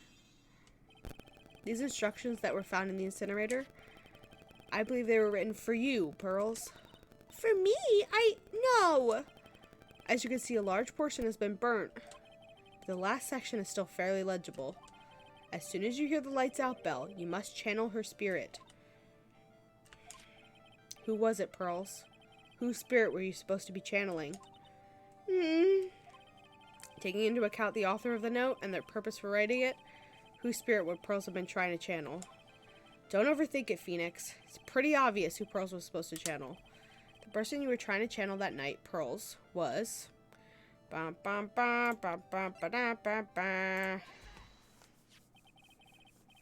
was Dahlia Hawthorne, wasn't it? Was that the name that was in the letter? Ah! Just as I suspected. It wasn't Iris whose sister Bikini met at the Inner Temple that night. It was Dahlia Hawthorne. Do you know anything about her, Pearls? Do you know what kind of a woman Dahlia Hawthorne was? No. I've never heard of anyone by that name before reading those instructions. I thought so. Pearls doesn't have a clue. She doesn't know that Dahlia Hawthorne is her sister. About the instructions in the letter I found, Pearls. Who wrote them? Whoever it was asked you to channel the spirit of someone you've never heard of. You must have quite a lot of respect for them.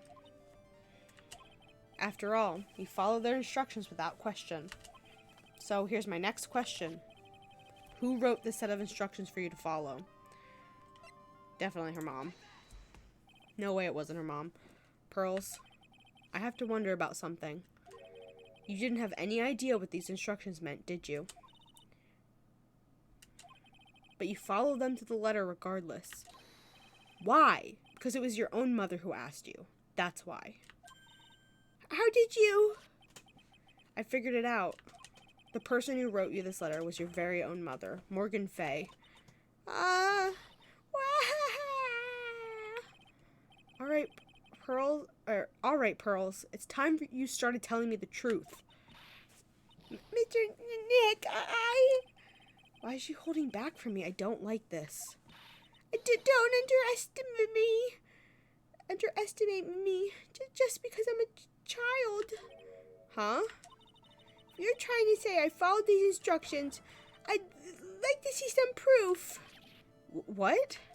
Because I don't think you have any. You should say anything rather than admit to carrying out those instructions. Guess I'll have to provide more evidence then. One more thing should do it. Alright, Pearls. We both know someone carried out these instructions on the night of the murder. But you're right. There's no evidence that proves it was you. I knew it. However, I do know that whoever did it was a child. Huh? How do you know that? It couldn't have been an adult. No adult would have made a simple mistake like that.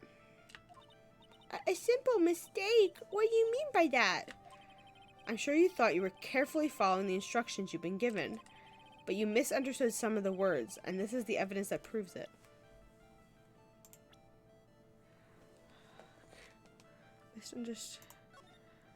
Be careful. Once done, her name is, here's a picture of her. Use it when you channel her, so I know you can do it. Once this is burned, gravely roast the master in the fires of Hades and bring our vengeance. Gravely. Okay.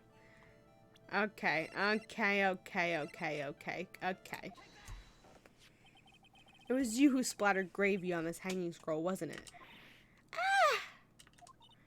Why would I do something like that? Do you remember what was written in this letter? Gravely roast the master in the fires of Hades and bring our vengeance to fruition. You don't know how to read the words gravely and roast among others, right? Or you didn't know how to read the words gravely and roast among others, right? How do you know that? Remember the conversation you had with Miss Demin on the night of the murder? Perhaps we can read some books together. Really? I'd love to. I'm not very good at reading. Well then, would you like to practice reading with me? Miss Elise, so, for example, how do you read this? It says, gravely. That's kind of a tough word. Sure, Miss Min taught you how to read gravely and roast, but what she didn't teach you is what they meant. Gravely sounded like gravy. Gravely sounded like gravy to me, and the only roast I could think of was the food. And that's why you did it. That's why you covered the picture of the master in gravy from that night's pot roast. To be honest, I did think it was a bit strange. I guess I really did get the wrong idea. Just a tiny bit. I really am useless. I couldn't even burn the letter properly as my mother asked of me. Such a simple thing. Oh my god, my chair just creaked. Scared the crap out of me.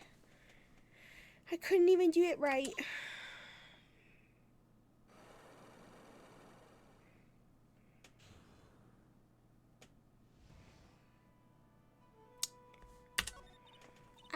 After dinner that night, I did go to the inner temple with a pot full of leftover gravy. The gravy? I saw the picture in the hanging scroll near the sacred cavern. I was sure it was the Master of Kurain, like I said in the letter. I see. And then, well, it was already way past 10 when I got there because of all the snow. So I went to the inner temple guest area. The guest area?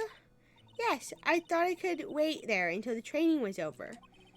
Why didn't you just go to the training hall? Because Mystic Maya's main training had already started and I couldn't interrupt it. So I just stayed where I was and prayed for her to get through it. But then Pearls, did you fall asleep? I'm sorry, I didn't mean to. I just couldn't help it. Hey, don't worry about it, Pearls. Who cares if you fell asleep? I fell asleep waiting for Iris, too. It happens. Anyway, when you found yourself trapped at the inner temple? Yes, when I woke up, it was morning. I tried not to cry, but Dusky Bridge wasn't there anymore, and there was no one in the training hall. I thought everyone had left me because I overslept. I threw the letter into the incinerator, and then I heated up the leftover gravy, and then I let off some steam by chucking a gravy on the scroll while you cried. Oh, and then let off some steam while chucking the gravy on the scroll as you cried. Poor Pearls. Must have been pretty scary for you, Pearl. I know what it's like. Nick used to leave me behind when I fell asleep at school, too. Don't equate something so trivial with her experience, Larry.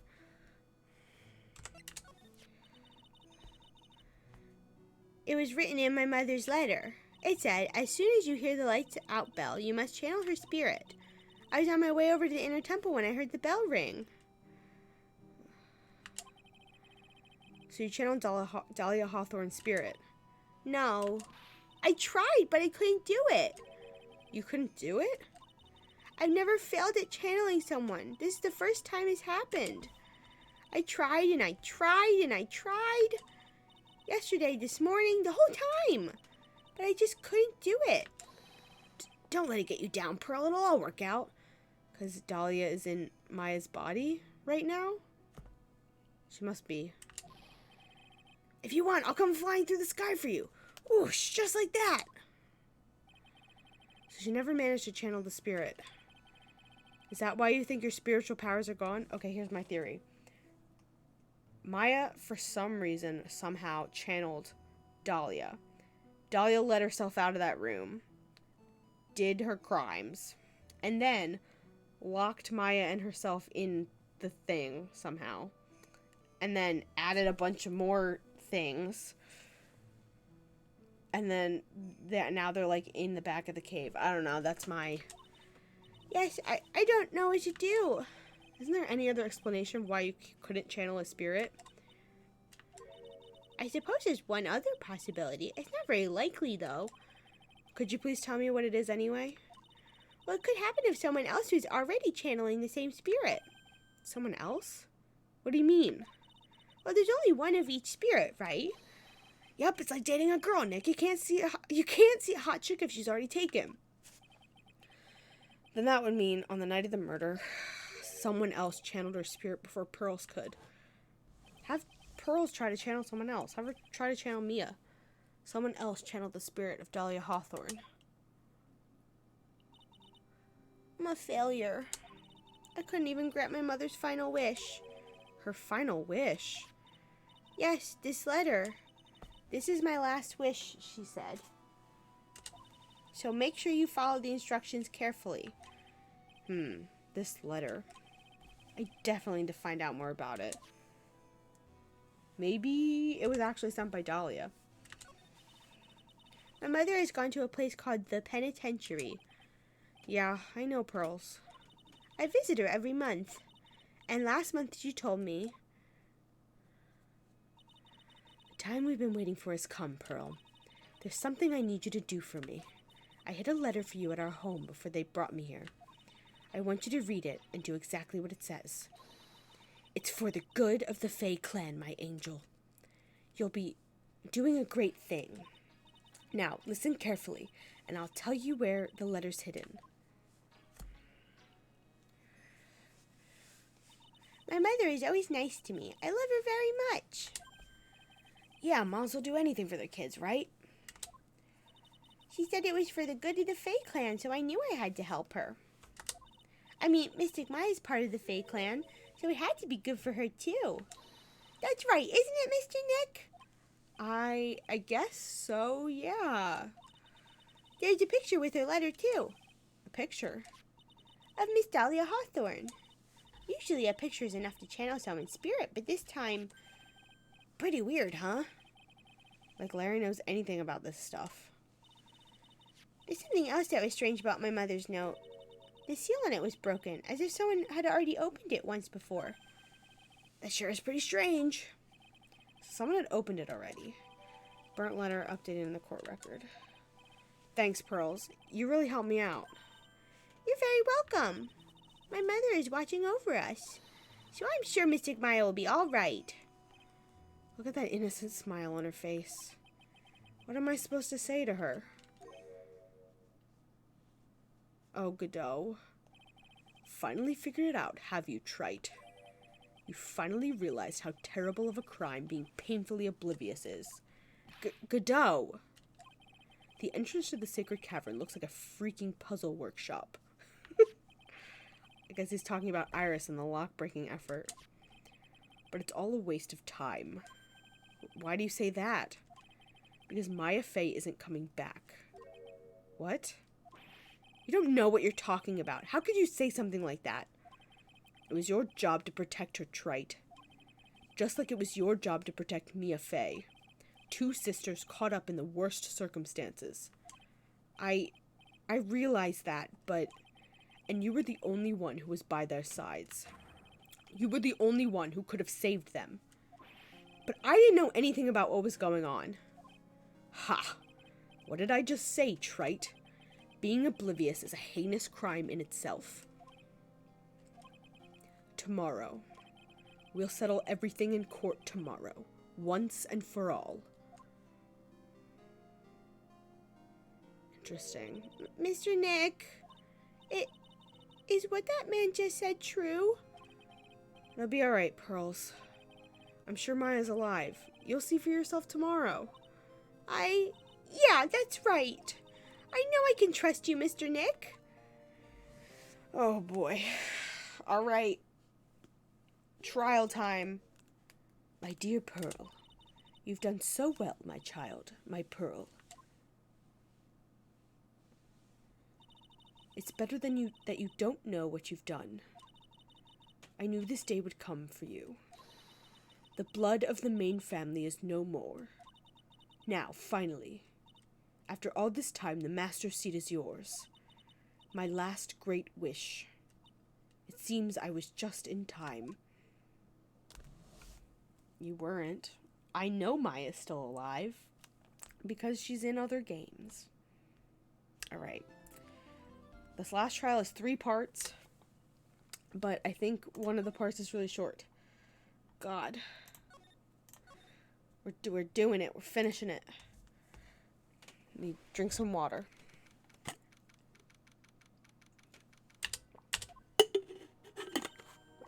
Good morning. Oh, are you by yourself? Morning, Pearls. Mr. Nick, please tell me what's going to happen to Mystic Maya. I'm sorry. We don't know yet. The investigation is still going on, so I wasn't allowed into the inner temple. Oh, I see. So is Sister Iris still trying to remove those trick locks in the training hall? No, she's the defendant in this case, so she can't be at the inner temple. She's required to be here in court. Then how come she's not here in the defendant's lobby? I have to admit, it's kind of strange. If you're looking for Iris, she's in the prosecutor's lobby. What? Oh. Edgeworth. What's Iris doing over there? She's going over today's testimony with the prosecutor as we speak. Today's testimony? You heard me. Iris is going to be testifying as a witness for the prosecution. Wait, what? The prosecutor is squeezing her for a confession, or so I heard. Franziska von Karma, what are you up to? What? How is that legal? That we're her lawyer. I know what you're thinking, but Franziska isn't the prosecutor today. What? Then who is? Godot, obviously. Who else would it be but Godot? Godot? Franziska is engaged in some important work at the Sacred Cavern. The Sacred Cavern? You don't mean that she's... Exactly. She's been out there all night trying to remove those trick locks. This is the friend Maya shipping. This is oh. And I ship it real hard now. She's gonna rescue her girlfriend from the depths of hell. Anyway. Everyone's gay. With the head nun's assistance, naturally. We estimate that the last of the locks should be taken care of in about 3 hours. I hope everything continues to go smoothly and we'll receive some good news soon. Yeah, thanks, Edgeworth. Prosecutor Godot intends to nail this case shut today. Be prepared to fight like there's no tomorrow. You don't have to tell me that. Touché. I can already see it in your eyes. You're not the same fever-ridden, frantic maniac you were yesterday. It's strange. On the way here, I decided that today would be the end of all this. Almost immediately after I made that decision, I felt myself getting stronger. Interesting. Maybe you've passed your cold on to someone else, literally. And with that, I leave the rest in your capable hands, partner. Oh my god!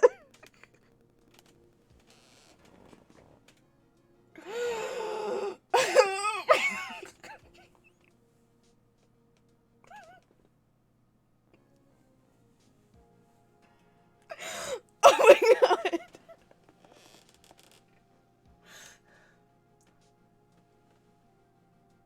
Partner. Thanks. I can breathe.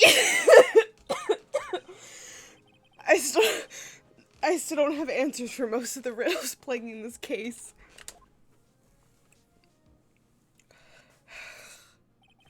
The circumstances around the murder of Miss Elise Denim. No, I mean Miss Misty Fay. The impossible flight Larry claims to have seen. And what that woman is really after. It will solve them all and bring this whole tragedy to an end.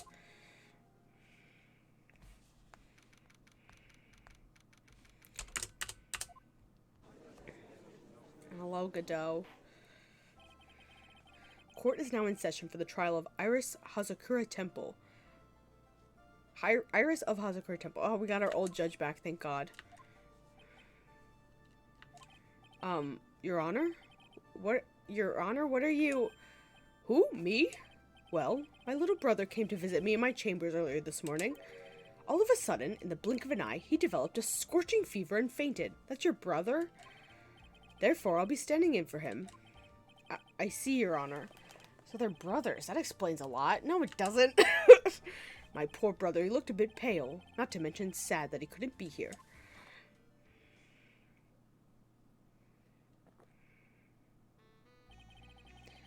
It is impossible to predict what the future has in store for any of us. This is precisely why people feel the need to judge the past. And we of the court have been charged with the solemn duty of passing judgment. Well said, Mr. Godot. I understand exactly what you said, at least up until the end, anyway. Now then, Mr. Godot, please proceed with your opening statement. Sorry. Humans are fragile, fickle beings. Our hearts change with the shifting of the tides. There is only one thing that remains a constant in this crazy world. The bitter darkness that lies at the bottom of this mug. Okay. So then you mean, forget it. What do you mean? During yesterday's trial, the accused refused to admit her role in the crime. But today, she has a change of heart. Sister Iris of Hazakura Temple has a confession to make.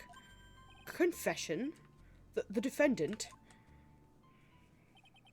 Iris, why didn't she discuss this with me first? Very well. This court will now hear the defendant's confession. She's lying.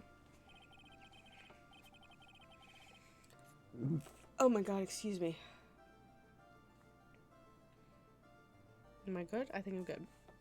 Upon meeting a beautiful lady, always ask for her name and profession. That's one of my rules. My name is Iris. I'm but a simple nun undergoing training at Hazakura Temple. Witness, is there something you would like to confess to? Yes, but first I want to apologize to Mr. Wright. I can't continue lying to everyone anymore. It's alright. What is it? Mr. Wright, I have to admit that I did play a part in this terrible incident.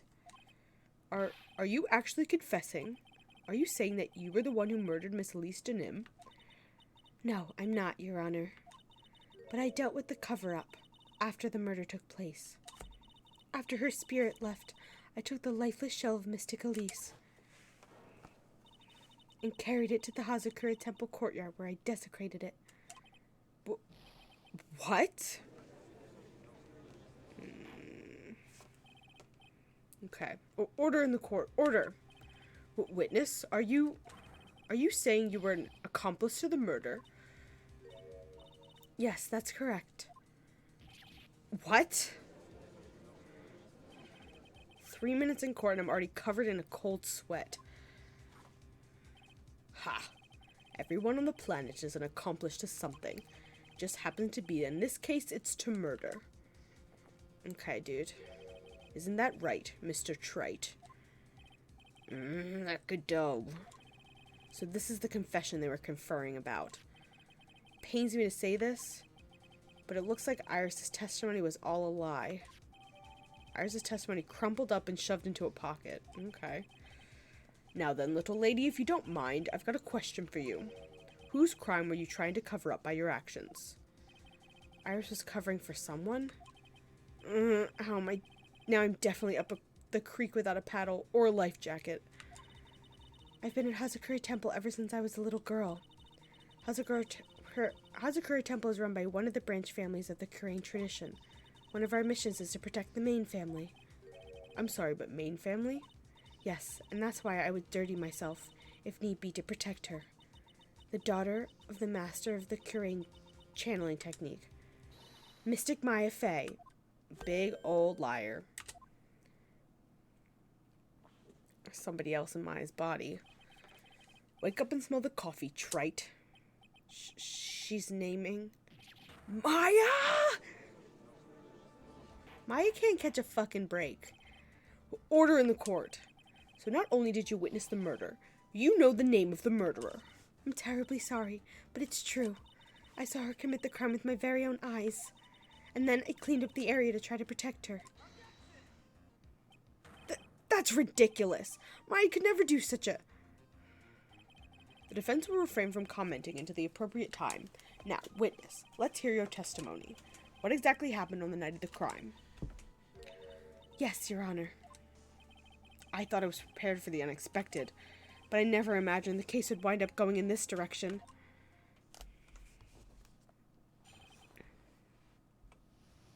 The real murderer.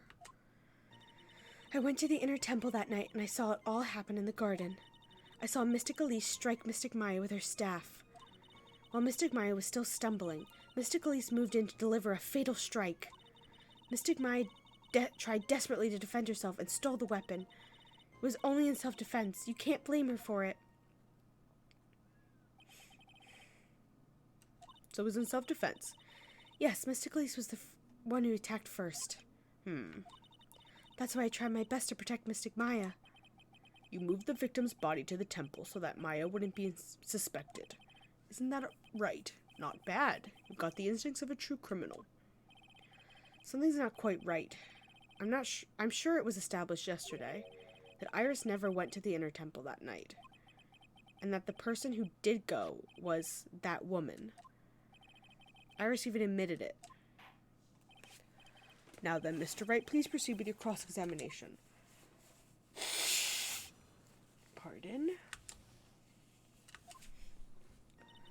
Went to the inner temple, saw Miss Elise strike Maya with her staff.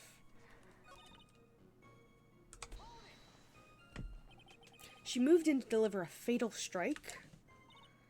Yes, I'm sure of it. She threw down her staff and reached into her robe for a weapon. Wait a minute. What was this weapon? It was some kind of dagger. A dagger, huh? And Elise Demin tried to stab her with this weapon? To kill Miss Faye? Yes, exactly. Ha. You look like I did after I mistakenly took a swig of Worcestershire sauce. Do you have a problem with the testimony you're hearing from your client, Mr. Lawyer boy? Do I have a testimony with... Yes, I do. I have a problem. Do I have a testimony is what I just said. Your Honor, I have a small problem with the witness's testimony. You do?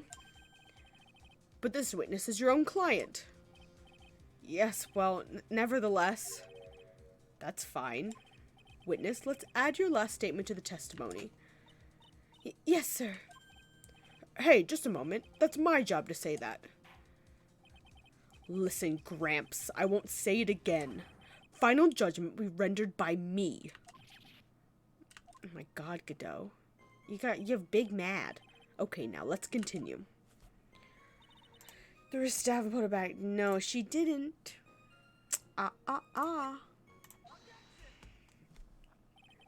Sister Iris, there's something strange about your version of events. Huh? Miss Dimno throwing her staff away makes no sense at all to me. But all you can do with a staff is hit someone. Naturally, you wouldn't know this, Sister Iris, but the victim's staff had a special feature about it. As you can see, it's a sword. Ah! If Elise Denim really had wanted to kill Maya Faye, she wouldn't have needed to use a separate dagger. Not when she already had a beautiful blade in her hands already. Did they say already twice? Well, Sister Iris, what do you have to say? That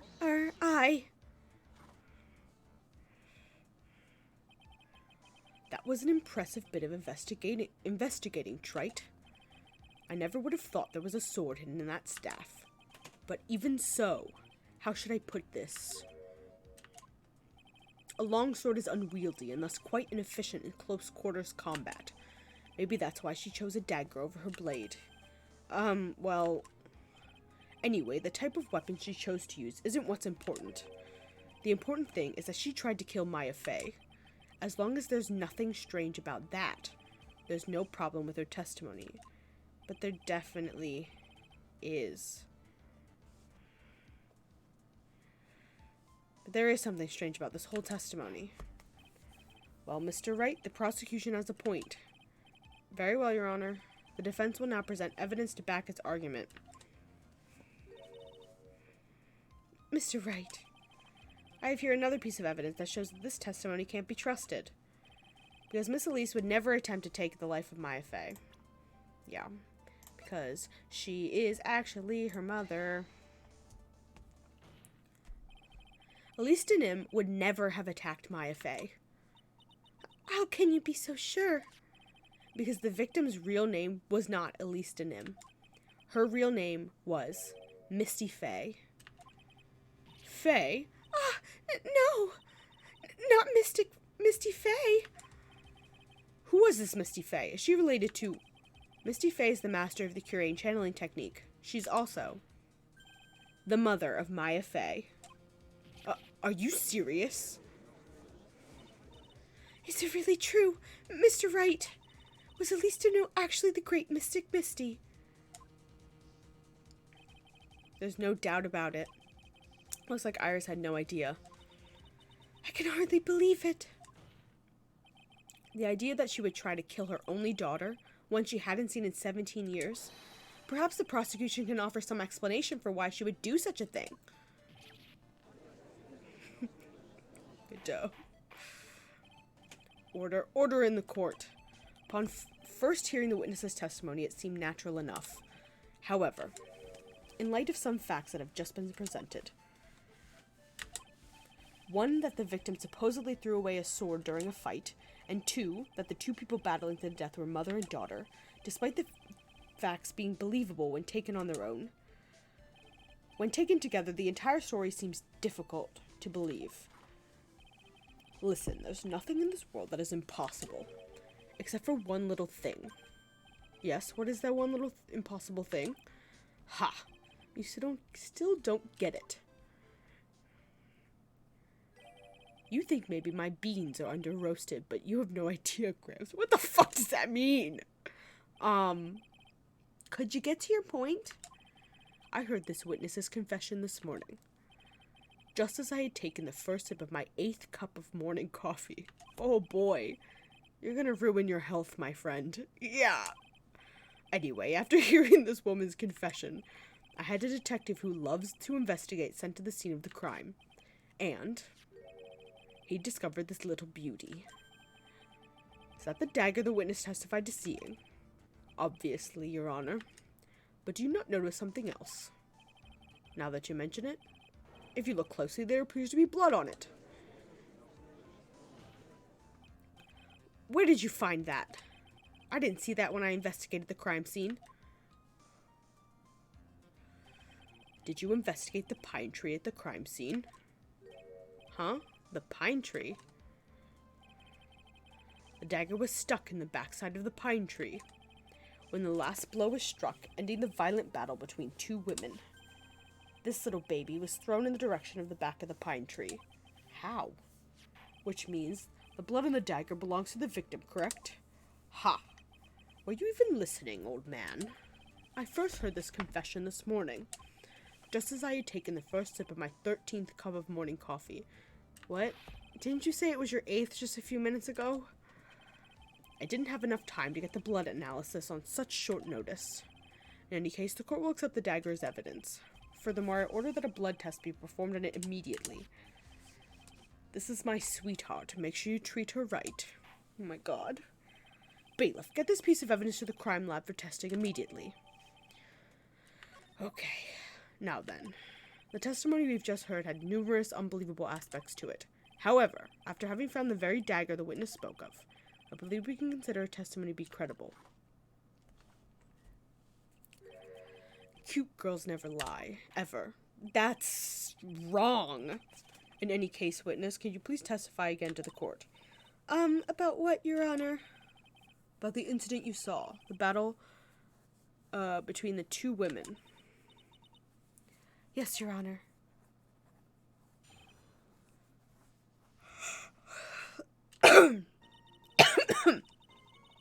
Maya stumbled briefly after being hit over the head. Oh god. Maya stumbled after being hit over the head with a staff.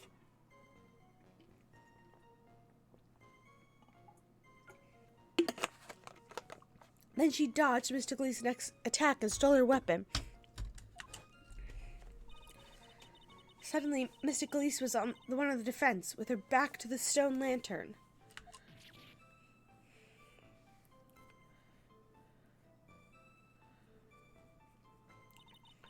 That's when Mystic Maya stabbed Mystic Elise. Mystic Elise managed to fling the knife away, but then she collapsed.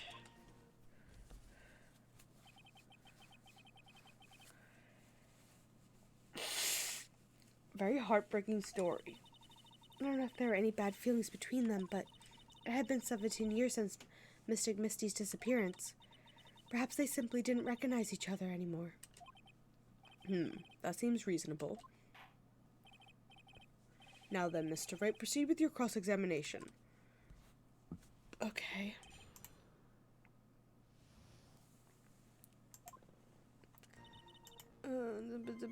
Stumbled. Oh my god.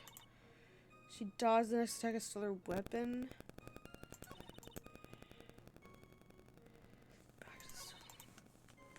Stabbed Mystic Elise.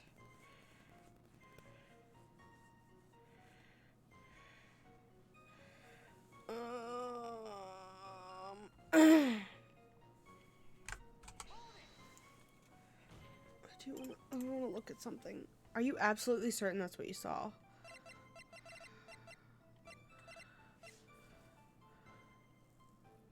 From a stab in the back. Okay, so this... Yes, I'm almost certain. Almost? The garden was dark. I couldn't really tell who was who. What did she just say? So in other words, it could have been someone else entirely. We know that Maya Fey was at the Inner Temple that night, and that the woman that was killed was Elise Denim. Isn't that fairly obvious who attacked who?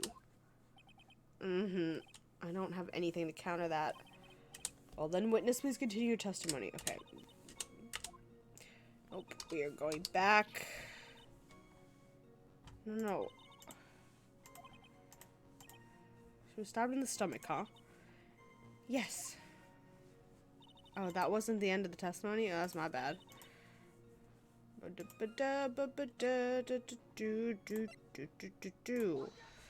Objection! Something about you just isn't right today, Iris. Huh? Until now, I didn't think you were the type to make such a careless mistake. However, the testimony you just gave contains quite a few contradictions. What do you mean? What's so wrong about my testimony? According to you, Maya Fey stabbed the victim while she had her back to the stone lantern, correct? Yes, that's right. But in that case, the victim would have been stabbed in the stomach, right? Yes, I think so. But, according to the autopsy report, the cause of death was due to blood loss from a stab wound in her back. Ah! This proves that the victim was stabbed from behind, not from the front. Sister Iris, it appears that another seed of doubt has sprouted from your testimony. Ah!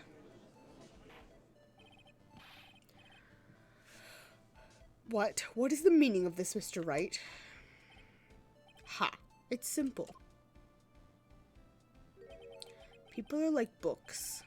We've all got a front and a back. You get my drift. What? Is that all you have to say? I can also see that darkness loves to play with the human mind. Could you please knock it off with the cheesy proverbs and illogical metaphors already? The point is, too much of this testimony just doesn't make sense. Throwing away a useful staff, the people fighting being mother and daughter, and now she falsely claims the victim was stabbed in the stomach. There certainly are some inconsistencies. Well, Iris, how about it? Well, it's just... If you ask me, you're just being too naive about the whole thing.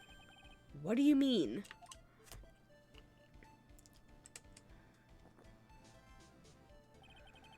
There are 253 distinct types of bitterness in coffee, but to pick out each one requires total concentration and the use of all the senses. Were you really concentrating on what this witness actually said? Prosecutor Godot, explain yourself. The witness was quite unambiguous about her own ambiguities when she said that the garden was dark and she couldn't see clearly. A human needs one thing to see clearly, and that is light. Light. And working eyeballs. By the way, did you know Hazakura has a rule that on nights when an acolyte is at the inner temple training, the stone lantern in the garden must be kept lit. I did wonder about that stone lantern, what that stone lantern was there for. Well, if that's true, shouldn't the witness have been able to see the crime more clearly? Normally, yes, Your Honor, but according to the head nun, Sister Bikini, on the night of the crime, it was impossible to light that stone lantern. Impossible? It hadn't been used in a long time, and the wick was no good. In other words, it had been nearly pitch black in the garden that night.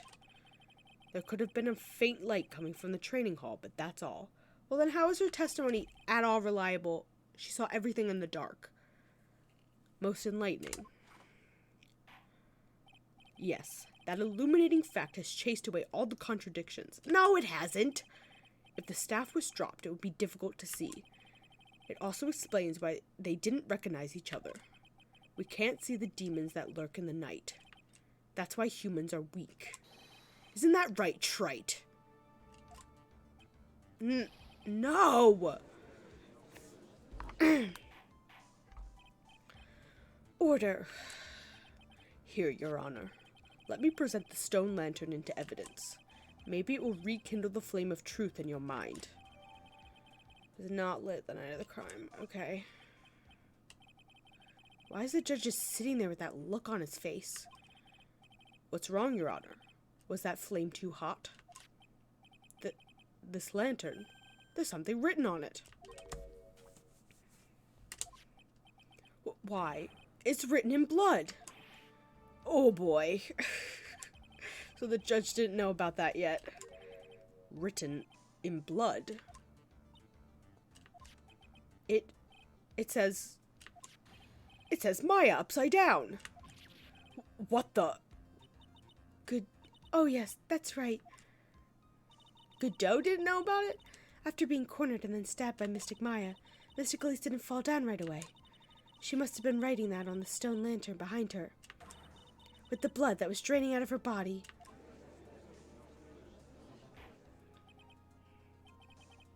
Certainly looks that way. Hang on just a minute.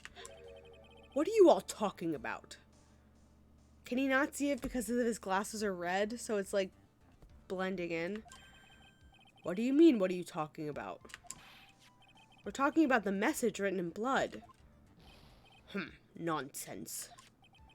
This lantern, it's as clean as a whistle. Yeah, he can't see it because it's red.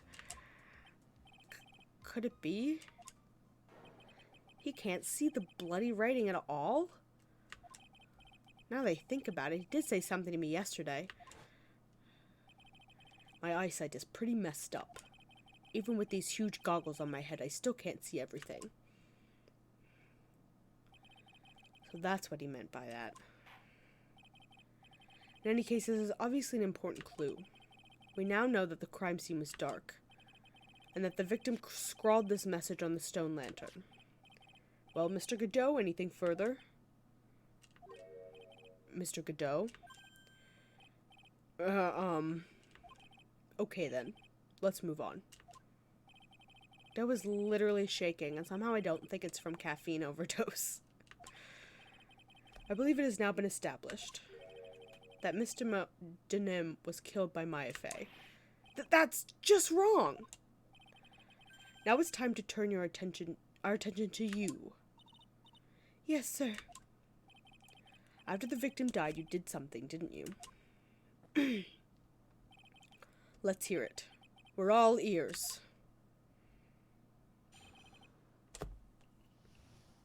Sister Iris's cover-up. After Mystic Elise died, I called out to Mystic Maya. I thought it was my duty to protect the future master of the Curain tradition, so I removed the body from the inner temple by myself. I dragged it behind me all the way across the dusky bridge. across Dusky Bridge. Then I used the snowmobile to carry it back to Hazakura Temple, and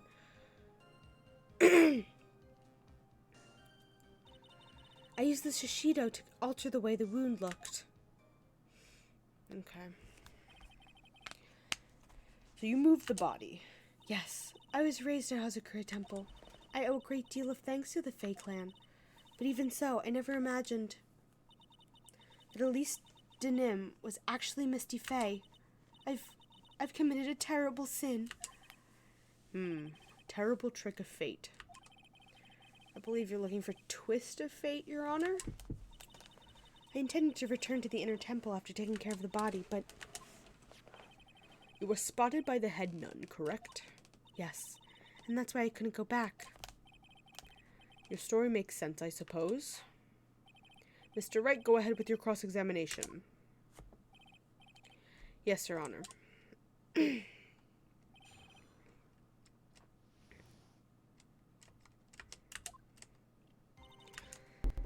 Called out to Mr. Miles.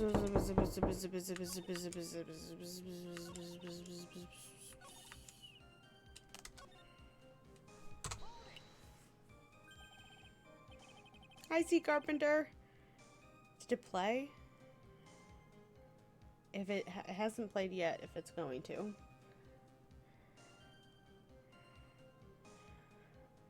The snowmobile? I knew that would show up sooner or later. Yes, I had the key. How you doing, friend? Happy Friday. I used the snowmobile to travel from Hazakura Temple to Dusky Bridge. Is this the part? This is the part that was in question the other day. Should I ask for more details? Yes. Absolutely. I don't know about the tracks. It did play. Okay. Must not have heard it. I'm doing good. Happy it's Friday. We're gonna fucking finish this game tonight. So help me. And it's all my shipper fantasies are coming true. You should have heard me screaming earlier. Anyway, if you really did move her body by snowmobile, there should be tracks left in the snow, right? Scarecoded 10 times with a creeper fuse. You played Minecraft a couple nights ago. That's the best time to use that. Well, yes, naturally you would expect tracks. This picture was presented at yesterday's trial. Are these the tracks from that ride? Yes, I think they are. But I can only see one set of tracks here. I don't see what's so strange about that. Snow was still falling when I left Hazakura Temple.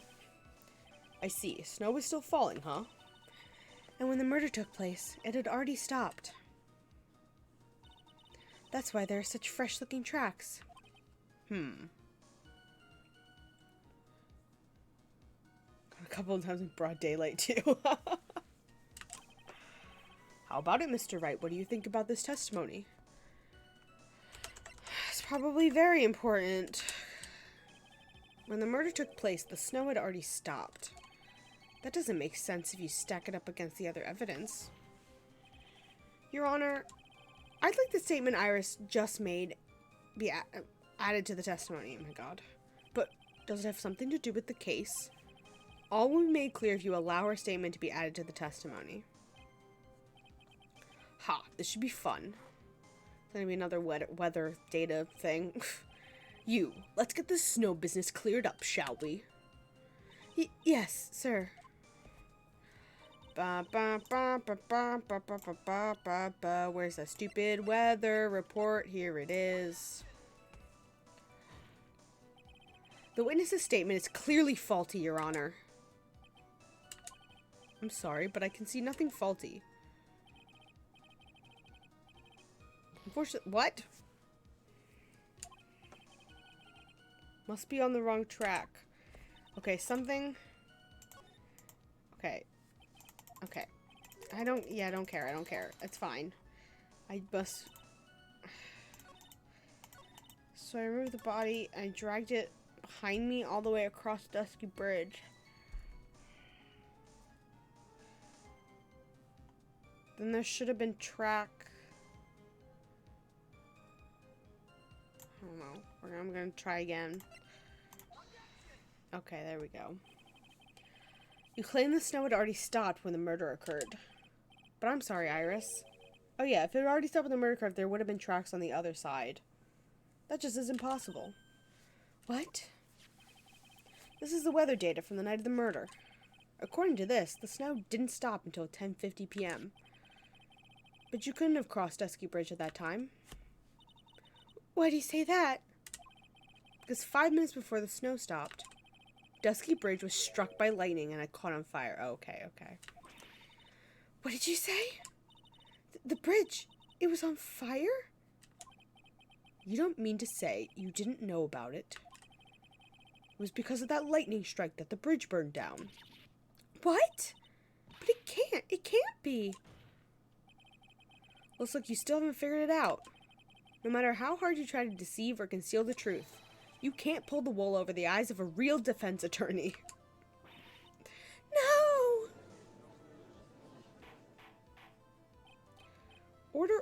Order. The bridge was already on fire when the incident took place. That's right, the inner temple was already totally cut off from the outside world. There's no way you could have crossed the bridge, body or no body. Witness, even my patience has its limits. Any further lying and I will find you in contempt of court. Do you have anything to say for yourself? The only person here that is truly contemptible is you, trite old man. Oh, okay. Me? How dare you? Whether this witness lied or not doesn't mean squat right now. Squat? The important thing now is to find out the truth. Isn't that right? Yes, of course, but whether it was snowing or not snowing, or whether the bridge was burning or not, there are two facts that can't be disputed. First, the body of Elise Denim was discovered at the Hazakura Temple courtyard. And second, the head nun, Sister Bikini, witnessed Iris desecrating Elise Denim's body. He makes a good point on both accounts. That's right. I'm not lying. What are you claiming this time? I wasn't myself at all that night, so my memory is still somewhat hazy. You've stood at that witness stand and testified this entire time. Are you telling us now that your memories of that night is hazy? It is only human to err. If you're so perfect, trite, maybe you can explain this for the court. What is it? When the murder happened, the bridge had already burnt down. But somehow the body traveled across the bridge and was found in the temple courtyard. Perhaps you have some kind of perfect explanation for this little magic trick. Why do I... Well, not exactly, no. Why is that on me to prove? I know there must be some other way she got across that burnout bridge. But unless I can do something to... If I can somehow demonstrate it, we'll never know the truth. Looks like the defense is not prepared to offer a suitable explanation. See what I mean? In other words, you're in no position to suggest that this lady's testimony isn't the truth.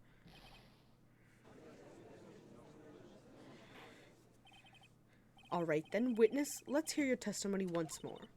About what, Your Honor?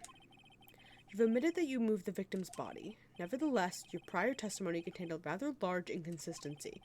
Please add an explanation for that to your testimony. Yes, Your Honor. Will this be her final testimony? Will it? I don't know. Maybe?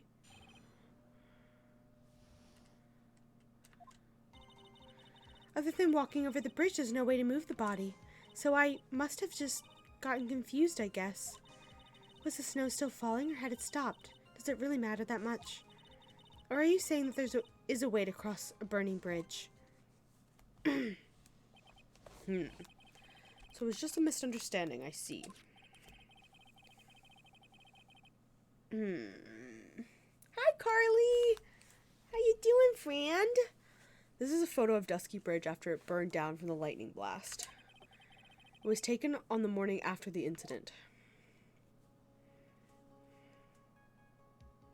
It certainly was burnt to a crisp and One of the suspension wires even snapped.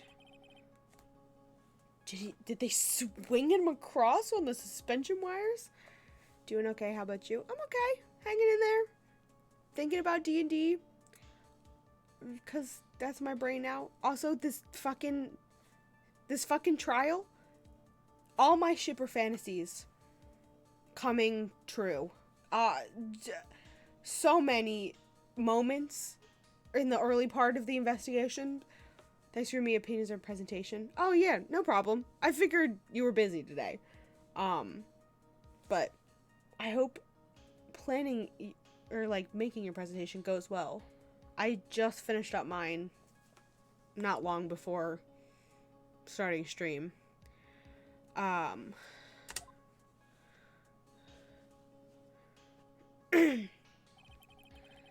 Clearly impossible to carry a corpse across a bridge in this condition. Photo out of the court record. Okay. Unless I do something to discredit this testimony, it's going to be deemed as the truth. And Maya will be accused of murder. Trite. I'm only going to say that one more time. It's only human to err. And only humans can spot the errors of our ways. The more sense he makes, the less sense he makes.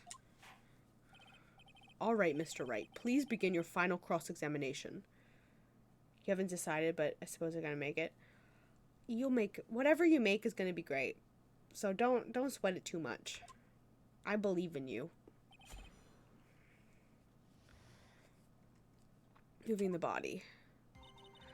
Other than walking over the... Okay. That's not true. Technically, that's not true. A dead body flying over a burning bridge. I wouldn't exactly rule out the possibility. What? Ha!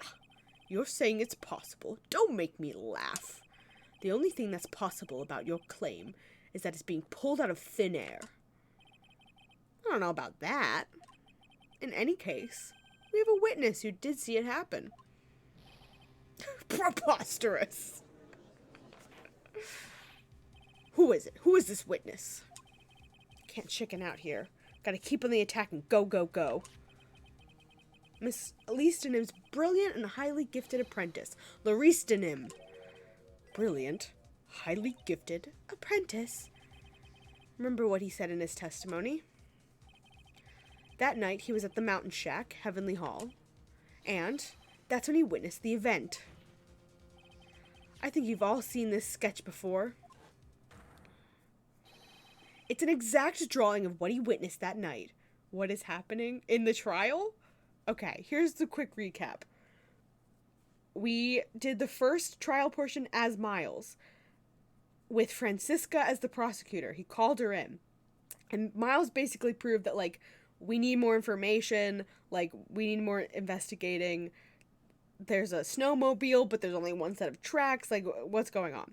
So then we go back to the hall to investigate, and just, like, every character's there. We're hanging out with Francisco walking around, we're hanging out with Gumshoe, we're hanging out with Miles, and Maya is trapped. The bridge burned down, so they fixed, like, the bridge a little bit so we could get over, and Maya is locked in the cavern with, like, this trick lock that they can't open. And so then we go out and we're, like, talking to all the people. The Elise Denim, the victim, is actually Misty Faye, as I guessed. Maya's mom.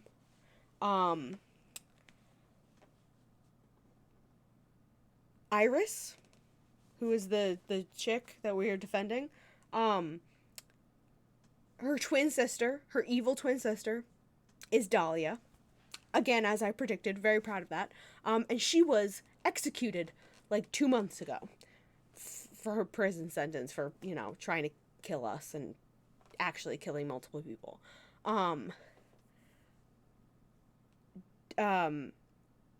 Iris and Dahlia's actual real mother is Morgan Faye, Pearl's mom. So they're siblings. And their dad, like, took them away when they were young because Morgan, like, he just wanted the power that came with, like, marrying the head of the Curain clan. And when Morgan lost that position, he, like, left her and took their kids. But he left Dahlia at this, like, temple. And apparently Iris helped set up the whole kidnapping thing and, like, betrayed her sister. So, like, something like that is something about that's going to pan out later, I'm sure. But then there was an earthquake, which freaked out Miles, obviously, because he's afraid of earthquakes.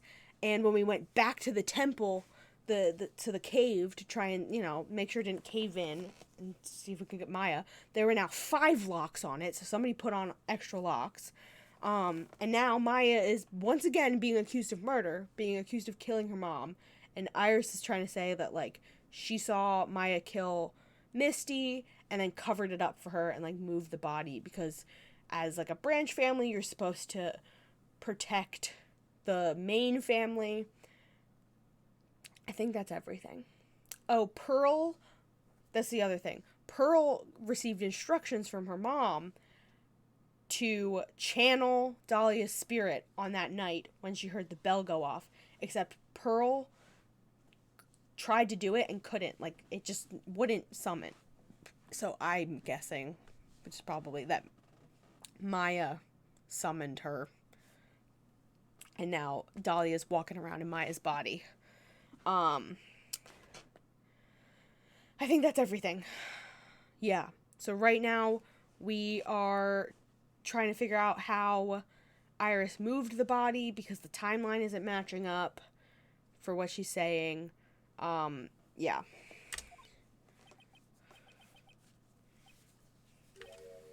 Are you serious? Today's not April Fool's Day, is it? Okay, I think I got it.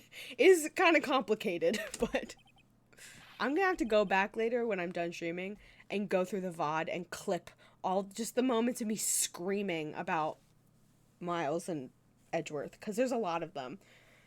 Are you seriously claiming that the victim flew through the air? And you're using this pathetic scribble to support your argument? Uh-oh. The judge looks like he's about to blow a gasket. Ha! Well, trite. There's nowhere for you to hide now. Other than looking like it was drawn by a 6-year-old, does this sketch prove anything?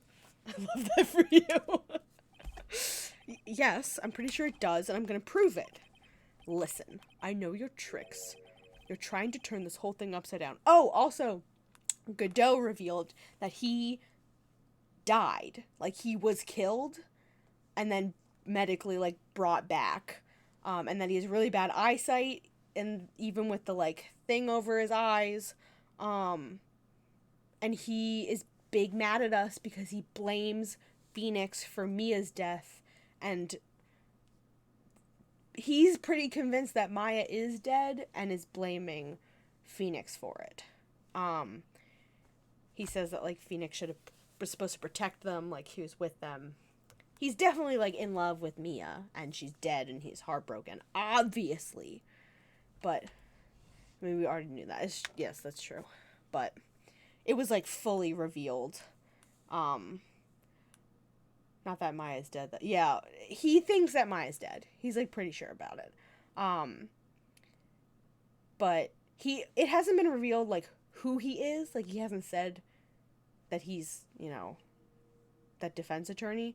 But he's basically, I mean, it's obvious.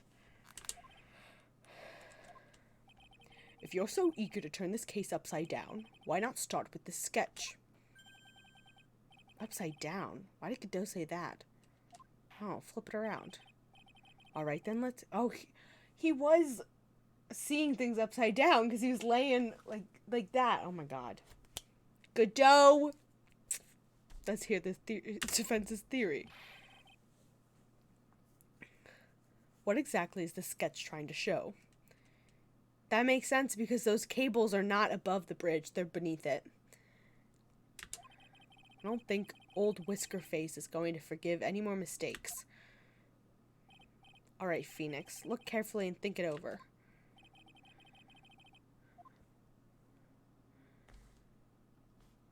Loristano is complete contradiction. Something is obviously funny about this sketch. I'm no art critic, but even I can see that.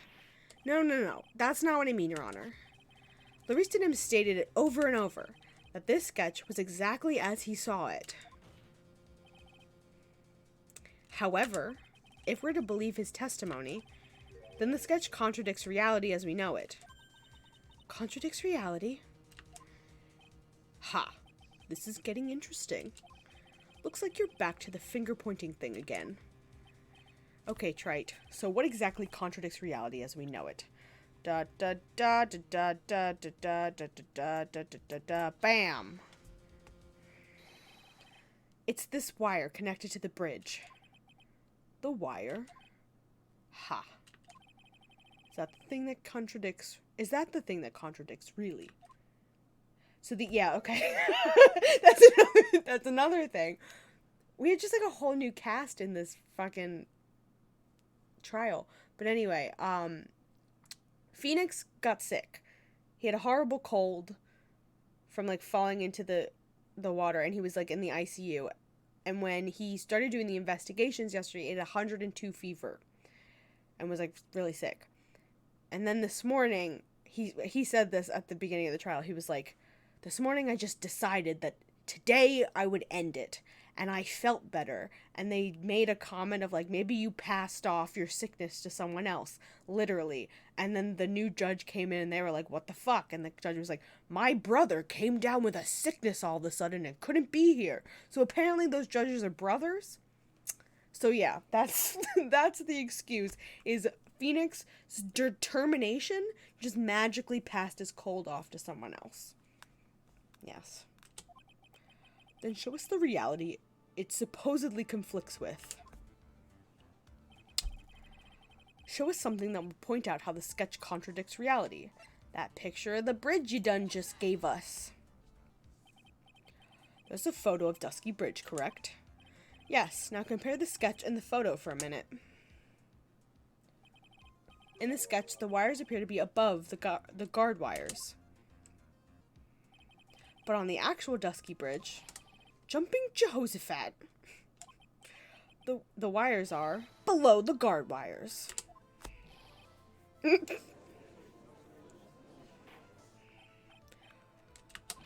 This sketch is somewhat different than what's depicted in the photo.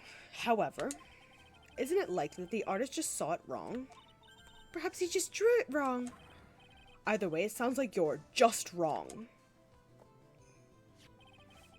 With someone like Larice, I admit a mistake is a definite possibility. But then that begs the question. Why did he make a mistake? What was the reason? Are you saying you know the answer to that? Listen, think back, alright? Remember what Larice was doing when he witnessed this event? He was at Heavenly Hall, waiting for a lover that was never going to come. He waited, and finally he laid down.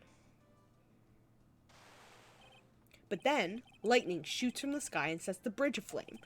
Now ponder what sort of position Larice must have been in at the time. He was lying on his back, which is why he remembered the scene the way he did. He was lying on his back. I can't see how it relates. But it does, Your Honor. That is the reason why the wires in the sketch go up instead of down. No way. Larice Denham witnessed the event while he was lying on his back, face up. In other words, the scene that he saw was actually upside down. So then, the sketch should actually... I think you finally get it, Your Honor. The correct way to view the sketch is like this. Whoop. Interesting. This is how it should actually look. The victim's body wasn't flying above the bridge. It was actually swinging below it. That's right. Just like a pendulum. Ridiculous. Order, order, order. Of all the things to say, a pendulum. The bridge was burning to a crisp. There was no way to get across it. But if the body had been found at the inner temple, it would have caused problems. This is where the criminals decided to take a gamble. They used the burning bridge to get the body across the other side, and the pendulum was the only way to get it done. Let's think about this for a minute, shall we? Dusky Bridge is about 20 yards long, which means it's about that far from the inner temple to the opposite cliff. Yes, that sounds right. In order to cover that distance with a pendulum, you need a rope at least 10 yards long. To get a rope that long, you have to plan ahead. The lightning strike that night can only have been an accident, so it doesn't make sense that the culprit would have prepared the rope beforehand.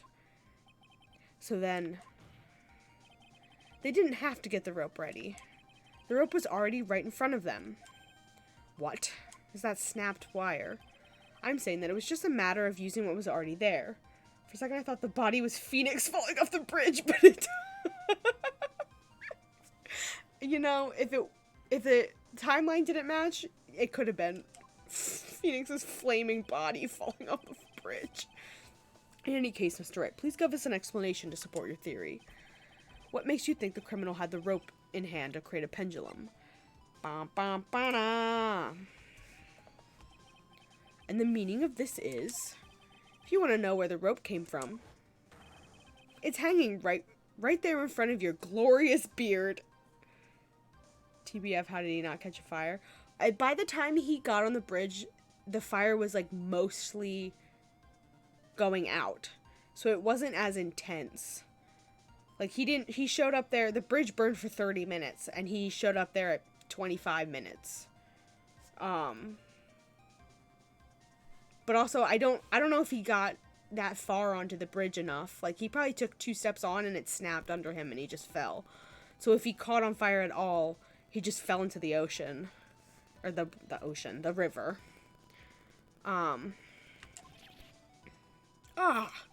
This is one of the wires from the bridge. When lightning struck the bridge and set it on fire, one of the suspension wires came loose from its anchor. The criminal didn't have any time to waste, so they tied the wire around Elise Denham's body.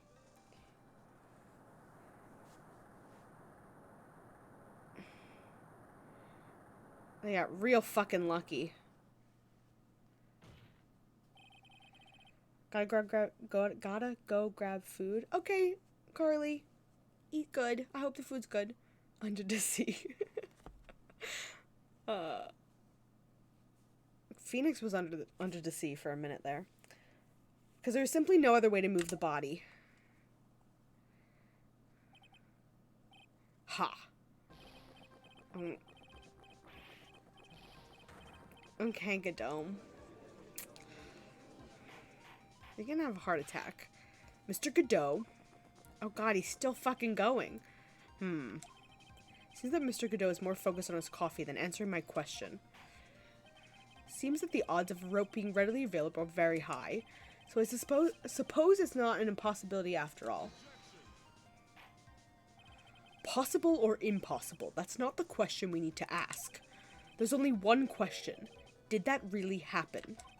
Trite, I wonder if you can prove what happened to us. Do you have any actual evidence that the body was swung over like a pendulum? Do I?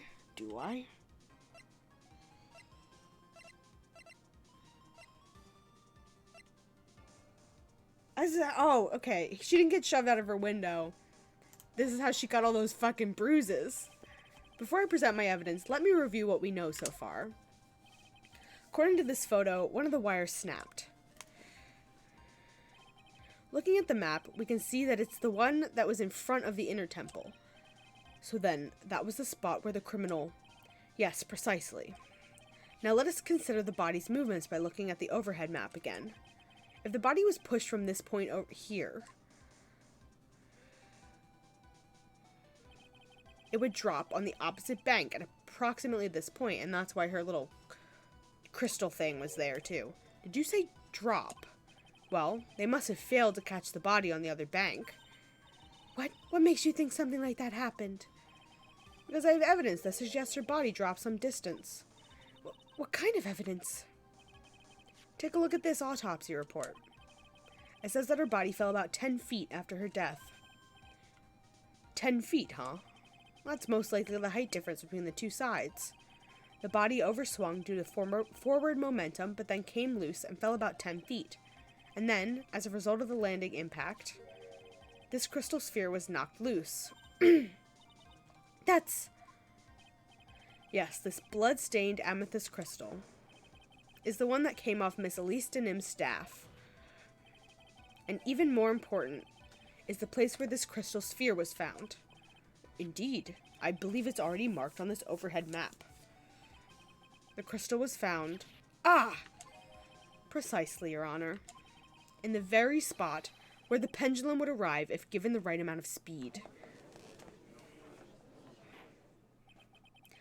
This explains your theory quite well, Mr. Wright. You have provided us with a way the body could have been moved that night. What the fuck was that sound? An impressive deduction, Mr. Wright. Most impressive. Oh. Okay, that makes sense. I thought this cold coffee might help cool you down. What is the meaning of this, Mr. Godot? This man hates our guts. It's not my fault. What was a dark and bitter guess that you made, Trite? But you forgot about one thing. Oh, what would that be? The aroma. Huh? A coffee's most reliable accomplice is its deep and profound aroma. Okay. The rest of the court doesn't speak Coffinese. Can you elaborate a little bit? If the criminal had sent the body to the other side, like you say, then naturally there must have been an accomplice lying in wait to catch it. An accomplice? The criminal wasn't able to cross Dusky Bridge. So, who collected the body? What do you have to say about that, Trite? Mr. Godot is correct. This can't be the work of a single person. Well, Mr. Wright, you know what you must do. Yes, Your Honor. The body couldn't have made it to Hazakura Temple without an accomplice. Very well, then, if you please, Mr. Wright. Who was the person that received the body on Temple side? It had to be Iris. She wasn't over there. It was her sister during the killing. She didn't witness any of it. She has no fucking clue what happened over there. Yeah. It can only be you, Sister Iris. Huh? Ah! But I don't see why you're so surprised. The only way to transport the body from Dusky Bridge is by snowmobile. But with her bad back, Sister Bikini could never pick up a body like that. You're the only one that could have managed it. Trite, were you even listening to the witness's testimony? On the night of the crime, this little cutie pie was on cleanup duty in the inner temple garden after the mother-daughter bloodbath. No, she's just a liar. But I haven't forgotten. Have you, Mr. Godot? This witness was also seen at Hazakura Temple, desecrating the corpse of the victim.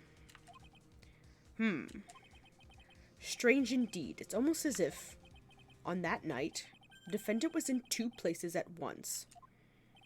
Sister Iris, let me ask you something. Why didn't you mention it when you first gave your testimony? Mention what? The pendulum, of course. Using the sketch drawn by an eyewitness, I have established how the body was moved using the burnt-out bridge, which means it's now a fact that this occurred. Which means it's now a fact that this occurred, something you should have already known. No, I had no idea. I didn't know anything about a pendulum. But the body couldn't have been passed along to the other side without your help, so you should have known about it. In fact, it'd be impossible for you to be clueless about this whole thing, unless you're not really Iris to begin with. What? What? How can you say that, Mr. Wright? Is this Dahlia?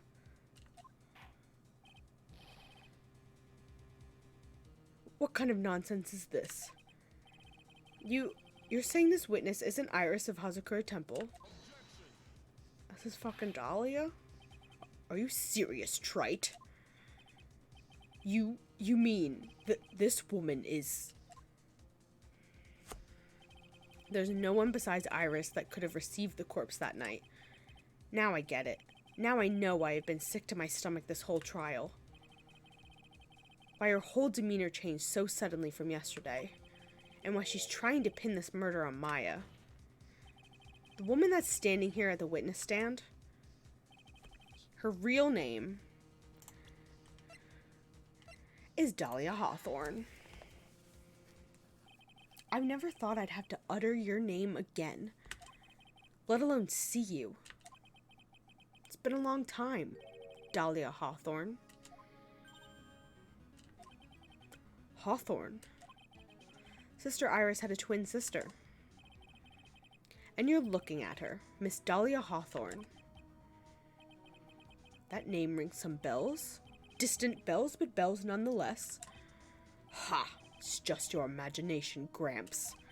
This file contains all the relevant data about Dahlia Hawthorne.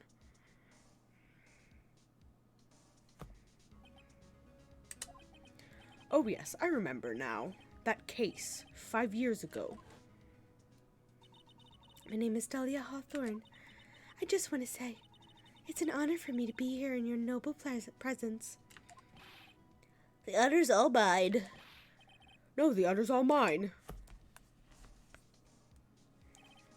But, according to this, Dahlia Hawthorne is already dead.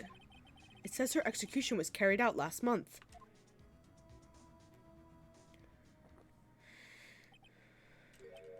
So what? Death has no meaning in this courtroom.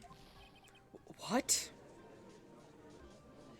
You're a dead man walking, Godot. Wait a moment. How can you... My sister, she's already dead. What kind of... You of all people should already understand. After all, the blood of the master of the Curain channeling technique flows within that body. Curain channeling technique? Now, where have I heard that? That's right, you're not Dahlia Hawthorne herself.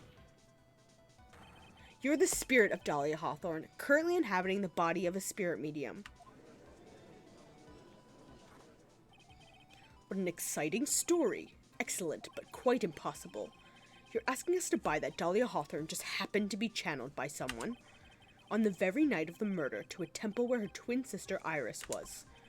Well, if you're going to put things that way, then yes. We're supposed to believe a coincidence like that just happens. Naturally, it was no coincidence. The whole thing was part of a plan from the very beginning. It's all written right here in these instructions. Ah, what's that? These instructions were written by your mother, Morgan Fay. And part of the plan called for Dahlia Hawthorne to be channeled. That night, there were 2 irises at Hazakura Temple. 2 of them. Even the time of the channeling was planned out. As soon as you hear the lights out bell, in other words, 10 p.m. However, Iris was seen before dinner time. That means the Iris at dinner was the real Iris. And the Iris who gave me this hood at the main hall was also the real Iris. Meaning that the Iris Sister Bikini saw at the inner temple was someone else dressed as her, namely one Dahlia Hawthorne. Do you even know what you're saying, Trite? This whole channeling the spirit of Dahlia Hawthorne business. Yes, it's true that you found plans that talk about it. However, there's one thing that's perfectly clear. The witness currently standing in the witness stand is the real Iris. Nope. What? Nope, it's not. Because the real Iris and the fake Iris just switcheroo when Miles passed out. Calm down and remember what you know about the night of the crime. After meeting Sister Bikini, the Dahlia Hawthorne that had been channeled would have been stranded at the inner temple due to the lightning strike.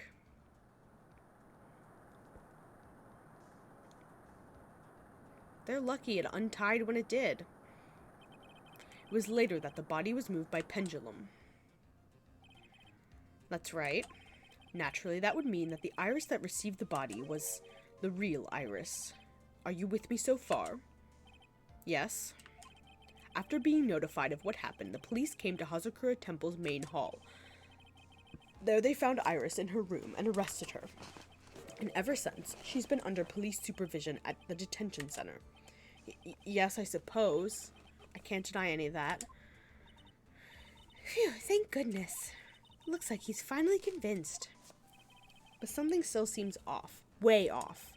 Still not convinced that Iris here is the same one from the other night. Ha! I suppose you're about to say something really ridiculous.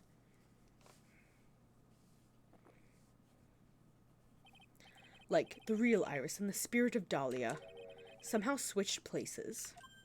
Switched places? Yes, they fucking did. To be perfectly honest, there are still quite a few things I don't understand, but I do know that unless we confirm the witness's identity, we can't continue with this trial. Iris doesn't have the spiritual power needed to channel Dahlia, which means they must have switched places somewhere. Well, Mr. Wright, since the time she was arrested at Hazakura Temple, have there been any chances for Iris to switch places with Dahlia Hawthorne? There was one! Your Honor, I think there might have been one chance. Oh, explain yourself. Yesterday, for a few minutes, Iris's whereabouts were unknown. Unknown? What do you mean? What I mean is, there was a span of time in which Iris was able to move about freely, unsupervised. Well, who was it? Who would give a murder suspect time to move about freely like that? I'm sorry, I know you didn't mean to. It wasn't your fault. The person who gave Iris the chance to move about freely was my boyfriend.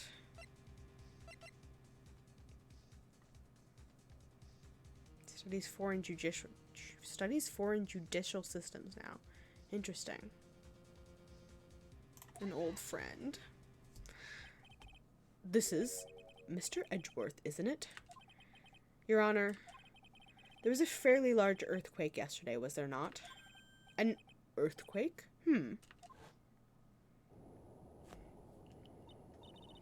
Earthquake! Oh my goodness, the inner temple. This kind of tremor might... Oh, stop with the shaking and the lights and the... How could I have... She fled. She escaped.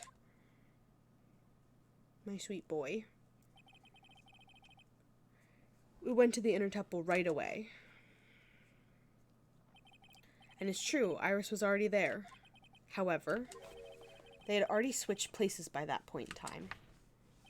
When I arrived at the training hall, I was met by none other than Dahlia Hawthorne.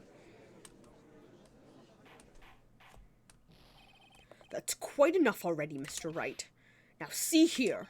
No judge in his right mind would consider the idea of spirit channeling. Be quiet. Ugh, it is her. It's been a long time, Mr. Judge. That voice. Guess I'll have to ask again.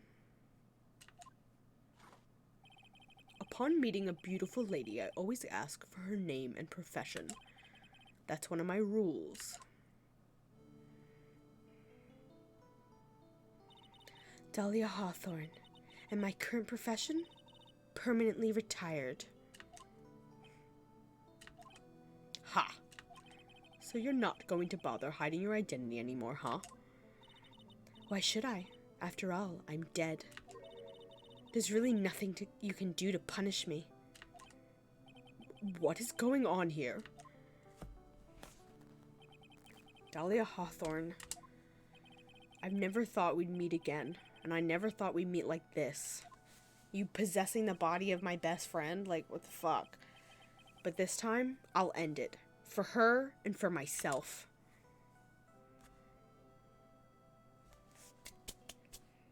Okay, we're getting there. 2 more parts. Yes. Yes, let's save. Bum, bum, bum. Okay.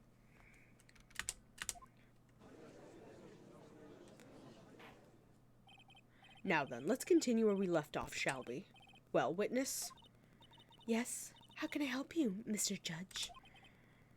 Well, it seems that if we're going to learn the truth, we'll need to hear your testimony. I have no problem with that. But when you've seen what I have, sometimes the truth is better left unknown. I know, I'm so freaking close. In any case, let's hear your judgment. Hear your testimony. Tell us about the plan that was carried out that night.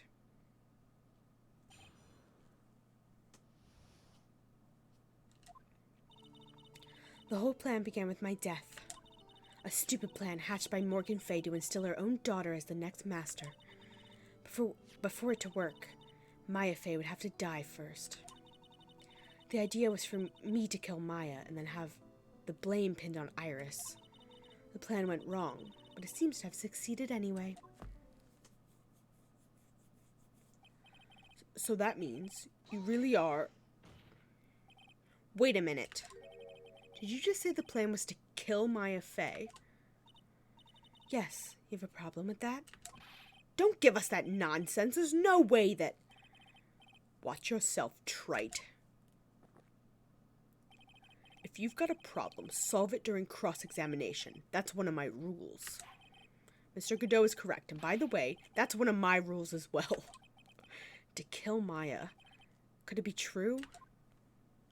Alright, let's press this bitch. It began with your death. What the fuck does that mean? You were executed last month, correct? Yes, I was hanged. It wasn't exactly pleasant. How did you manage to discuss the plan? When did you talk with Morgan Fay? Last year. She was transferred to the same detention center as me. Since I was on death row and she was my mother, it was actually pretty easy to meet with her. I see. So that's when you discussed the plan. Ha! Are you crazy?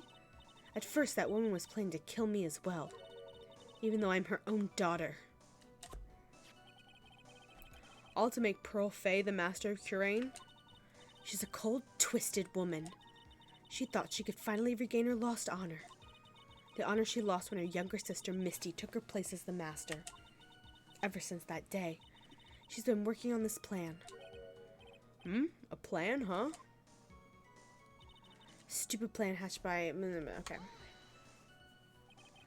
You're talking about Pearl Fay, is that correct? Yes, though at first she had high hopes for the two of us. You and your twin sister, Iris? That's correct. Fortunately, neither of us had much spiritual power. That's why we were abandoned by her, along with our father. Abandoned? The only person I ever really cared about in life was myself. My sister was a nuisance, so I convinced my father to leave her at an old temple. You mean Iris? Yes, my father remarried a woman who also had a daughter. The less children you have, the more money there is to go around, right? And on top of that, my father had absolutely no interest in children in general. How horrible.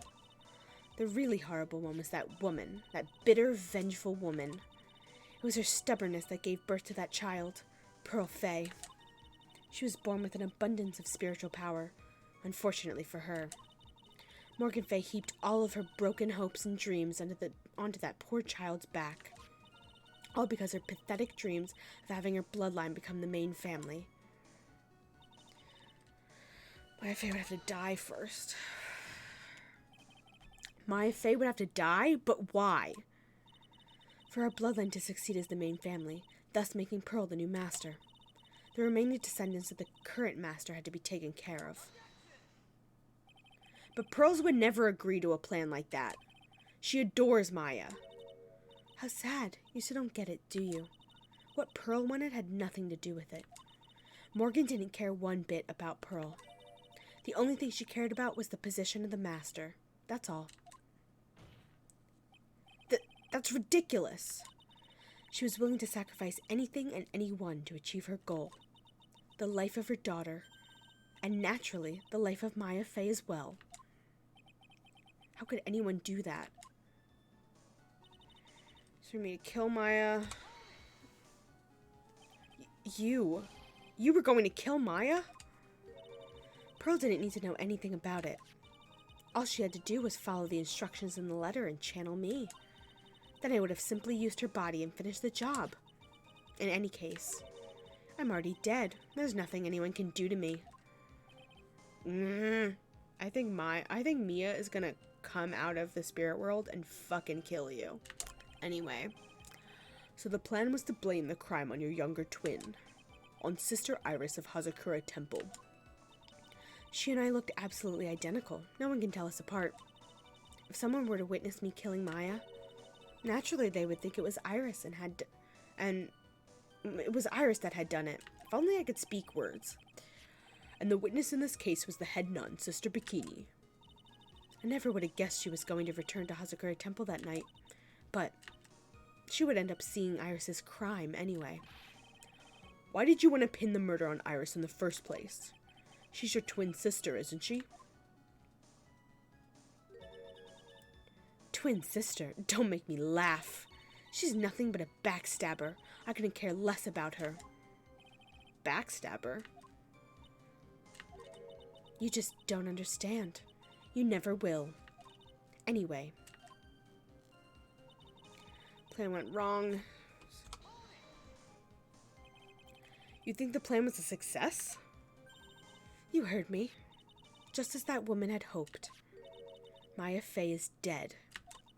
Now the title of the master will pass on to Pearl Fey. That's absurd. Maya is just... She's just trapped inside the sacred cavern. Really? You're as foolishly optimistic as ever, aren't you, my darling Feeny?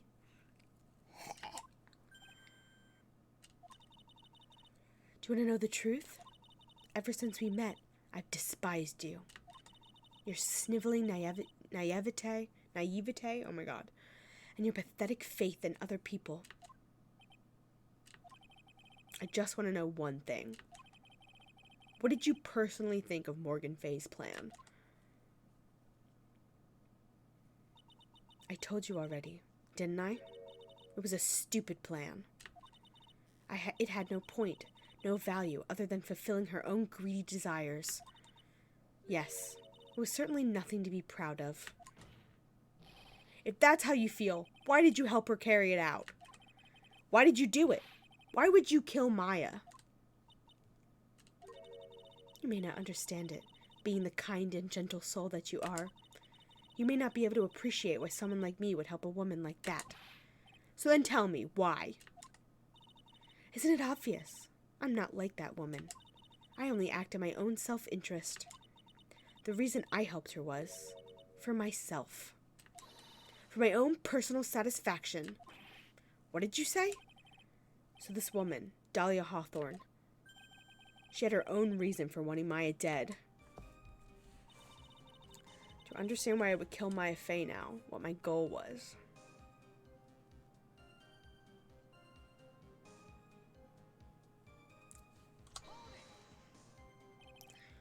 Obviously, it's because you were helping Morgan Fay. Helping? Don't make me laugh. From the day I was born to the day I died, I never helped anyone. I lived for myself, and in the end, I died for myself. I thought that was obvious. So she wasn't actually cooperating with Morgan. She was just using Morgan and her plan so she could accomplish her own goal.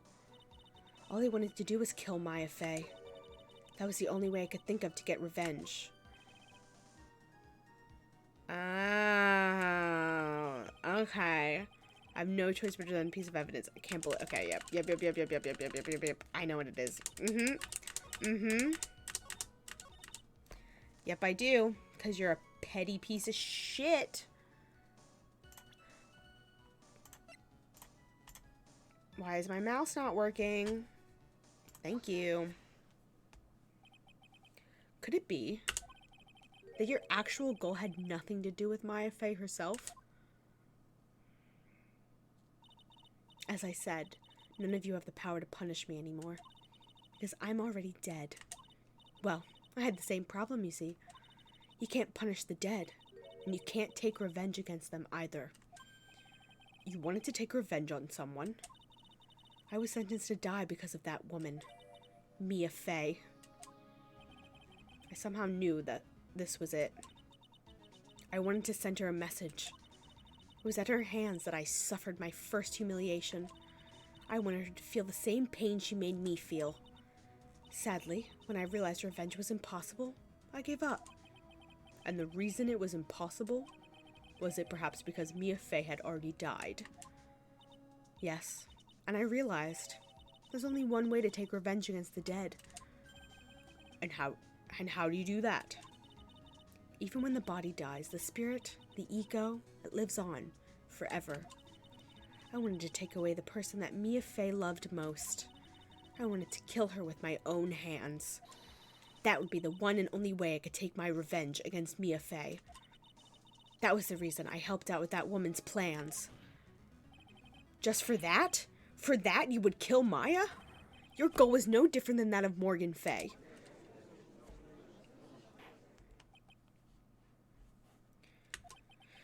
As they say, the apple doesn't fall far from the tree. What a cruel plan. Cruel, cold, and heartless. Don't waste your time preaching to the dead. I've already told you, there's not a thing you can do to me. That night, at about 9:30 p.m., I materialized into this world. I quickly pinned my hair up and put on a demon warding hood. Then I picked up the staff that was by my side and left Hazakura Temple. So, it was Elise Denim who channeled her after all. That ridiculous head nun never noticed a thing. She left Maya Fey at the inner temple and wobbled back, clutching her poor old back. What did you do then? That kid was easier to handle than I had hoped. I caught up with her in front of the stone lantern. Then I took out the dagger I got from the storeroom and... Maya, she's not dead. No way. So then you're saying you stabbed Maya? It's strange, but I don't have a clear memory of what happened after that. Because she got taken out of her body. What does that mean, no clear memory?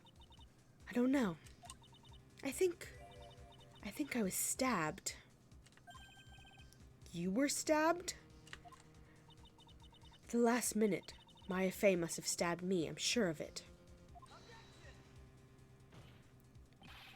That's not like her at all. Maya wouldn't stab a French fry with a plastic fork. Anyway, I suddenly lost consciousness. But before I did, I scrawled her name on the lantern. Just like as I was passing out, I wrote Maya behind my back. I hoped it would cast suspicion on her. I can't believe she was thinking of that until the bitter end. That's where my memory temporarily stops. It stops? I don't have any memory of actually killing Maya Fey with my own two hands. My very last memory was... Maya may be a thief, but she's not a murderer. Yeah. Despite numerous murder trials. Yes. Correct. Maya's terror-filled eyes. When I woke up after that, I was in the sacred cavern surrounded by darkness. You were in the sacred cavern? The entrance was sealed with one of those trick locks. Somehow I had been trapped in there. But how did you wind up in there? I'd like to know that myself. Anyway, I was worried. I didn't know whether or not Maya Fey was dead. And I swore I wouldn't return to the underworld until I knew I had killed her myself. For a ghost, you're one tough cookie. I wanted to get out of there.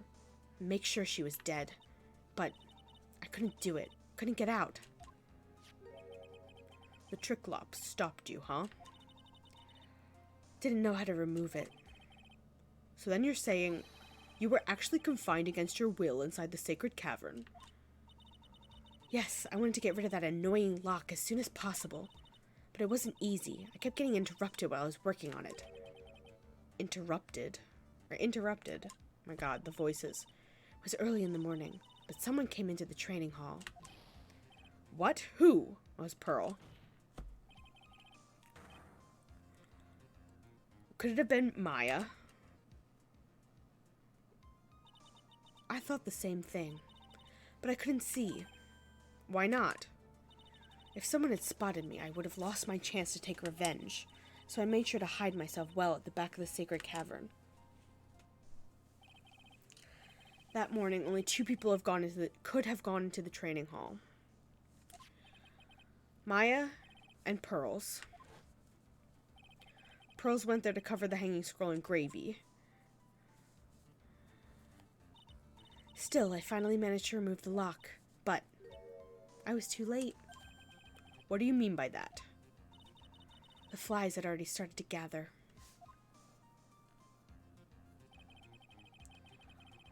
The bridge had been fixed and the police had started their investigation, correct? Naturally, I couldn't go out, so instead, I returned to the cavern and put the lock back on myself. I realized I wouldn't get a chance to see Maya's corpse as I had hoped. But just then, Lady Luck showed up. Lady Luck? After that big earthquake, she showed up all by herself. The real Iris? She said she'd come to make sure the sacred cavern was all right. Stupid girl. I came out from the sacred cavern and got a feel for the situation.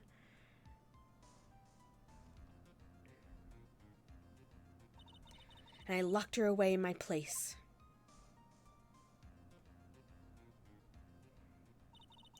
I'd finally learned exactly what had happened. It was then that I learned the plan had actually succeeded. What do you mean your plan had succeeded? I had misunderstood one thing, you see. That night, the one that had summoned me, I had assumed it had been Pearl Faye. Well, of course you would have assumed that. It was written in the instructions. But I was wrong. The person that had actually called my spirit back was Misty Faye, the picture book author. What? Well, that's really the only possibility, isn't it? After I lost consciousness in the garden, it was her body that was left lying there. And whose body are you in right now? Maya's. Maya Faye. I wasn't able to kill her with my own hands after all. But even so, I made her commit the most vile sin a human can commit. And that is matricide. The sin of killing her own mother. No way! This is very stressful. Order in the court. What is the meaning of this? It's true that I was the one who attacked Maya Faye. But even so, the murderer who actually snuffed out Misty Faye's life was none other than your darling little Maya. Ridiculous. That's nonsense. You sure about that? Just think about it. There's even evidence supporting these facts, isn't there? What? What do you mean? What is this so-called evidence? I wonder if it was Pearl, because she was stabbed in the back. So I wonder if Pearl came up from behind and... The fact that Maya Faye has disappeared is evidence enough, isn't it? She's in your body. You're in her body. Yes, he's sure about that. Huh? The idea that she's still in the sacred cavern is just ridiculous. She wasn't able to escape from the inner temple. That much is obvious. In that case, there's only one place she could be. Where? Do I have to spell it out? The bottom of the Eagle River. Where else? Eagle River? Godot is fuming. Maya Faye killed her long-lost mother. Can you imagine the guilt she must have felt when she realized that? That's why she threw herself into the Eagle River. But she would have hit that ledge, wouldn't she? I don't know. Most bodies that wind up in there are lost forever. With you being the notable exception.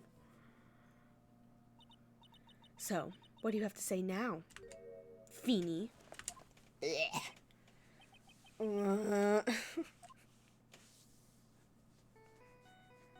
Oh. Is this Godot's phone?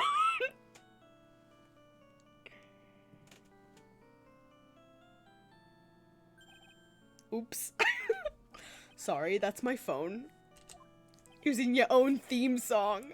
What kind of ringtone is that? Godot here. No, that's not how you say his name, but I don't care. Okay, thanks. Was it something important? They just finished removing the locks from the sacred cavern. That's great! What about Maya? There was a woman in the cave. Was it Maya Fey? It was the accused, Sister Iris. Huh? Don't look so surprised. I locked her in there yesterday. I just finished telling you that. So, what about Maya? Where is she? There was no one else found inside the sacred cavern. It is a good ringtone. I love his theme. It's very good. No, it can't be. I told you, didn't I? She's dead. No. No! Oh, Phoenix. My sweet baby boy. She's not actually dead. It's gonna be okay.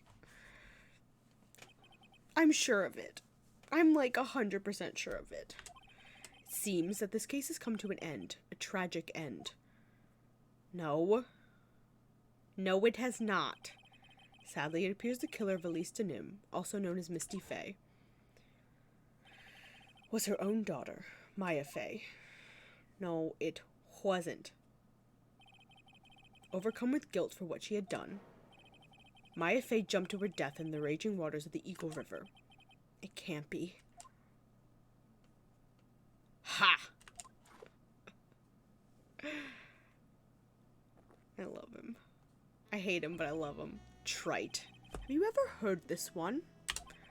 Once you eliminate the impossible, whatever remains must be the truth, no matter how improbable it may seem. But what is that supposed to mean, Prosecutor Godot? According to this witness, Maya Fey threw herself into the Eagle River. However, is that really the truth? No, it's fucking not. She's in Maya! Remember, this woman testified earlier that the bridge was already on fire when the murder was taking place in the garden, which means if Maya had thrown herself into the river, it must have been from the inner temple side near the bridge, and she would have landed on the ground. That's right, that's where she jumped from. Nope.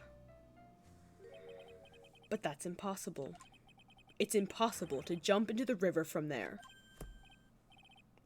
My memory is serving me well. What?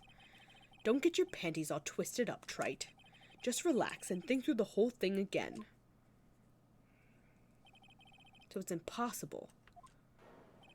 Maya couldn't have thrown herself into the Eagle River. Or, I guess that was a question, but I'm making it a statement. Well, Mr. Wright, Miss Hawthorne claims Miss Fey threw herself into the river from the inner temple side. Do you have any evidence to refute this claim? I do. I need a map. Is it this map? Yes, it is. Look at that fucking ground, baby. Take that! I love saying that. It's impossible to jump into the Eagle River from the inner temple side. No one knows that better than this witness. What did you say? 11 years ago, you jumped into the very same river. Just take a look at this overhead map. As you can see, below the cliff on the inner temple side is a big rock shelf. Oh, you're right. She wouldn't have reached the river if she had jumped off from there. In other words, if she had jumped, we would be able to see her body in this photo. Ah. Ha, so you finally figured it out. You. No! Order. You're just playing with me. Maya Fey's body is at the bottom of the Eagle River. There's nowhere else she could possibly be hiding. Miss Hawthorne? I've never heard this one before. Once you eliminate the impossible, whatever remains must be the truth. Yes, just a few minutes ago. Maya Fey wasn't inside the sacred cavern. We know that she didn't throw herself into the Eagle River. Correct. That eliminates all the most likely possibilities. No, Dahlia is possessing Maya. There's no other option. Dahlia and Iris did not have any spirit powers, and they just pulled Iris out of the cave. Which you were not here for that, but they just opened the cave and Iris was in there. That eliminates all the most likely possibilities. Now, although it seems improbable, there's still one other place she could be. What? What is the one possibility you're talking about? That's obviously a bluff. Where is her dead body then? It ain't dead. Finally, I think the pieces are falling into place. Normally, the living have no way to punish the dead. But I think this is a way to give Dahlia Hawthorne the ultimate punishment. Shall I tell you, Miss Hawthorne? Shall I tell you where Maya is in this very instant? Maya Fey is in this very fucking courtroom. Ugh. There's only one possibility left. Namely, she's right here in this very courtroom. What? Maya Fey's here. Did you say my courtroom? Godot, you didn't piece that together? You seemed like you were on the track. Dahlia Hawthorne, I seem to recall that you said, I had misunderstood one thing, you see. So what? So what? But I think there's one more thing you misunderstood. What do you mean? Tell me something. At this very moment, who is channeling Dahlia Hawthorne? Why, that's obvious. It's Pearl Fey, that pathetic little sniveling runt. You're wrong. Godot tripped at the finish line. Pearl's tried, but she couldn't do it. I never failed at channeling someone. This is the first time it's happened. Isn't there any explanation for why you couldn't channel a spirit? Well, it could happen if someone else was already channeling the same spirit. Someone called me before Pearl did? But who? Pearl's even tried again on the day after the crime. But she couldn't do it. What could that mean? I think the truth is becoming clearer to you right about now. Am I correct? It wasn't Pearl's that channeled you. There was someone who called you before she could.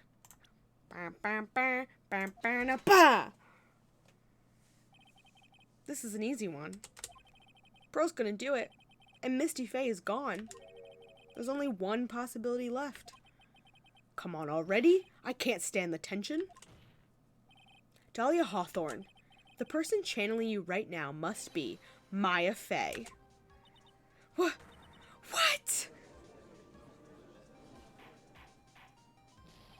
But how could that be? Remember what this witness Dahlia Hawthorne said about her goal. She said her goal was to kill Maya Fey. Yes, that's right. But if Maya channeled the spirit of someone that was trying to kill her... Ha! Well, Gramps, what would happen? Could it be? Looks like you finally understand, Your Honor.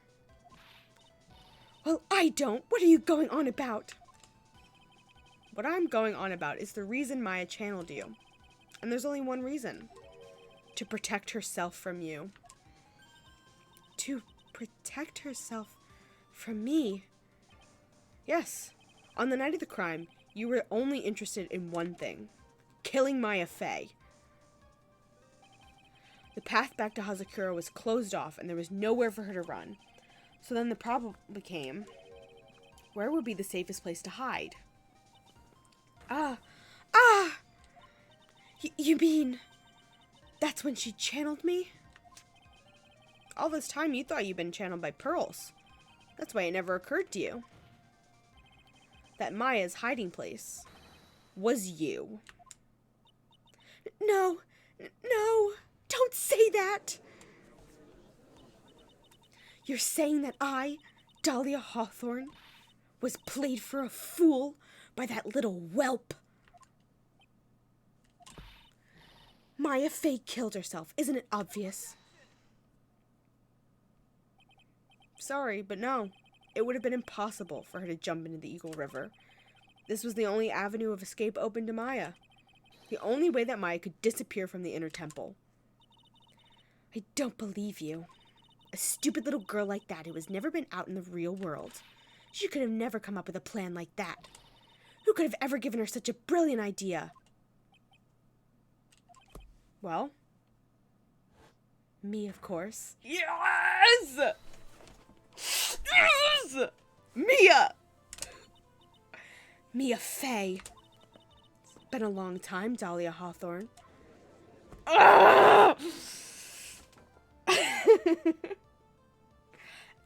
She probably didn't know that would be a thing.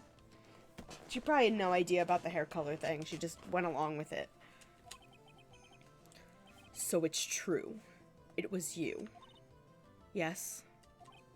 Ha! You're something else. Carly!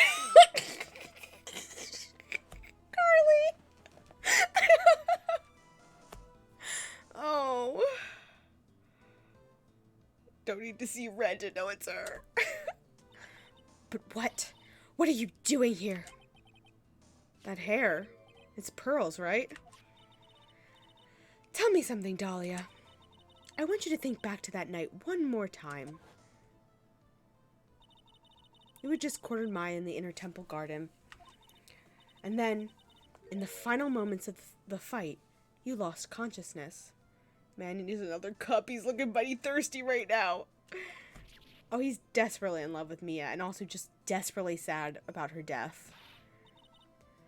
I was stabbed by Maya Fey. Actually, Maya lost consciousness at the same time you did.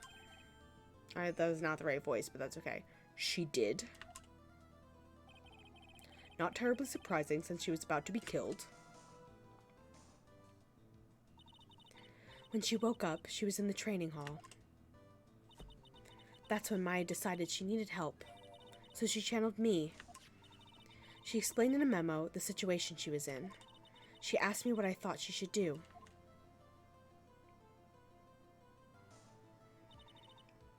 She did that? I can't believe it. Of course, I didn't have all the details, but one thing was perfectly clear. And that was, I knew you couldn't be allowed to wander free. Free? What do you mean? It was a race against time, so I wrote down 2 things that Maya had to do. Channel Dahlia Hawthorne as soon as possible, and lock herself in the sacred cavern until help arrived. So it was Maya who put that lock on there. Yes, but why did you order her to do those 2 things? If she hadn't done it, Dahlia Hawthorne would have been channeled by someone else. By one Pearl Fey. Pearls? Yes, Pearl didn't properly understand the plan, so all she was trying to do was follow her mother, Morgan Fey's, instructions. If she had succeeded in channeling Dahlia Hawthorne's spirit, things would have turned out very badly, to put it mildly. So that's how it was. Dahlia Hawthorne would have used the body of Pearl Fey to kill Maya at all costs. Yes, it certainly sounds like that was the intent all along. How dare you! I won't forget this! Pearl's going to jail. Pearl. Why not just admit it, Dahlia Hawthorne? Your little plan was nothing but a big failure. Yes, another failure to add to the pile of shame, wouldn't you say? What do you mean by another? Think about it, Dahlia. Remember all your past crimes? Not a single one of them was a success. They all ended in failure. What? How dare you? 11 years ago,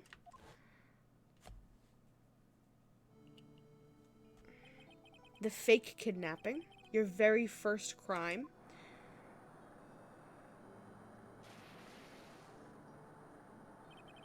You got your hands on a $2 million diamond, but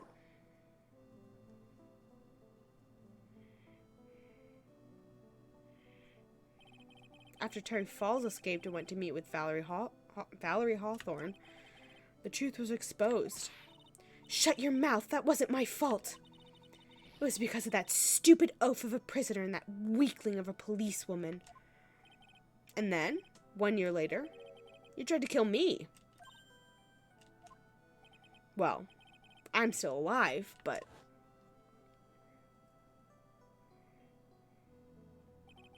you wound up killing someone else.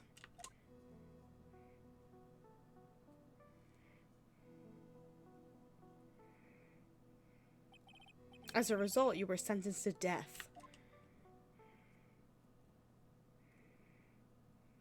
Also, you tried to kill Godot, but he's alive, so... it's one stupid move after another for you. But it's no longer funny. You, wipe that smug, happy-go-lucky smile off your face. And now this. You've messed up again. You let Maya Fey escape, even though she was right there in front of you.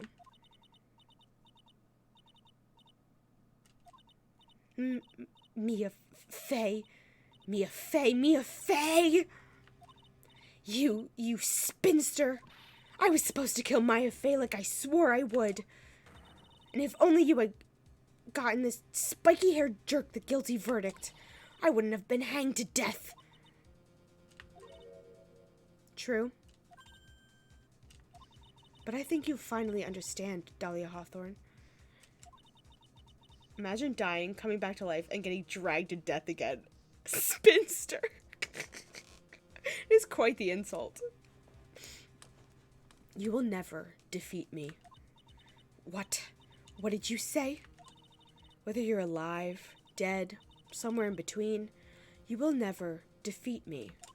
As long as I'm around, you're destined to lose for all of eternity. I will not be growling. I remember when you said early in the trial, you said there was no way we could punish you because you were already dead. What about it? And then you said, oh God, even when the body dies, the spirit, the ego, it lives on forever. That's very true, Dahlia. And that's exactly the punishment you'll never be able to escape from. For all of eternity, you'll have to remain as Dahlia Hawthorne. A miserable, pathetic, weak creature who can never win at anything. Fuck yes, Mia! And for you, there is no escape from that. No hope of freedom. Go off. Oh my God. Since the day you were executed, turn my do not disturb back on for another hour or two. The narrow bridge that once stretched out in front of you was burnt to a crisp. You're wrong. It can't be. How could I lose to the likes of you? It no longer matters. I don't care whether you win or lose anymore. The only thing I want is for you to come out of Maya's body right now.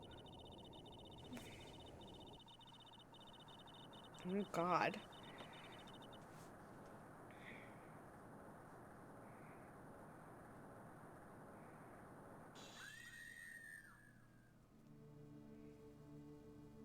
Oh, boy. I'm not ready. Not ready.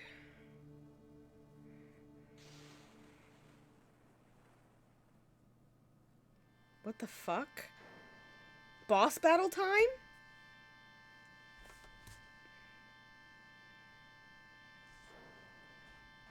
I don't. Oh, God. Maya!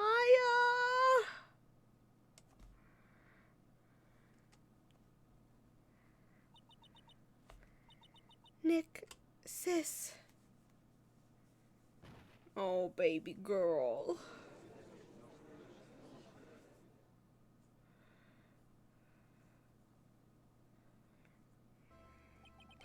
Now then, I assume you are the real Iris? Yes, I was just rescued from the sacred cavern. I must say, you and your twin sister are indeed identical from what I can tell. The dead horse isn't being beaten anymore, it's ground beef and they're dancing on it. She fucking deserved it. In any case, it appears that everything has finally been cleared up. Mr. Godot, what happened to Dahlia Hawthorne? You ask me, Your Honor. Looks like she went back to the hell she came from. Seems that Misty Faye wasn't the only victim of this crime. Maya Faye as well as the young Pearl Faye were also victims of this wicked and selfish plan. Yes, Your Honor.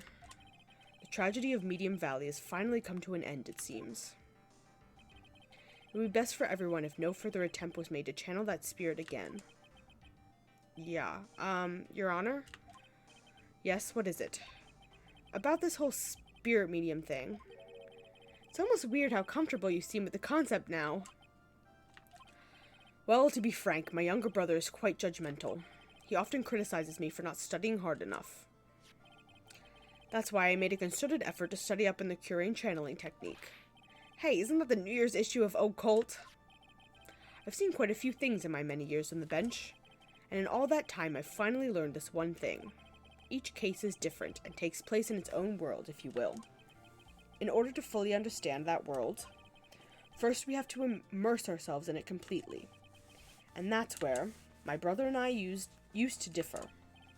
Never thought of it that way. At any rate, it's time to pass judgment in the case of Iris of Hazakura Temple. Yeah, we don't even know what happened.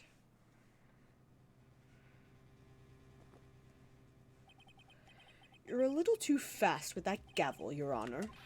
What do you mean by that, Mr. Godot? This trial, it isn't over yet. That's what he means. What? Trite. Remember what Miss Evil Spirit said in her testimony? Huh? Dahlia's testimony? I caught up with her in front of the stone lantern. Then I took out the dagger I got from the storeroom and...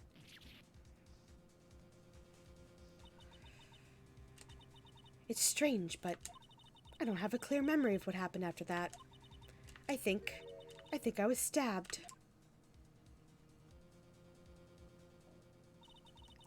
Just as Dahlia Hawthorne was about to attack Maya, she was stabbed and killed by someone. Yes, that's right. The person that was ultimately killed was the spirit medium that channeled Dahlia. Elise no, Misty Faye. I hate saying that name. But who killed her? We still don't know who did it. This isn't over? No, it's not, right? We don't know who killed her. Oh, God. We gotta... Unless someone else is found guilty, the accused is still on trial. We can't let her walk until there is evidence that proves her innocence.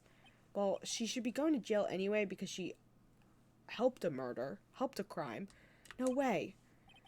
But this court isn't prepared for any further testimony. Also, who did the pendulum swing? Who did it? The prosecution is ready to call our final witness. Final witness? This one will clear up the whole mystery. The mystery of who killed Misty Faye. Indeed. Is it really all right? Is it really all right, Mr. Prosecutor? Of course it's all right, Madam Attorney. Yeah, me too. I did a little bit too. Very well then. Who is it? Who is this final witness? Ha! Isn't it obvious? It's Misty Faye! There's only one person who saw the whole event and will put the final dagger in this case. Someone who saw the murder take place. The very person who saw her mother killed in front of her. Oh, Maya. Okay. You mean Maya? You can't. She can't testify after what she's just been through. We need to find the truth. The prosecution calls Maya Faye to the witness stand. Very well. But first, we'll take a brief recess. We'll have to wait for Miss Faye to recover before summoning her.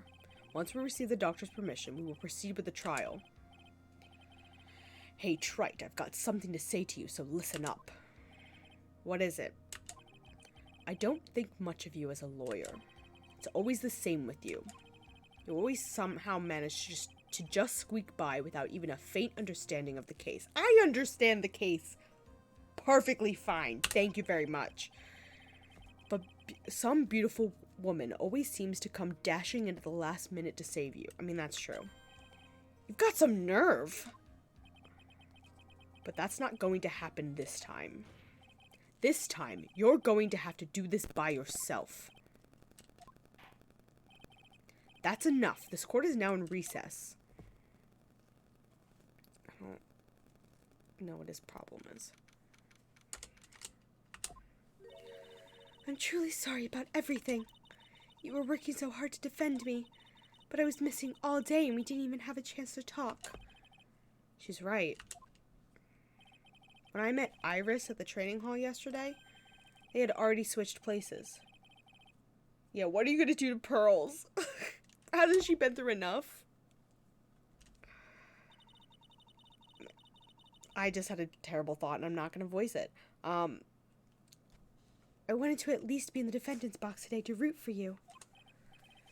Well, it wasn't your fault. You were locked up this whole time. There's something more important than that, though. I have to ask you. Why did you help your sister out as much as you did? Huh? You had tried to get help at the Sacred Cavern yesterday. You wouldn't have spent an entire day locked up in there. My sister, I felt sorry for her. She was abandoned by her mother and never got any love from her father either. Yes, but it was the same for you too, wasn't it? Yes, but at least I had Sister Bikini who was like a mother to me. If only Dahlia had come with me to Hazakura Temple. I always loved her. Dahlia was always so smart, so strong. She never complained about a thing. That's why I promised her that I would help her. Are you talking about the fake kidnapping case 11 years ago? Yes. I wanted to be useful to her in some way.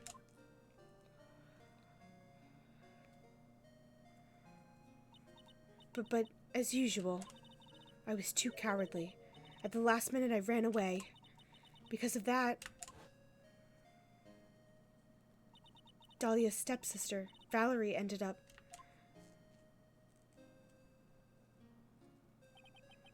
That was the case that wounded Mia so badly.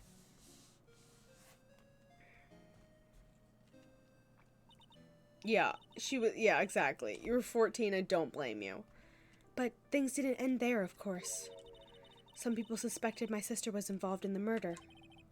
Some people? You must mean... Yes, 2 defense attorneys. Mia Fey and Diego Armando. After poisoning Mr. Armando, who was getting too close to learning the truth, Dahlia even tried to kill the person who had unknowingly hid the poison for her. You. That's right. Iris. There's one more thing I have to ask you. Yes, what is it? On the night of the murder, the person that cleaned up the corpse of the victim, Elise Denim, was it really you? Yes, it was me. That night, after I rang the lights out bell, I went back to my room. Around 11:30 or 10:30, I received a call on my cell phone. There's a problem. Come to the Inner Temple right away. I got on the snowmobile and headed for the Inner Temple, but the path to the Inner Temple was cut off. Or the path to the Inner Temple was cut off, right? Exactly. We can't just leave the body here. So you've got to do this exactly as I say. Got it?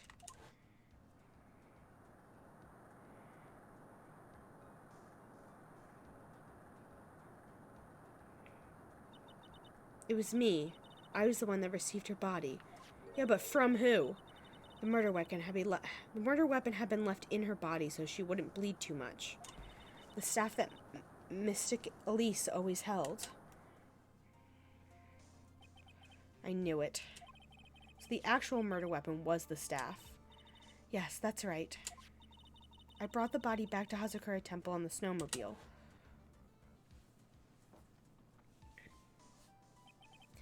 But why? Why did you alter the body? I didn't want anyone to know that the staff was the murder weapon. I didn't want to leave anything that would lead back to Misty Faye. So I dressed her in a robe and I stabbed her with the Sushido. I wiped the blood off the staff's blade and left it next to her on the ground.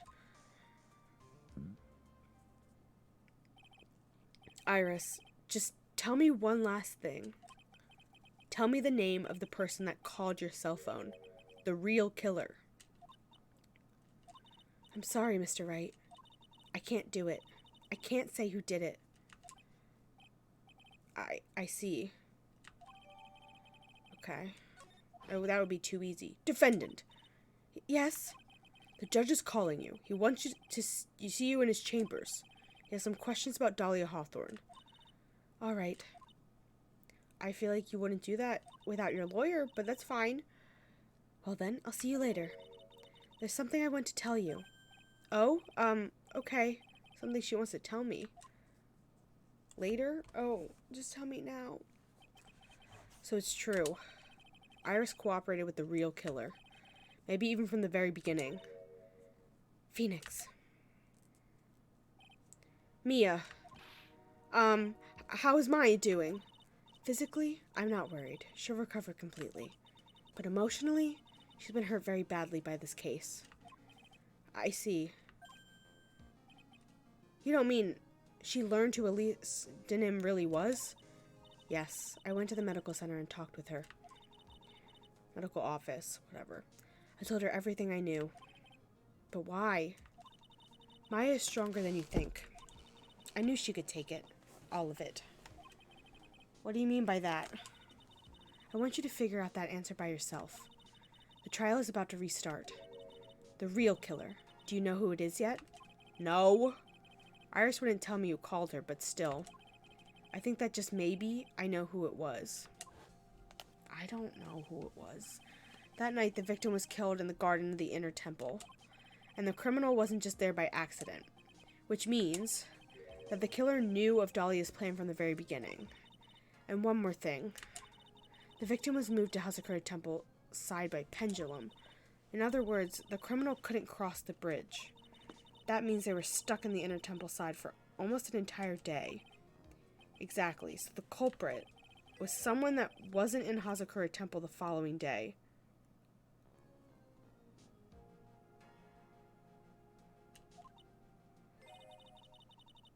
The one thing about Misty is she probably doesn't know because she was possessed at the time. Like, when they are channeling a spirit, they don't remember anything that happens. So Misty probably doesn't know because she had Dahlia in her at the time. That's as much help as I can give you. The rest is the battle, yours to win or lose. Okay, got it. Thank you, Mia. Finally, it's almost time to bring this case to an end. What exactly did Mia see anyway? And who was it that actually killed Misty Faye? Whoever it was, I have to prove it. Me, all by myself. Oh my god. This is taking so much longer than I wanted it to. It's gonna be a long stream, folks. Last part. We're doing it. We're finishing it. I don't know who the killer is. TBH. I don't know. Pearl? Oh, it might be Pearl. She wasn't at the temple. I posited that earlier. I think it might be Pearl. Defending Maya, but still. Now then, before we proceed any further, I'm going to announce the results of the tests we had performed earlier. Tests? Yes, tests on the bloody dagger that was found stuck in the pine tree. Oh, yes, that. I totally forgot about it. That's the weapon that Maya Fey used when she fought with the victim. So what are the results? What is the victim? Was it the victim's blood, or due to time constraints, a full test wasn't possible? However, there's one thing we can say with certainty. The blood on this dagger was not the victim's blood. Okay. That is all. Now then, let's restart this trial. So it wasn't Misty's blood on the dagger. Then whose was it? Yeah, whose was it? I'm sure both the defense and the prosecution know this, but this trial is rapidly coming to a close. Both sides wanting to show some firm evidence for their claims. I understand, Your Honor. From what I've heard, the witness is dangerously weak, physically speaking. So, let's finish this quickly. Agreed. Very well. Please bring in the last witness. Maya. Sweet baby girl. Witness, please tell us your name and profession. Maya Fey. My profession is, I'm the assistant manager at Wright & Co. Law Offices. Yeah, please give her a chair. You are the assistant manager. That's true. Maya. According to the magazine I have here, you're a spirit medium, the Curian channeling technique. I'm frightened. The Fey clan, I don't want any more to do with it. Oh, Maya. The pain the Fey bloodline causes must be unbearable. Very well. Now then, Miss Fey. When the event occurred, you were in the garden of the inner temple. Oh my god. And you witnessed the moment of Miss Elise Denim's murder. Oh my god. Is that correct? I didn't see anything. Straighten up this instant, young lady. Huh? Pick your head up and speak clearly. There's always time for crying later. But I... Your mother was killed right in front of your eyes. There's nothing you can do to change that fact. But there's something you can do. You can finish this. You've been watching the whole thing, right? You've seen the witness come out, and you've seen us squeeze the truth out of them, witnesses. Now it's your... She has not been watching. She's been possessed the whole time. She doesn't... Oh my god, whatever. Now it's your turn. Let's hear your testimony. On the night of the crime, what exactly did you see happen? Witness, if you please. Yes, Your Honor.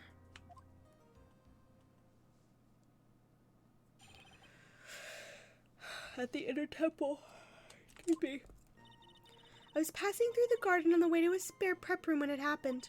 Suddenly, someone struck me over the head. Yeah, stop yelling at her. I stumbled and I ended up against the stone lantern. I think I screamed, "Help me!" Then, something warm splashed over me. That's when I lost consciousness. Yeah, he is. Really good at losing the thread right at the end. So you were struck on the head. I suppose it must have been this staff. No. Maya, this person who hit you. It was Dahlia Hawthorne, wasn't it? I'm sorry, Nick. I couldn't see. I don't know who it was. Maya, think hard. Sorry, Nick, but I really couldn't. Ha. Can't say it was an especially good night for young ladies to be walking around alone. Seems it would be hard to determine the criminal through testimony alone.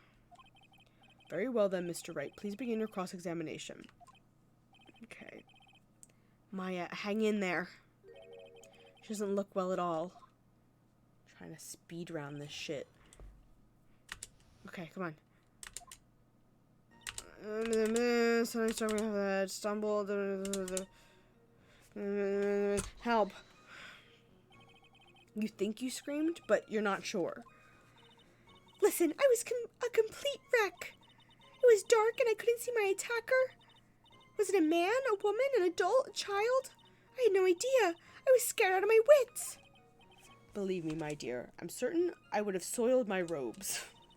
I thought this person might attack me, so I Anyway, I'm pretty sure I screamed. I thought that it was my last hope. Wow, sounds like poor little Maya really was out of her mind. But I wonder what she meant by last hope. What do I do? Do I press her for more details? Well, obviously we know why she screamed. Wait a minute, Maya. What's this my last hope stuff? What? What do you mean by your last hope? No. That's what you said. You said my last hope. Huh? What? I said what? Look, you were facing an attacker you couldn't see and you screamed, right? You screamed, "Help me." Yeah. But you testified that you screamed because you thought it was your last hope. Oh, well, that's like what you do when, what do you call it when it happens? Maya's not doing so well up there. Oh, yeah, oh, that's right. I remember now. I was facing my attacker, but that's not who I was screaming at. What? What did you just say? Yeah, that's right. It was the person behind my attacker that I was yelling at. That's who I was screaming for help. Ah! What is it now? I messed up. I didn't mean to let that slip out. Huh? Witness, are you absolutely sure what you're saying? Behind the attacker, there was another person. I am. Well, I meant to keep that part a secret. What have I done? Ha. It takes a ton of pressure to make a diamond. That's what I always say. A ton of pressure? You're in a court of law here. I'm doing the two ranges of my voice right now. You can't make things up or try to hide things in this chamber. Witness, the information you just presented is vital to the case. I want you to add it to your testimony. I can see a man behind my attacker by the light of the stone lantern. That's a fucking lie. So there was a man standing behind your attacker. I do too, because I have D&D tomorrow, so I'm going to be talking a ton. I need to just drink a lot of water. Yeah. That man, he's the killer. He stabbed her from behind. He's the one who killed Elise Denim, otherwise known as Misty Fey, your mother. The killer? Maya, you know who killed your mother, don't you? What is the meaning of this, Mr. Wright? To be frank, Your Honor, I think she's in shock and quite confused. That's why she hasn't noticed the huge problem with her testimony. Huh? What do you mean? What problem? Maya, on the night of the crime, that stone lantern was out of commission. Huh? What? It's true. There was no light anywhere in the garden that night. No! Order in the court. Mr. Godot, explain this. Add the pureness of milk to the perfect clear darkness of coffee. Stir. That is the state of the witness's mind right now. A cup of cafe au lait. Cafe au lait? Is that even legal? Mr. Trite's words are the milk, and you are the spoon. Your Honor. I'm a spoon? I'm no spoony bard, I'll have you know. You must have noticed it too, Trite. This witness's mental state is highly unstable right now. It's not hard to understand why she would make a little mistake like that. Sorry, but that's not going to cut it. What did you say? If there's truly no light in the garden, then there's a fatal contradiction in the witness's last bit of testimony.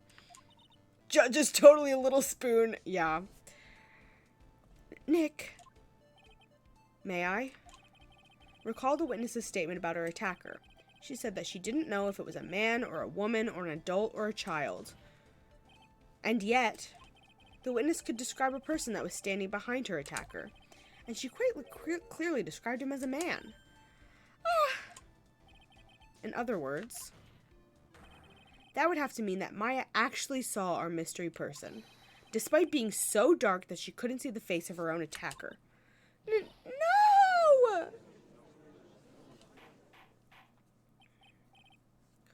What in the world does all this mean, Mr. Wright? Are you saying Miss Fay saw the real killer under pitch black conditions? Trite, do you have any idea what you're proposing? How could she have seen in the dark? There's no other light source at the scene. There are some things you can only see in the dark, Mr. Godot. Maya, you did see who the killer was in the dark. And now, you're trying to cover for him. Cover? For the man that killed her mother? There's only one conclusion I can draw from this. You know who this man is. Please, Nick. I don't know anything. Please, I'm begging you. Ha. You talk a good game, Trite, but let's see if you can walk the walk. It was pitch black, so what could the witness see? I'm calling your bluff. No, Nick, don't. Please, stop. You think you know who it is? I think it's Pearl, but I'm also doubting that a little bit. But Maya's dead set on protecting this guy, the man who murdered Maya's long-lost mother, but I can't let him get away with it. I'm a lawyer, an officer of the court. I'm here to find the truth. All right, Mr. Wright, time to show us what you've got. Who was this person that you say Miss Fay saw in the darkness? Saw in the... Oh...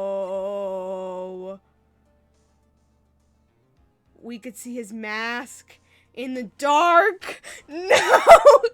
What the fuck?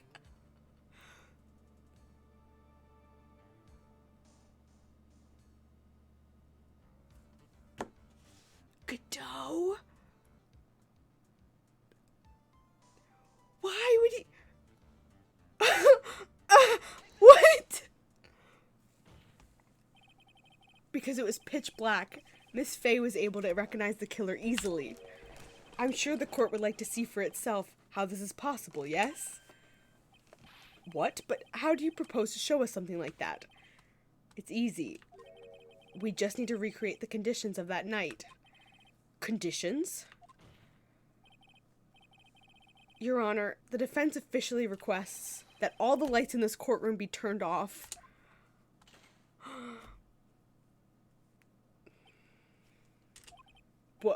What? This is... But it can't be. Ha.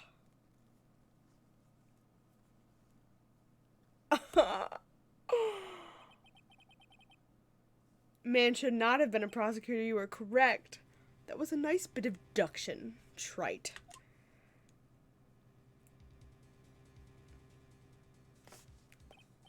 I know Pearl isn't a man, but I thought maybe she was lying that it was a man to, like, throw the scent off of Pearl, but she's probably not in a state to do that. Well, everyone, this is the man Maya saw on the night of the murder. How did he fucking get over there? And how did he hide? Order, order, order. Prosecutor Godot, what is the meaning of this? Surely you must be shocked to hear yourself accused of such a thing. Yeah, he can't see without them. Yeah, he can't see anything without them. And even with them, he can't see very well to begin with.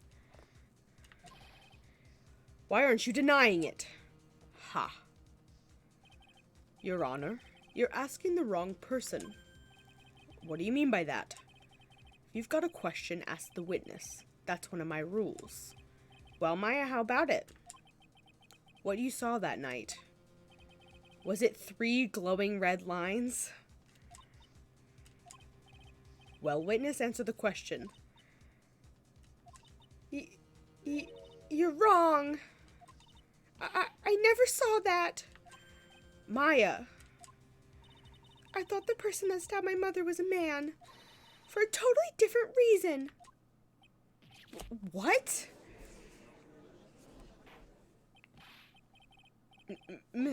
Oh. Stop your chattering, Your Honor. Chattering? If it's worth asking, ask the witness. That's one of my rules. Got too many rules, my dude. All right. Well then, let's continue with the testimony. Please tell us how you knew the killer was a man. Yes, Your Honor. I didn't realize it until after I woke up, but... The killer. When I came to, I was just lying there on the training hall floor. By the time I got back to the garden, the place had totally changed. The torches were lit, the body was gone, and all of the snow around the stone lantern had been carefully cleaned up, too. Since the person did all the work alone, I just assumed it was a man. So it was after the crime took place that the witness came to think the killer was a man. Yes, that's right. I'm sorry, Your Honor. No need to apologize. As Mr. Godot said, you're utterly exhausted. It's only natural that you would be a little confused. Also, if you consider the situation you described, it doesn't seem too much of a stretch to assume the culprit was a man. Good old-fashioned sexism.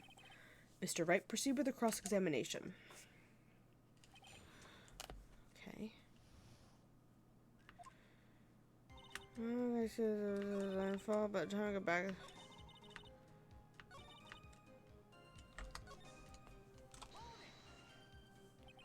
The torches were lit? Yes, that's how I noticed that the whole scene had changed.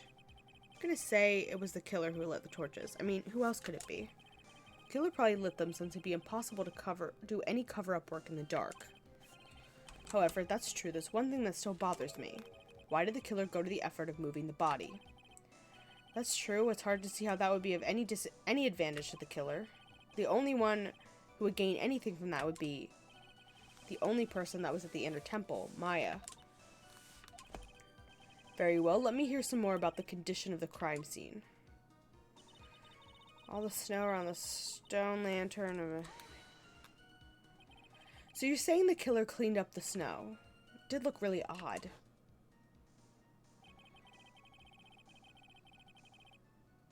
It is Godot, because he missed the blood on the statue because he couldn't see it. But he cleaned up everything else. The snow was removed in an unnatural looking rectangle around the lantern. And that's why he was so distressed about it. There was a lot of shovels around the inner temple. But they're all really heavy. Way too heavy for me to use. An odd fellow indeed, this killer. Why on earth would anyone want to take snow away? Well, there's one thing I can think of. Didn't you say that a lot of the victims' blood sprayed onto the snow? Yeah. The area I collapsed in ended up being splattered. In other words, the killer's purpose was to hide the bloody snow. I think that's the most reasonable explanation. Perhaps. However, there's something that's bothering me. If the killer just wanted to hide the snow with blood on it, there was no need to remove that amount. That's true. He could have scooped up the snow, just the snow that was stained with blood. But he couldn't see it. Looks like there are some mysteries behind this issue. But I think this will help explain them. Person did all that work alone. I just assumed it was a man. Okay.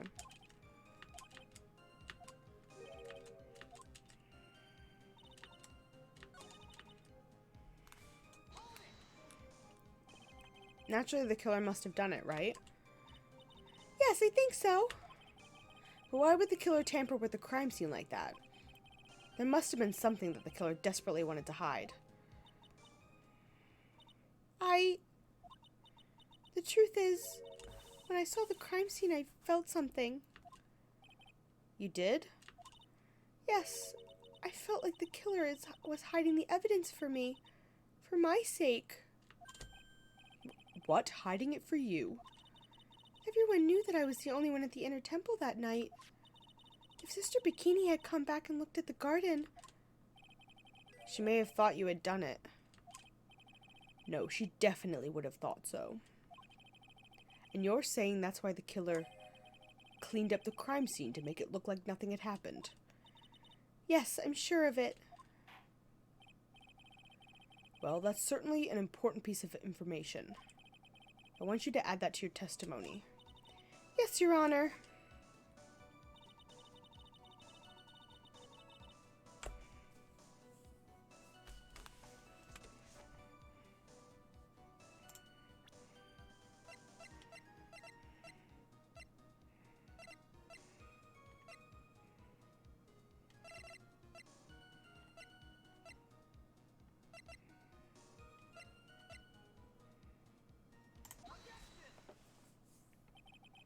The body of Elise was carried all the way to Hazakura Temple's courtyard. Then, at the garden, the real scene of the crime, the snow that we suspected was covered in blood was scooped up and removed. It's reasonable to believe all this was done in an attempt to hide the true crime scene. However, there's still one matter that seems somewhat odd. Oh, and what would that be? You must have figured it out by now, Mr. Godot. It's the message written in blood on the lantern. Gumshoe should have washed it off. It was written very clearly on the white stone lantern. Maya. If the killer was so motivated to protect Maya from suspicion, then why didn't they wipe the writing off the lantern? Ah, you're right. 'Cause he couldn't see it. But Mr. Wright, isn't it a fact that the killer was trying to cover up the crime scene? Indeed, but it doesn't make sense. It doesn't make much sense to move the body and remove the bloody snow, but then not wipe off the most incriminating thing of all, the bloody writing. But if that's the case, do you have an explanation for the killer's mysterious behavior? Why would this killer move the body and remove all that snow, but then leave the bloody writing on the lantern? He didn't see it. I don't know what the killer's plan was, but it's a fact the killer left the writing on the lantern. There must be a reason for it. Well then, Mr. Wright, let's hear your opinion. Why did the killer leave the message written in blood on the lantern? He didn't notice it. Prosecutor Godot, earlier in this trial, you gave me some good advice. Once you eliminate the impossible, whatever remains must be the truth. Maybe you're not as dumb as I thought. The real killer wanted to disguise the fact that the crime had occurred there. If that's the case, they wouldn't have left the bloody writing on the stone lantern on purpose. Therefore, it must mean they didn't notice it. But that doesn't make any sense. The torches were all lit and everything. There's no way any normal person would miss something as glaring as that. You're right. There is no way any normal person would. What are you trying to say, Mr. Wright? There's only one person involved in this incident. Everything Everywhere's on streaming now? Which platform? I gotta rewatch it. There's only one person involved in this incident who could have missed seeing the bloody writing altogether. And who would that be? Who is this person that could have failed to notice the writing? My boy. Mr. Godot, this is what you said yesterday. It's so good, I need to rewatch it. It's on HBO? That feels like an HBO thing. Hold on, I'm gonna look it up. A little bit of everything, all of the time. Everything, everywhere, all at once. It is on... I just have it as I can buy it.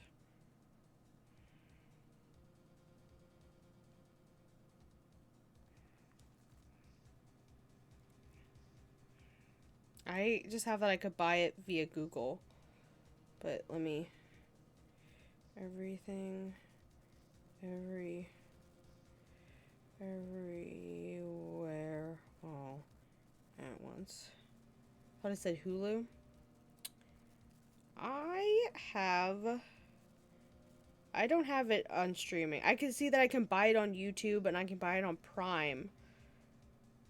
But I don't see it on streaming yet. It might be, yeah, it might be later. My eyesight is pretty messed up.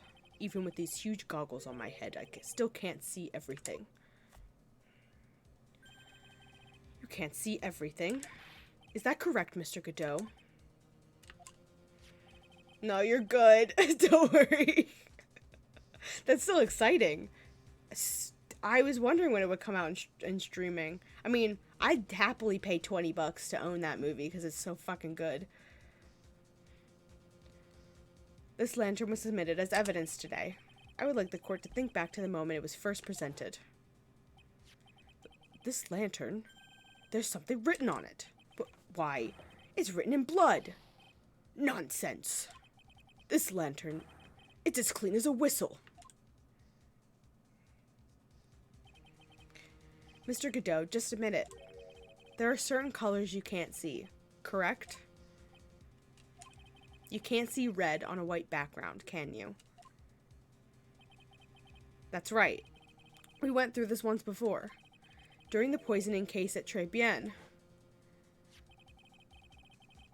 This is the apron delightful Miss Bird was wearing at the time, and somehow spilled coffee on.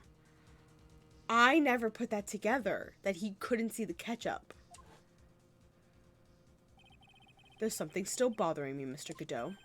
Why have you not explained the bloodstain in the... not ketchup, but the bloodstain. Bloodstain? What bloodstain would that be?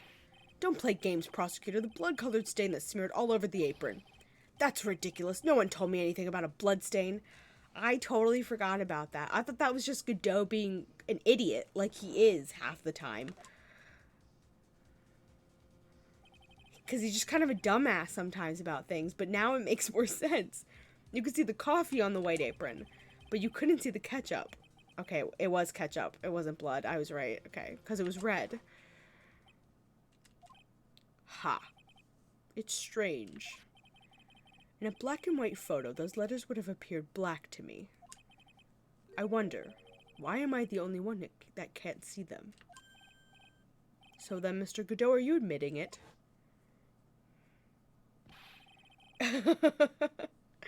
Are you admitting that you can't see the red writing on the lantern?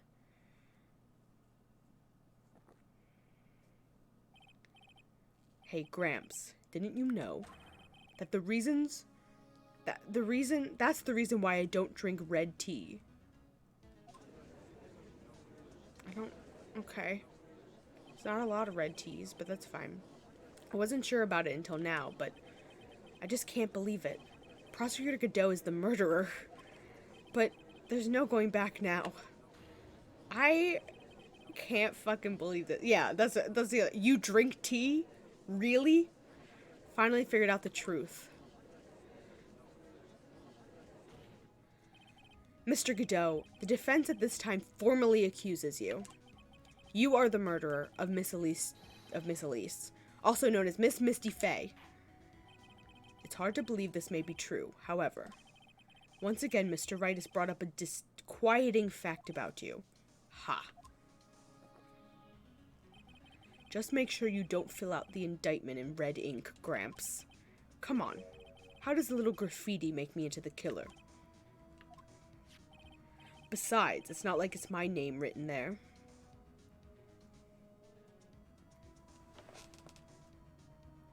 I guess it isn't. It has to be Maya. I'm trying to, like...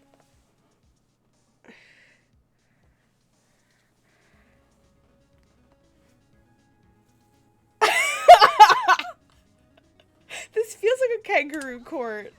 It's buck wild. I'm certain that the killer wasn't able to see the color red. This is rich. Do go on, Trite. The answer is right there at the crime scene. In the snow. The snow? How so? Well, for example, why did the killer move all that snow? Your Honor, you said it yourself. If you wanted to hide the bloody snow, why not just take out that area? Yes, why didn't he just take out that area? Could it be? Yeah, the killer couldn't see the red blood that had seeped into the snow. And so he had to remove all of the snow. He couldn't be sure of where the blood had landed, so he just removed the whole area.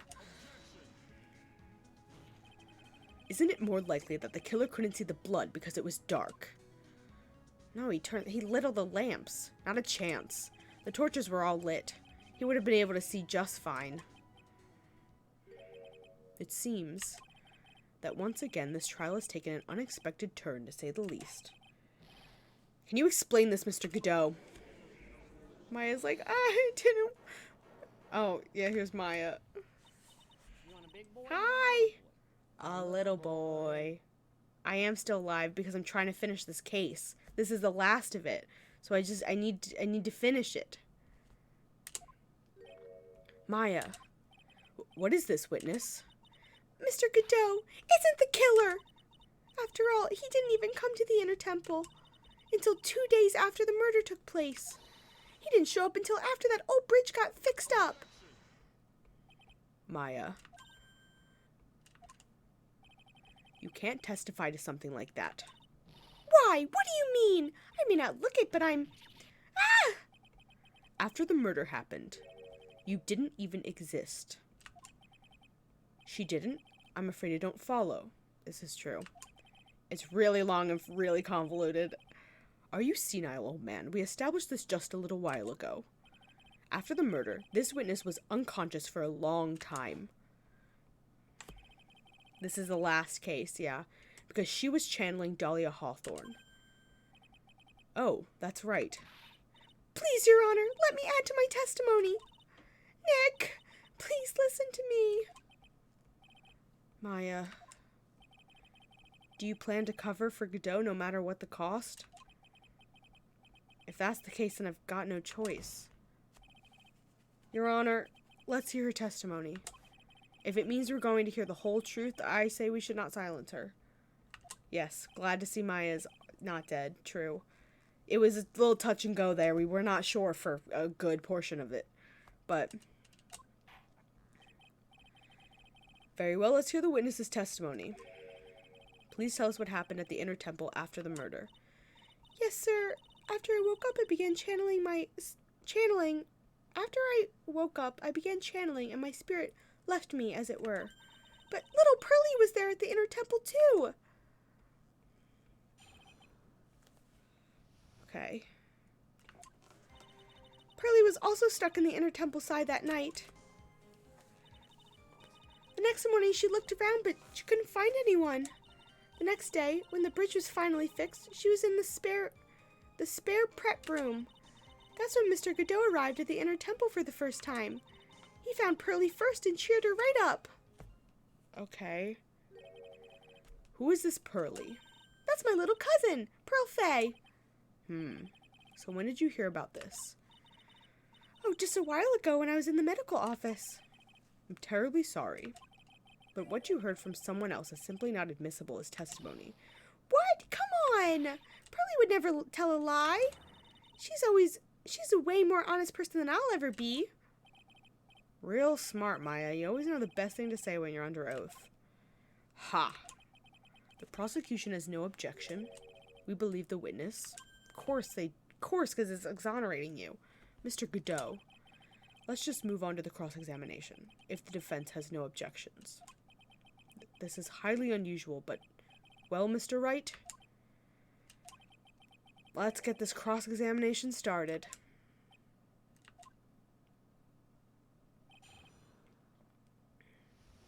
Okay, that last statement seems fishy. Found Pearlie and... he cheered her up? That's what Pearlie said. She said she was a very nice older gentleman. Thank you for looking after my cousin, Mr. Godot. And here I was thinking you were nothing more than a coffee addict. Ha. Cut it out, you're making me blush. This guy is really beginning to get on my nerves, in more ways than one. The truth is, there aren't that many places to look at the Inner Temple side. The policemen were all busy going over the garden with a fine-tooth comb. So I decided to carry out an investigation in my own way, Godot style. I'm the same way. I like to hand down verdicts in my own way, judge style. Beginning? What? Maybe I should ask some questions, Phoenix style. What did you investigate? You said you conducted an investigation of your own. Did you find anything? Looks like my investigation went about as well as yours, trite. After all, I did miss the bloody writing on the lantern. Well, I didn't miss it, so speak for yourself, Goggles. Oh, yeah, Phoenix said Godot's beginning to get on my nerves. Okay, yeah.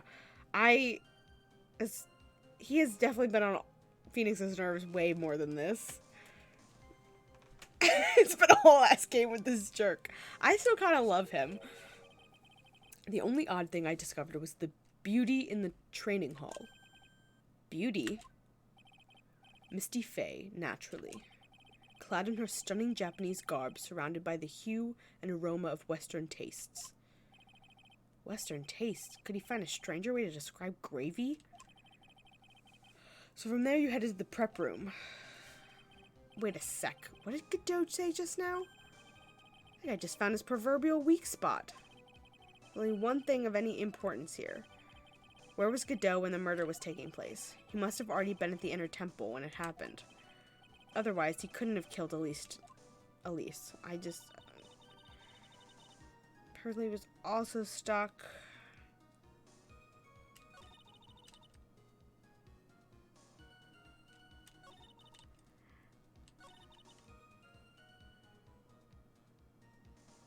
He just described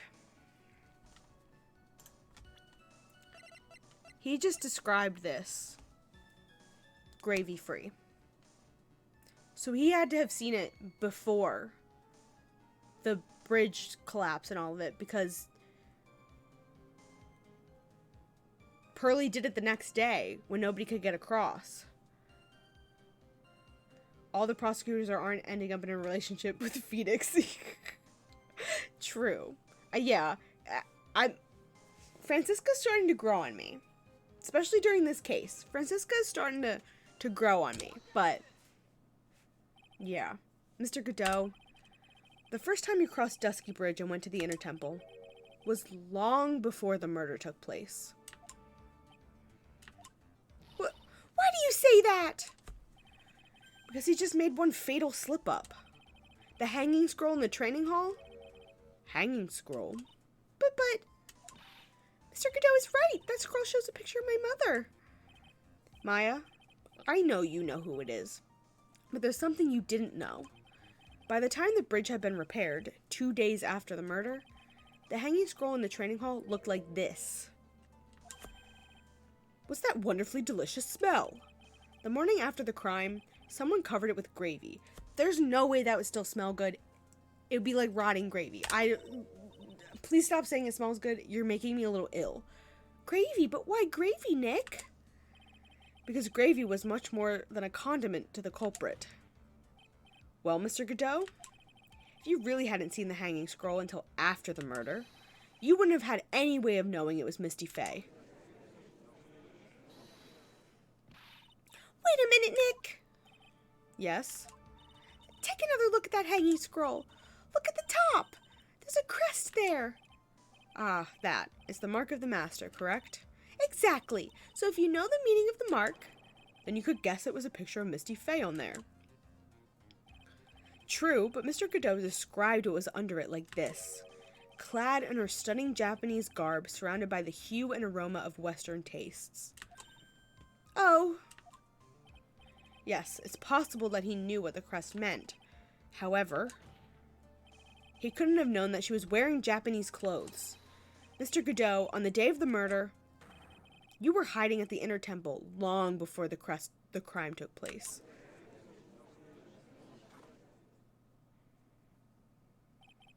Can I ask you just one little thing, Trite? What is it? This whole theory of yours all rests on a certain assumption. His goggles see through gravy. That I knew beforehand that a crime was going to be committed. Because you read the note, because it was opened before. I thought it was maybe Maya. It was you. That's right. Otherwise, there's no reason for him to sneak into the crime scene. I don't know why he was at Crane Village snooping around, but course Mr. Godot knew about the plan. Huh? What did you say? Is it really possible that another person knew about the plan? Yup. Holy shit, jellyfish beret. What? Pardon me? This crime was actually planned over a year ago. Morgan Fay authored the plan for her daughter's future, and these instructions were hidden somewhere in Fay Manor for a year. However, by the time little Pearls found these instructions, they had already been unsealed. Oh yes, please DM. Unsealed. Yes, the killer had read these instructions long before Pearls ever found them.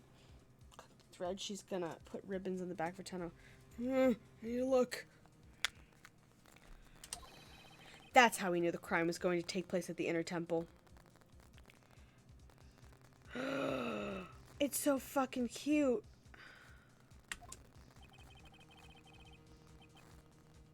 I love the dark blue one. And that ribbon?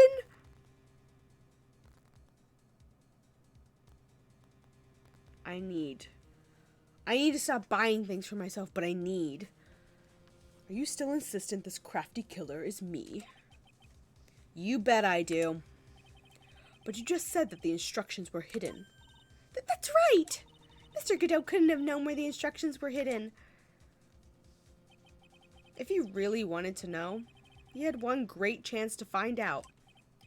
Yes, when was that? During a visit.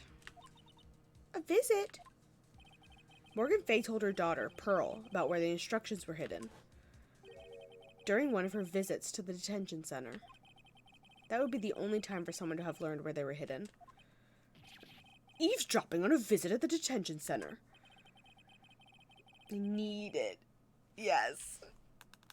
We could be matching. Carly, we could match. It would be so cute. It would be arranged if you were someone with easy access in and out of there. Could be arranged. Like, for example, a prosecutor such as Mr. Godot. We would tear up Canada in our matching jellyfish berets. Order, order, order. Mr. Godot, you're under fire again. Is it bad? The first thing I thought was the roasted jellyfishes in Shark Tale. Honestly, that would probably be what it is, because I would picture it as this, like, graceful thing, and that's really what we would look like. This murder could not have been carried out without prior knowledge. And you were the only one that could have acquired this information before the murder. He would have killed Pearl. He was gonna kill Pearl. Oh my... Humans are afraid of the dark. And yet, at the same time, we're fascinated and bewitched by it. Maybe that's why humans drink the darkness that is coffee. Sorry for always asking, but what does that mean? It means there's a reason for everything. According to your theory, the killer in this case eavesdropped on a conversation during a jail visit where he learned of a hidden plan for a crime. After discovering the plans, he hid in the inner temple and waited for the crime to occur. That was the thing that he was doing. Why he couldn't be at the first day, because he was fucking trapped over there. Why he wasn't answering his phone, because there was no service up there. Then he ultimately took a person's life. And he did all of that just to protect this witness. That's right. If you're accusing me of this crime, I have to ask you, why would I do this? This girl is nothing but a stranger to me. Lie. I've got no reason to go through that kind of trouble to protect her. Liar. I am what you see. I am certainly not the type to rescue the damsel in distress. The killer's behavior is certainly extreme, for lack of a better word. Why did Godot choose? He's the reason that we're still going. Why didn't he just let it end?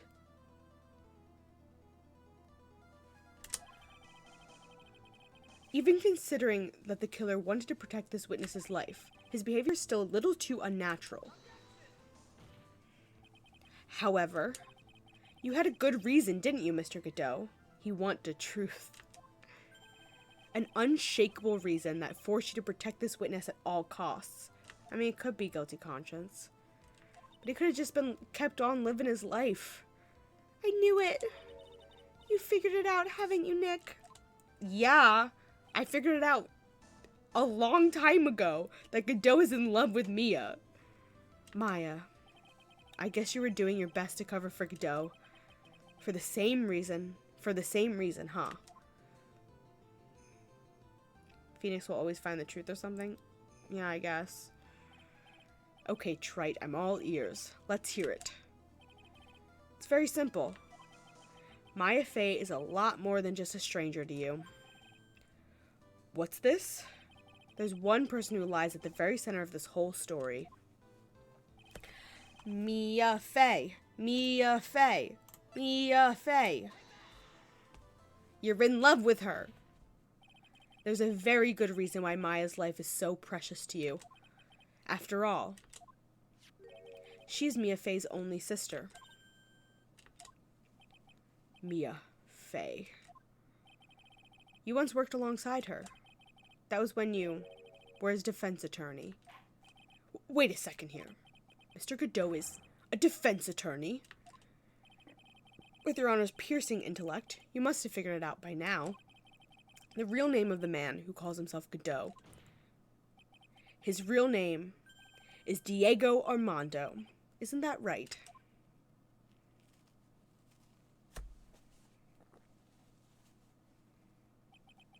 The last time someone called me by that name was over 6 years ago. Diego Armando. That name rings a bell. It should, Your Honor. All of this is related to a single case. A case in which a convict named Terry Falls killed himself. Why he got belt buckles on his sleeve? Mia Fey's first time in court. The tragic outcome left a deep wound in her heart. She knew that behind it all was a heartless, scheming, demoness bitch in disguise. But in the end, Mia couldn't tear off the disguise, whatever. However, there was one man who reached out to help her. Diego Armando, a senior defense attorney at the office where Mia worked. It's my fault. It's all my fault that Mr. Falls killed himself. Mia, you can't cry yet. It was in the coffee cup. And then he cut himself. The only time a lawyer can cry is when it's all over. I said that before. He's still wearing belt buckles. Do you think Dahlia's braids are supposed to be horns? Maybe. Be a good visual. Good subtle visual. I was moved by her. The way she put all her faith in her clients. That pure, sweet heart of hers. Dude's been wearing the same outfit. I know, it was very obvious once we saw him that it was Godot. Like, it was so obvious. That's why I could never forgive Dahlia Hawthorne. Mia and I thoroughly investigated that fake kidnapping incident. Then one fateful day, Dahlia wanted to meet with me. It had been 6 months since the trial. We met in the courthouse cafeteria. Ah, I just remembered. 6 years ago, right in this courthouse, you were poisoned. Even I didn't see it coming. Okay, it wasn't in the coffee cup. Alright. Or it wasn't in the coffee cup he crushed, but it was probably in his coffee cup that he drank from. Dahlia Hawthorne slipped some poison into my coffee. Some newspaper at the time called it a murder. But very little information about the case was released to the press. But you weren't dead at all. No official reports ever actually called it a murder. I was just in a deep, deep coma. I see. My body shut down, and my life became nothing but a long, deep sleep. That woman's poison did a real number on my central nervous system. I lost my sight, and all of my hair turned white due to the damage it caused. That's terrible. All of your hair? Anyway. Apparently, it was a miracle that I ever regained consciousness. 5 years had passed since I drank that poisoned brew.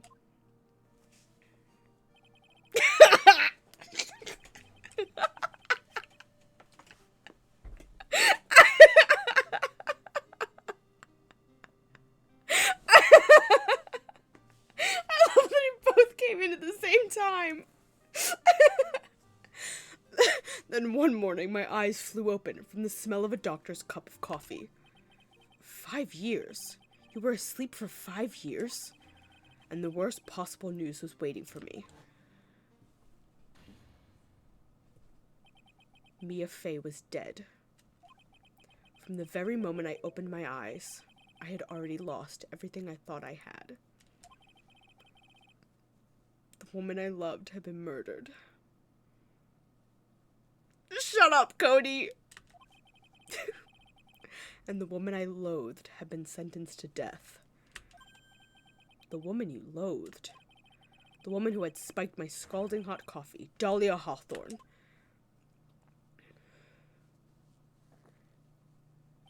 Ha. Good old Mia. She didn't let me down. She got her revenge before she checked out. In the end, there wasn't anyone waiting for me when I woke up. That's so sad. For someone like me, for someone who had slept away their best days, there were only 2 reasons left to live. And it was for those 2 reasons that I decided to become a prosecutor. If I may ask, what were your 2 reasons to live? The first was you, trite. Huh? Me? If I hadn't drank that stupid poison, Mia Fey never would have died, much less the way she did. You were the only one who was there to protect her. But you let her die. It was all your fault. No, it wasn't, but sure. It wasn't like that. I wanted to see for myself what kind of a man you really were. So that's why you became a prosecutor. My other reason for living goes by the name of Maya Fey. Huh? You mean me? You were the only way I could make up for the sin of not saving Mia. 1 year ago, when the Curain Village incident was resolved, it was obvious that Morgan Fey was planning something. Whatever her evil plan was, I was determined to stop it. My role as a prosecutor put me in the perfect position to do something about her.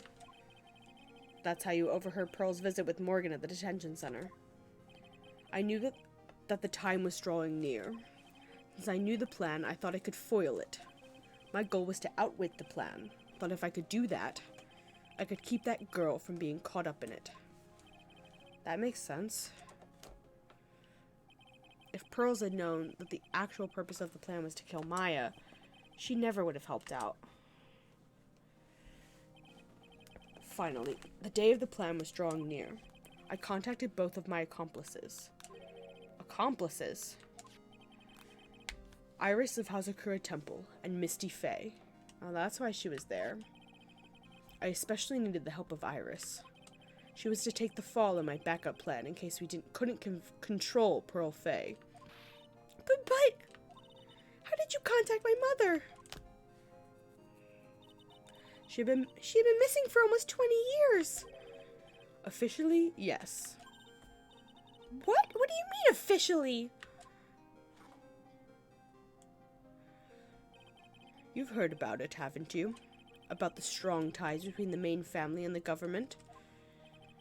Now that you mention it, Bikini did say something to that effect. She said that the Master of Curain had great authority.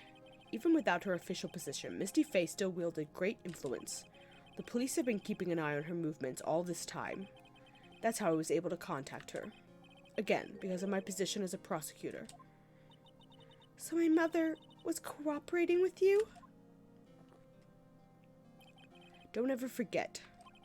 No matter how far away from you she was, she never stopped thinking about you. She was always... That's why. I knew she would do anything to protect you. If you want to know how strong her resolve to protect you was, look at her staff. Her staff, the one with the sword in it. The day the plan was to be carried out arrived soon enough. We met for the first time at Hazakura Temple. That's when your mother showed me her special staff. I realized it then, just how far she was willing to go. She was ready to use that sword to protect you from Morgan Fay, if necessary. Yes, even if it meant paying the ultimate price. Mother...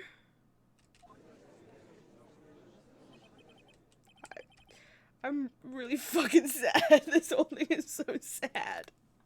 That night, the night of the crime, there was just one way to stop Morgan's evil plan. You mean Pearls, don't you? We had to make sure she didn't channel Dahlia Hawthorne. Well, Pearls, what are you going to do tonight? Well, if you'd like, you can come to my room. Perhaps we can read some books together. We thought we could prevent her from playing her part in Morgan's plan, but she never showed up. She was worried and followed me to the inner temple. That was the thing we were most afraid of, and that's why Misty Fay had to do the channeling herself. She channeled Dahlia Hawthorne into her own body. What? What do you mean? I think she did actually make picture books, yes. If she channeled the spirit first, then Pearls wouldn't be able to do it herself. As Master of Curain, Misty Fay's powers was supreme. So that's how it went down. She channeled Dahlia Hawthorne into Pearl Fay. She channeled Dahlia Hawthorne so that Pearl Fay wouldn't be able to.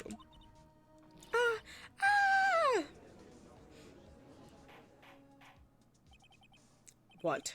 Is this true? My role in the plan was to make sure no one was going to hurt Maya Fay. That's why I hid myself at the inner temple, just in case you needed to be saved from Dahlia Hawthorne. Godot.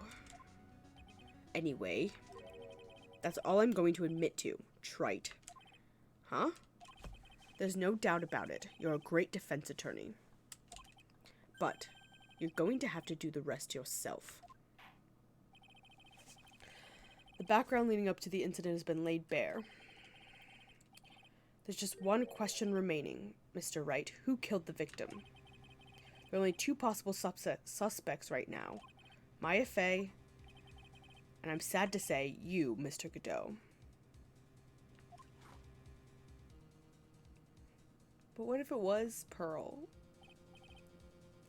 Well, Trite, if you're the real deal, then finish this thing once and for all. Show us beyond a shadow of a doubt that you can finish this on your own. No, Nick, please don't. Maya. I heard the whole thing from my sister in the medical office. Come on, we're going on 8 hours. Oh my god, we are! Oh shit! That's why I have to protect Mr. Godot. I can't believe... I don't want it to be Pearl, but like, it's in the back of my head. I can't do it. I can't testify against him. After all, he's still the man who put his life on the line to protect Mia, and me, too. Maya, I know that. Nick. But even so, it doesn't absolve him of his crime. Please, Maya, testify. Miss Fay, your testimony, please. This is the final testimony. Don't bother trying to hide anything, because I'll know. I want to hear the truth from your own lips. I understand. YouTube is not going to be happy uploading this next week.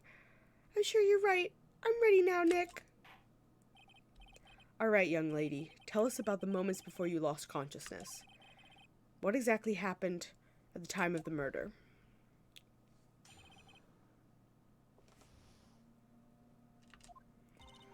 Just before it happened, I think I saw some red lights, 3 of them. Oh, there's some red lights, 3 of them. I forgot that this is the first testimony. I thought I'd ask for help, but just then I was spattered with blood. She wasn't dead, though, and she struck back at the enemy behind her. Suddenly, the red lights went out, and the whole area was dark. Just that moment, there was a horrible scream. Right after that, Dahlia collapsed, and I lost consciousness. Okay. These red lights. I thought you said you didn't remember seeing them. I'm sorry. I thought I saw them, but then they disappeared all of a sudden. Ha. Things break, Trite, even the best of theories. Where are your glasses? Who was it that stabbed Misty Faye? Looks like you still can't prove it. Maya's telling the truth this time, I know it. The rest is up to me. Well then, Mr. Wright, proceed with your final cross-examination of the witness and of the entire game. Alright, what are you hiding from me, Maya? 3 of them spattered with blood. She wasn't dead, though, and she struck back at the enemy behind her. Suddenly, the red lights went out and the whole area was dark.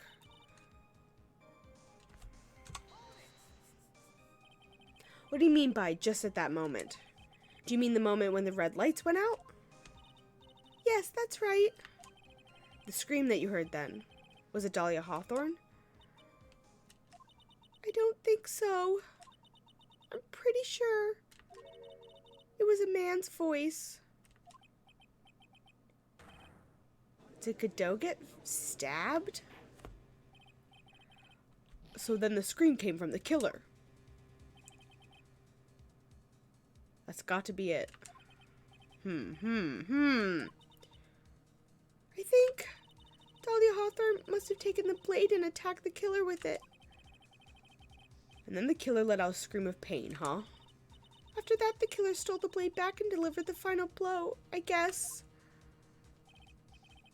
Yeah, the blood on the dagger was not the victim's, so maybe it's Godot's. Well, Mr. Wright, seems to make sense to me. Sounds like a reasonable deduction, but I still kind of wonder. There's a contradiction. I'm sorry to say this, but that interpretation would create an enormous contradiction. I don't know what the contradiction is, but that makes sense. After all, my deductions are almost certainly never correct. Remember the testimony she just gave? Before the killer let out a scream, Maya said she had already been spattered by the victim's blood. In other words, the blade and the staff had already been plunged into the victim. Ah! Is that right? She couldn't have struck back with a sword that was already stuck in her body. The weapon that caused the killer to let out a scream must have been something other than the staff. The dagger. So maybe Godot was technically defending himself? Yeah, maybe. If you're so sure about that, then don't keep us waiting any longer, Trite. There's only one thing I could think of that could have been used as the weapon here. If Dahlia Hawthorne had already been stabbed in the back by the staff, what could she have used to strike back at the killer?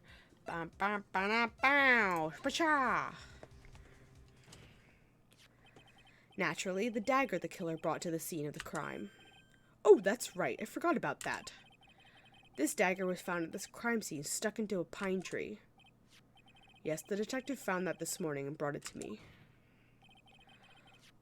Dahlia Hawthorne struck back at the killer with this, and then she managed to wound him as well. Just because he let out a scream doesn't mean he was wounded. For all we know, the blood on the dagger could have been from the victim. We know it isn't. Have you forgotten that the blood has already been tested? Since we learned it wasn't the victim's blood, it must be the killer's blood. The killer must have a wound somewhere on his body. Strip. So you're saying the blood of this dagger belongs to the killer? Exactly. And DNA analysis of the blood would prove it beyond a shadow of a doubt. And yes, Mr. Godot, it would prove that it's your blood. Take off your shirt, Godot! Wow! Nice theory, Trite. Check all there! Order in the court. Is it the end? Have I done it? Even he won't be able to change the results of a scientific test. Ha. Let me ask you something, trite. Let's just say that it turned out I was the killer. Do you really think I would be stupid enough to leave evidence like that? What? Just think for a second. This dagger was found this morning by a detective and brought to me. There was already blood on it, correct? But even so, I was the one who brought this dagger here to the courtroom. Yes, what does that prove? Well, if I really were the killer, I could have washed the blade off, then planted another person's blood on it. It can't be. In any case, there's one thing I can guarantee, trite. That blood doesn't belong to me. Does it belong to Pearl? No, it is a man's scream, but not a chance. In any event, I think you should take your shirt off anyway. Seems to be established that the killer was wounded. All right, then, witness, continue your testimony. Wait a minute! What's the problem? I know I probably shouldn't say this, but there's a big contradiction in Nick's explanation. Maya? This dagger, you said that it wounded the killer. That's right. But, if Mr. Godot had really been cut with the dagger, his clothes should be bloody or have rips in them, right? The man can change clothes. But I guess they would have been bloody when he first popped up, because he wouldn't have left the island. Maya? Maybe he just changed his clothes. That solved the contradiction pretty easily. What are you talking about? It's not as simple at all. Remember back to the day of the murder? Everyone that was on the inner temple side got trapped there. Okay, I came to both conclusions. Yeah, everyone only has one set of clothes and one outfit. Once the bridge was fixed, the police headed to the inner temple. Mr. Godot was already there waiting for them. He never had a chance to change his clothes. Fair enough. Phoenix has been basting in this suit since he changed out of the sweater. There were acolyte clothes, which aren't his clothes. Well, maybe he brought a change of clothes with him. But no one could have predicted the lightning strike that shut down the bridge. Why would anyone brought a change of clothes? Did the judge just take smart pills during the last recess? Well then, maybe the killer took his clothes off before he committed the murder. That way he wouldn't get any blood on them. That's impossible, trite. You know how cold it gets up there late at night. After a few minutes with no clothes on, you'd be frozen solid. Where is this going? And how much longer? Ha! So that's all you've got. I knew you weren't tough enough to finish this. Right now, if Mia Fey were here, she would have closed the book on this case already. If Mia Fey were here... So come on, trite. Can you do it or not? How about it, Mr. Wright? You've accused Mr. Godot of being the killer, but can you prove it? Have you got even one piece of evidence? Godot, we're not accusing you of being naked. I'm hoping it's gonna wrap up soon, Cody. I'm hoping and praying. The question isn't whether I can prove it or not. The fact is I have to prove it. I have to prove it. It's the only choice I have. I was taught that it's one of the rules of being a lawyer. The VOD will definitely be there, yes. And it will be up on YouTube next week. I can prove it. I'm going to bring your magnificent vengeance to fruition, just as you want it. Ha! That's good, fighter to the bitter end, trite. Since there's just one piece of evidence that can prove your point, why don't we go for the unlimited penalty? Oh, Jesus Christ. Can I save? Can I save? Let's just do a little quick save. just in case I fuck up. Are you trying to pressure me, Mr. Goodell? Because it doesn't matter to me. I've got the one piece of evidence I need. Give me a break. You've got nothing, trite. So what do I do at a time like this? It's simple. I've got to think outside the box and approach it from a different angle. Alright then, Mr. Wright. Let's hear what you've got. There's only one thing I've demonstrated in the previous cross-examination. The killer was wounded. That was proven by the blood on the dagger. But we decided it was impossible for him to have hidden such a wound. If he had been cut by a dagger, there should have been a bloodstain on his clothes. There's one place the killer could have hidden his wound. Under his glasses?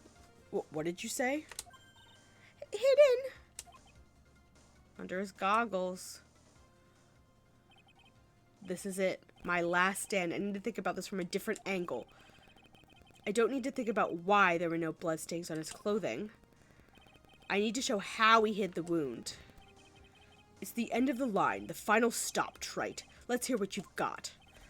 Where's this location where they say the killer hid his wound? Under his mask. So I guess I just present him.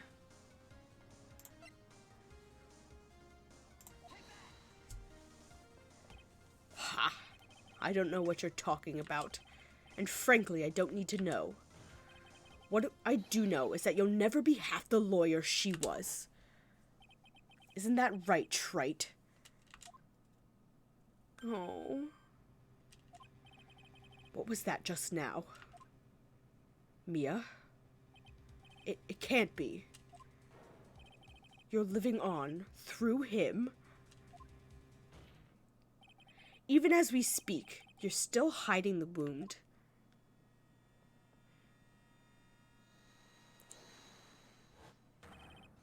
Beneath your mask. During the fight, the red lights given off by the killer suddenly disappeared. Seconds later, the killer let out a scream. That's right, your mask went flying off your face. Mr. Godot, would you mind removing your mask? If you have a dagger wound under there somewhere, then I say this whole case is solved. Oh. Is he gonna take it off? Are we gonna get to see his face?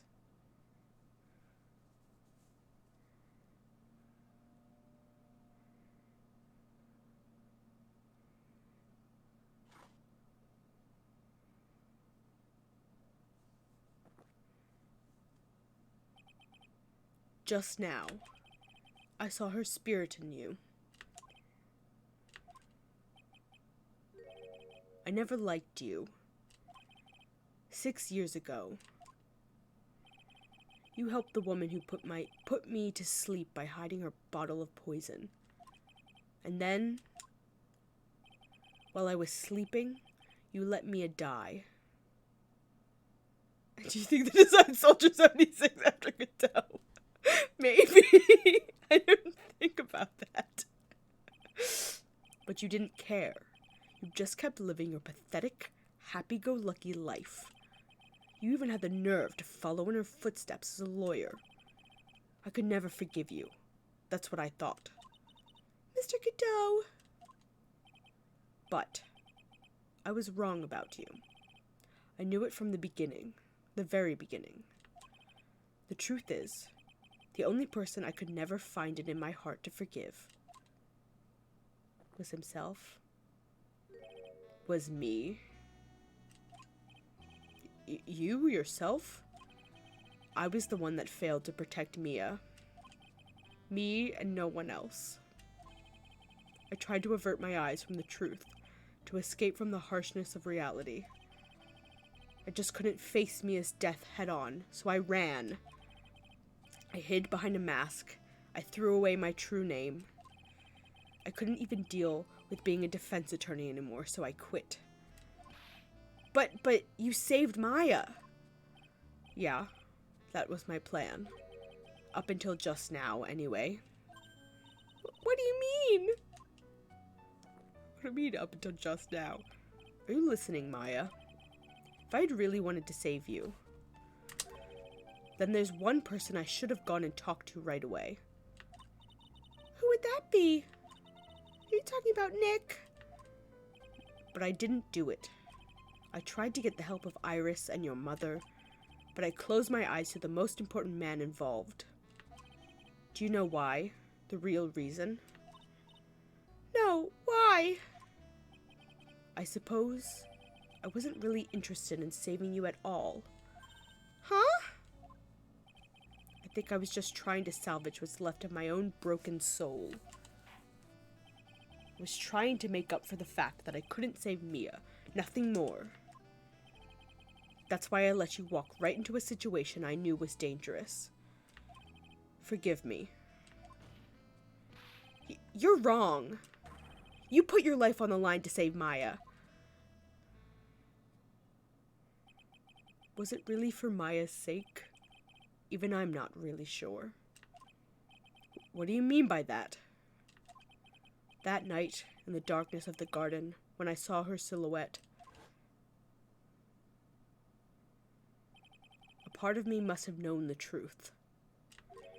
The truth that it wasn't really Dahlia Hawthorne standing there in front of me. It could have been Misty Faye, or even that little girl. But I still picked up the blade. It was like I was dreaming.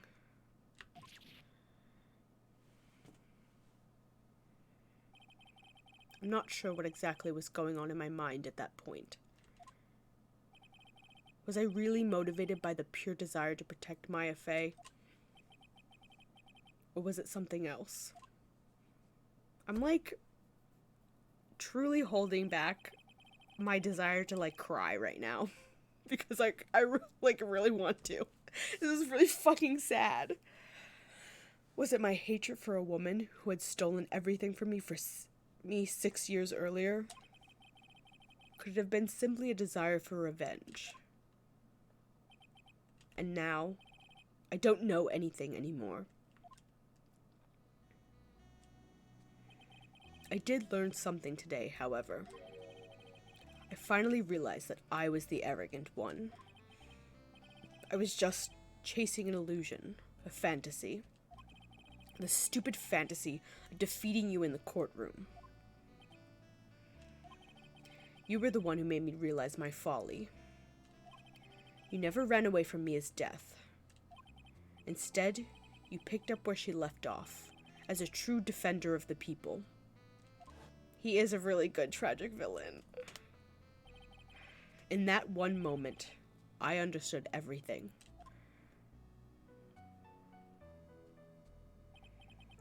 Mr. Godot,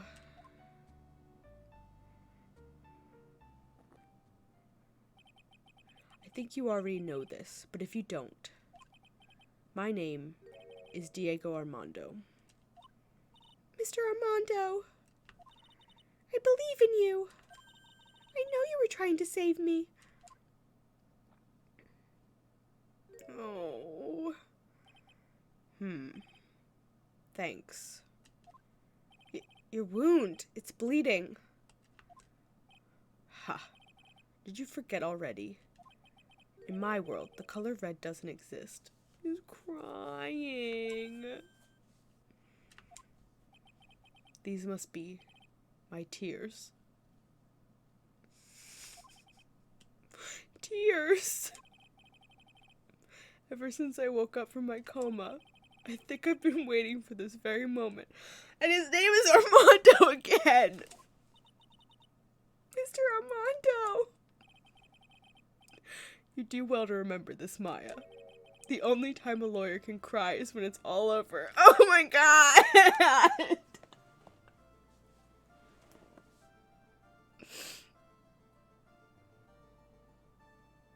Really?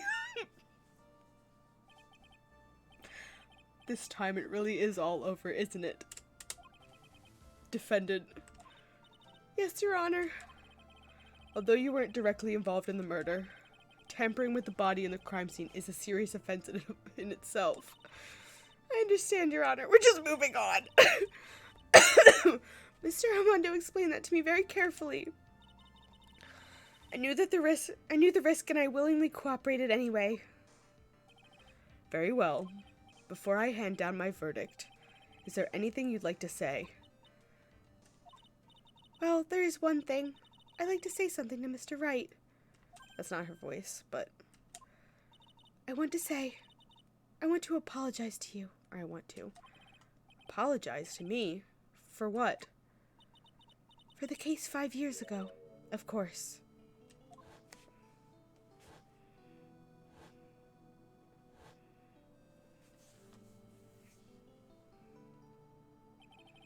I just remembered. Weren't you poisoned by your own lover? Not exactly, but yeah, something like that. Even now, 5 years later, I can hardly believe it. She was going to do it. She was planning to kill me. It's not all that surprising. The two of you hardly knew each other. Huh? What do you mean? You and my sister. You only met twice. Huh? We only met twice? Was he actually dating Iris?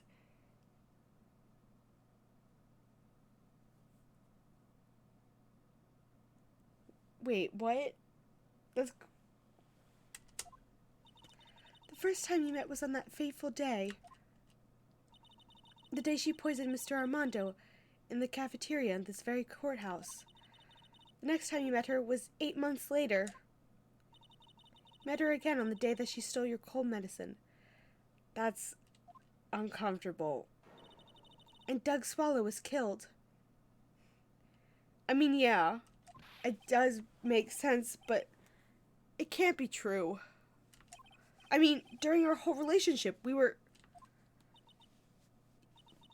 For those 8 months, the woman that you thought was Dahlia Hawthorne wasn't actually my sister. Huh? It wasn't Dahlia? It's real fucking creepy.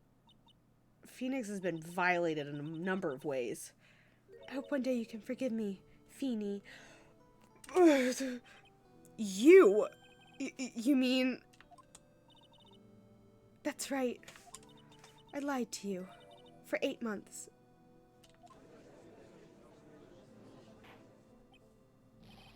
But why? Why would you do such a thing? Ever since she gave you the bottle that day, my sister was trying to get it back as soon as she possibly could. Because of the police investigation and their surveillance. She couldn't move about freely. So that's why you... My sister, from the beginning, she was prepared for the worst. Prepared for the worst? She thought you might somehow discover the truth. That's why she was always ready to deal with you at a moment's notice. You mean she was ready to kill me, don't you? She already had so much to answer for. I didn't want any more sins on her soul. I begged her not to do it. And she agreed to give me a chance. Wouldn't Phoenix know that? Know what? That it was Iris? I don't think he would. And that's why you came to me? You came to get the bottle pendant back for me in her place. But I couldn't get you to give it back. I failed at something even as simple as that. 8 months passed and I still couldn't get it back from you. Finally, my sister couldn't wait any longer. Didn't she know that she was... Yeah, I think Phoenix was kind of an idiot. Kind of just like a ditzy idiot. Ditzy art student. I don't know. That was my impression of him from the first trial. Was just kind of a dumbass. An adorable dumbass, but a dumbass. She didn't consult me about her plans for you that day. It was the first time that it had ever happened.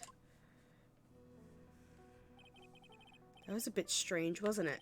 Up until that day, you two were partners in crime. She would confer with you. I think she must have noticed. Noticed what? My feelings for you.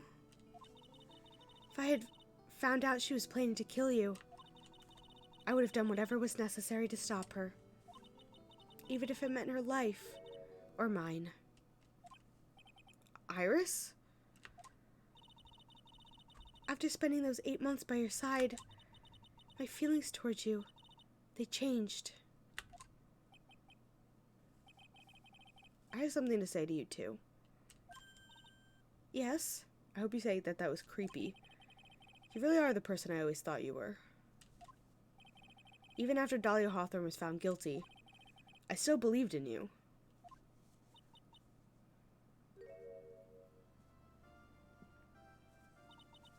Thank you.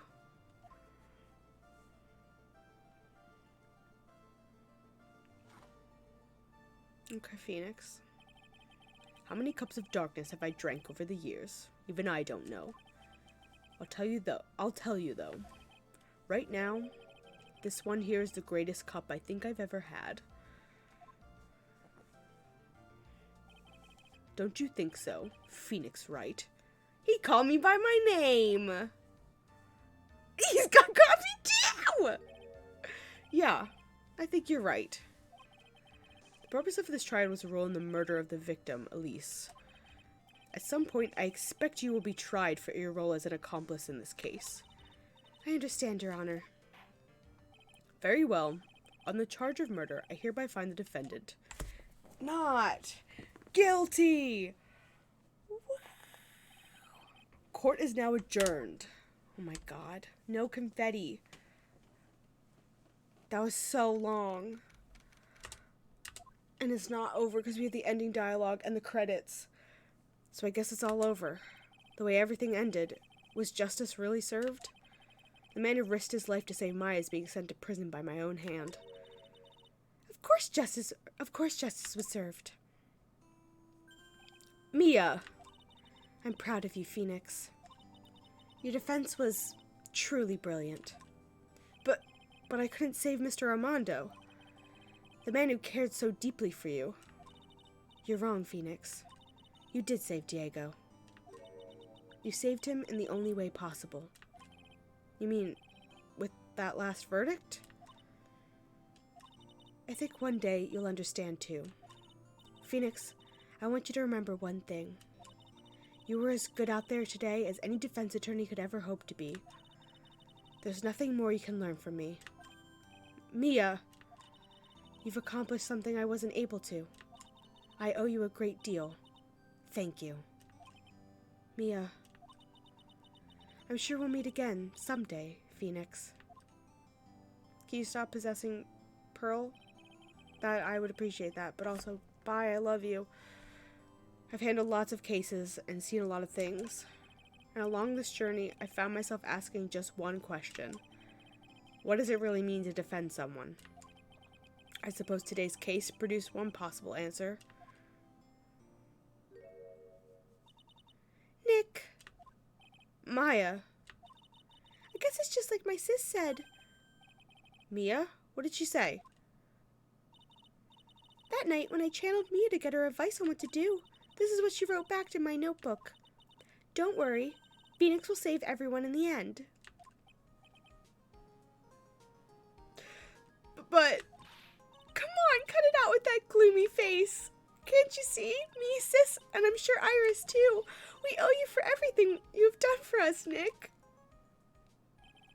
Maya. How? How can you be so bright and chipper after all that's happened? You were brutally attacked. You even saw your own mother murdered. Ouch! Francisca. They're gays. Still as softly as always, Mr. Phoenix Wright. Excellent work, Wright. Huh, Mr. Edgeworth? When did you get back? Oh, that's right. I guess no one filled her in on that. Edgeworth and Francisca have actually been helping me. Helping you? If these two hadn't been here on that first day of the trial, the defense wouldn't have gone anywhere. Wow, but where were you, Nick? I heard he fell into a river and caught a nasty cold which forced him to sleep all day. Yes, he laid in bed shivering from his fever with Iris's hood pulled over his head. Oh, ouch! Talk about embarrassing, Nick. You definitely need more training. Anyway, thank you, Mr. Edgeworth. And you too, Francisca. Now kiss. I don't suppose... Larry, there's room for me in this group hug, is there? Oh, Larry. What's with the, longer than usual face? I realized something when I was reborn. I realized that Larry was never of any use to anyone, not even once. That's not true. Right, Nick? What? You're asking me? Well, Nick, is it true? I got a place in this world, right? Huh? Oh, yeah, of course. I knew it. Everyone would be better off if I were gone for good. No. Oh yeah. Those portraits you painted, they were really good. Isn't that right, Edgeworth? What? Me? I could take this picture. Isn't that right, Edgeworth?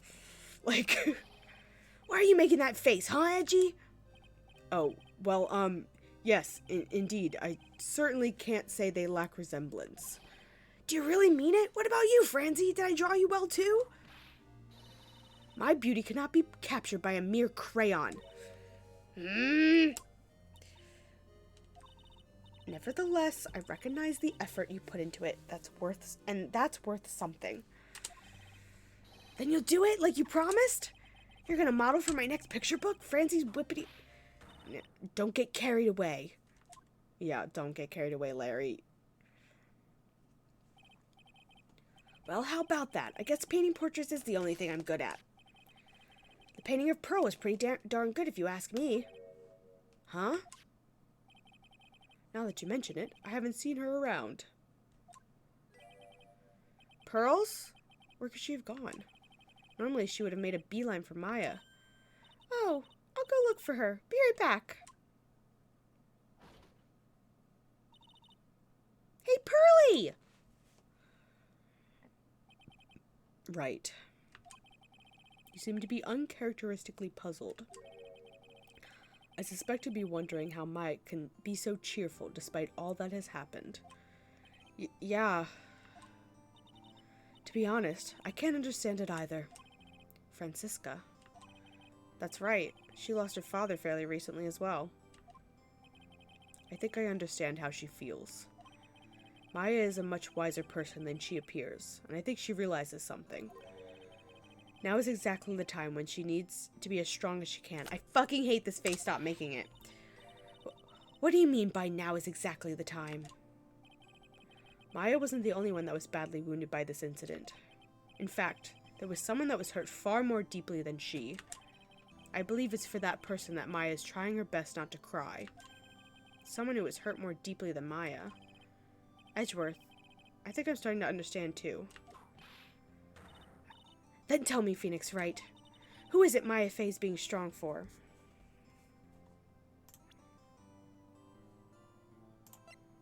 They're Pearlie. Pearl Faye. The poor kid. After all, the reason she worked so hard to follow the instructions is because she loved and believed in her mother, Morgan. It's for the good of the Faye clan. I'm sure she believed in every last word. She thought she was doing it for Maya. That's why she was so happy. It shows how truly devoted she is to Maya. Babies. But it's a cruel irony that was her exuberance that... It's a cruel irony that it was her exuberance that led to this tragedy. Maya Faye's mother was killed, and Maya herself was put into the deepest peril imaginable. And that's exactly why Maya's putting on a brave face. She's doing it for Pearl's sake, till she can see her smile again. Oh hey, so this is where you all were. Wow, looks like we got quite the bunch here today. What was that for, sir? Sorry about that, Scruffy. My whip just seems to have a mind of its own. What's up, Detective Gumshoe? Oh, you know, this and that. Anyway, congrats on your win.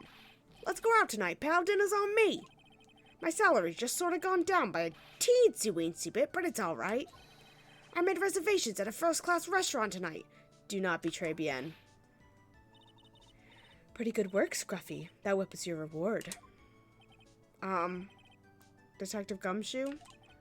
You said a first-class French restaurant. You don't mean... Très bien! Where else? I knew it. We're doomed. Come on, let's go, everyone. Can't keep Maggie waiting, pal. Hey, you, crybaby. You're invited, too. Oh, forget about me. Pearl and I will be at the loser shack eating potatoes. You know, Maya's taking an awfully long time to get back. She's still out looking for pearls. Oh, Maya, what's wrong? Nick, what do I do? Pearlie, I can't find her anywhere. Huh? I'll bet she just went back home. That's all. I thought so too, so I called the village. But no one has heard from her. This has never happened before. As I figured, she's been badly hurt by this incident. She feels responsible for the tragedy that's befallen you, Maya. I know, she was just there. She couldn't have gotten that far. And she's 9. We can't just let her wander off. Yeah, she was there as Mia, and then Mia went bye-byes.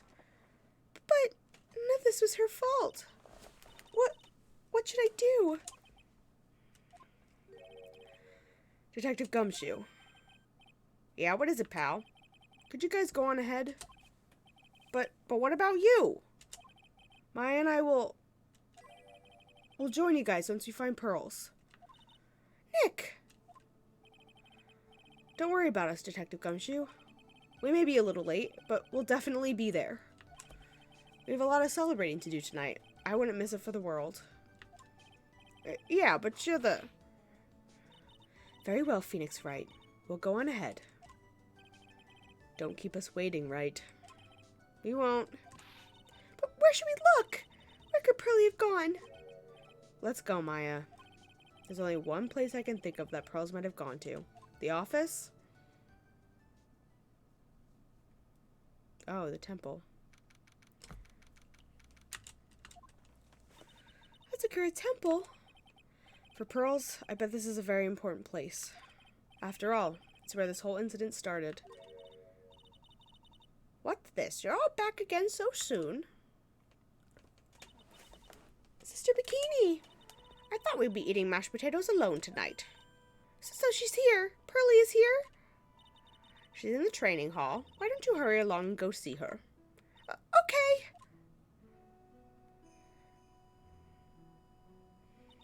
Pearlie's not here. Ah, Maya, the hanging scroll.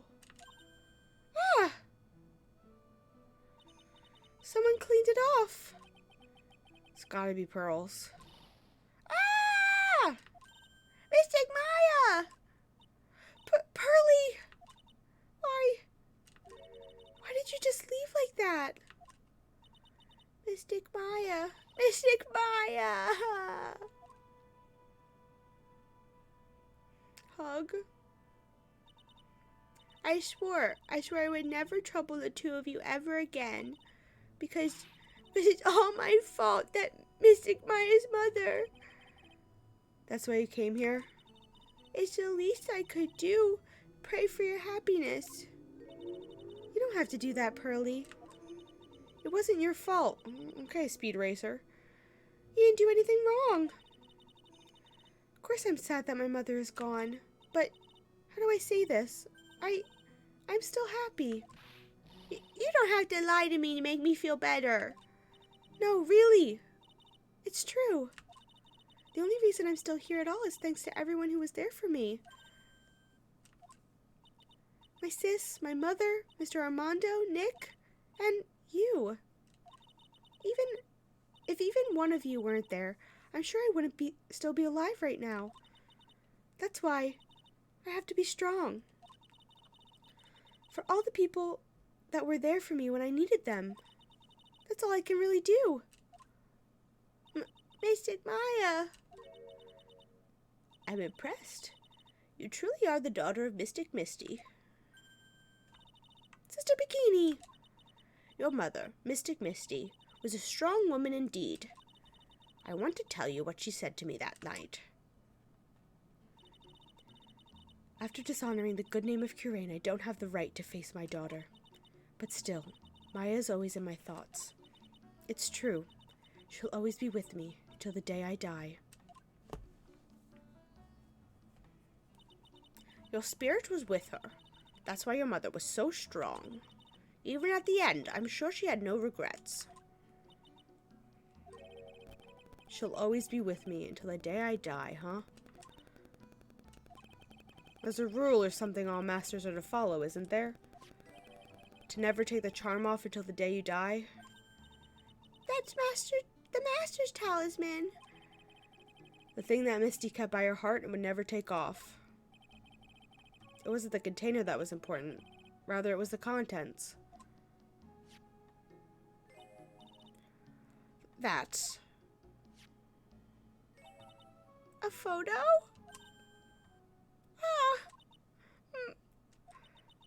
Mother. Oh my god, I'm gonna cry again, I'm sure. It's only natural for living creatures to fight to protect their own lives. But what makes us human is that we fight for others.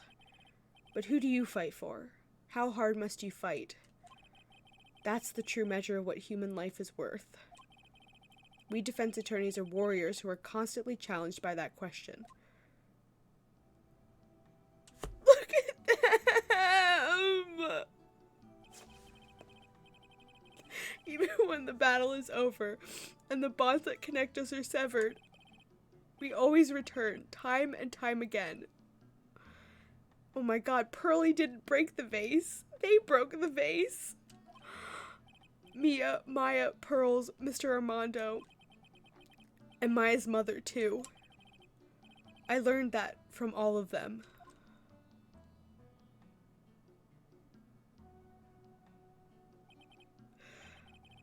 Well, shall we get going? Everyone is waiting. This is a day to remember. A day when a lot of things were finally put to rest. I think we should celebrate what we've overcome today. But I still can't. Oh, go on, sweetie. You can come back for training anytime. Okay. Alright, I'm gonna make a brand new start too. Sister Bikini, I'll be back for more training, I promise. I know, and I won't go easy on you just because you're the future master.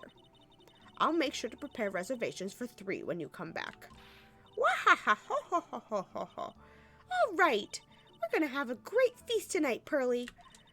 You know why? Because training is a battle of endurance. Okay, Mystic Maya, I'll eat lots and lots of food tonight.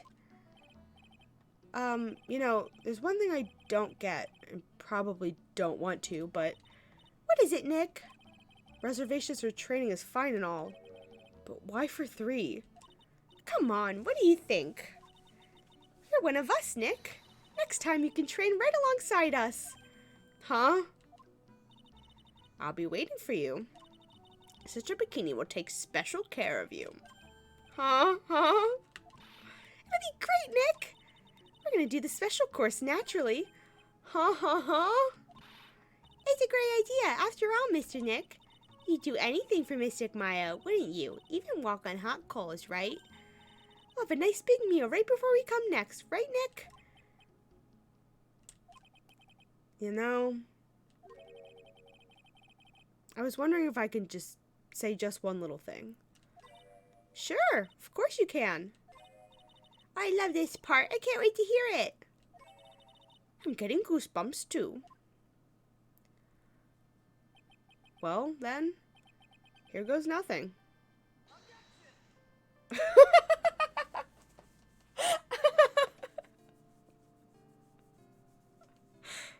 It was so good! Oh my god, oh god. I really have to work extra hard now. Master of Kurain and the office manager of Wright & Co. Law Offices. I have to be a good big sister to Pearlie and Nick, too. Well, as long as I'm not locked up or captured or something like that. It was so good. These games were so much fun. I can't wait for the second trilogy to come out so I can find out how the fuck Phoenix gets disbarred. So it's true, Mr. Nick really is Mystic Maya's knight in shining armor. He went through with the special course all the way to the end. Actually, I heard there's a legendary extra special ultra course here too. I think I'll surprise the two of them by making them a secret reservation. Thank you for hanging out while I played them. This is a long journey. This is a way longer stream than I thought was going to happen tonight. But, oh my god. Maggie bought me a brand new coat as a present, pal. I feel 10 years younger. I'll never take it off. But Summer, you don't seem the same. I guess a dirty, shabby old overcoat is just, like, more detective-like, sir. Don't worry about it. In the name of love, a man will soil himself silly. Yeah, like, when the hopefully the second trilogy comes out.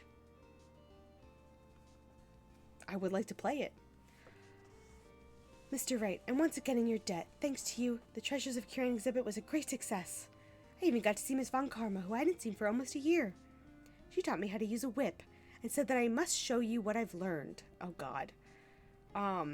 Next I'm gonna play the Ace Attorney Chronicles, but I need a break first.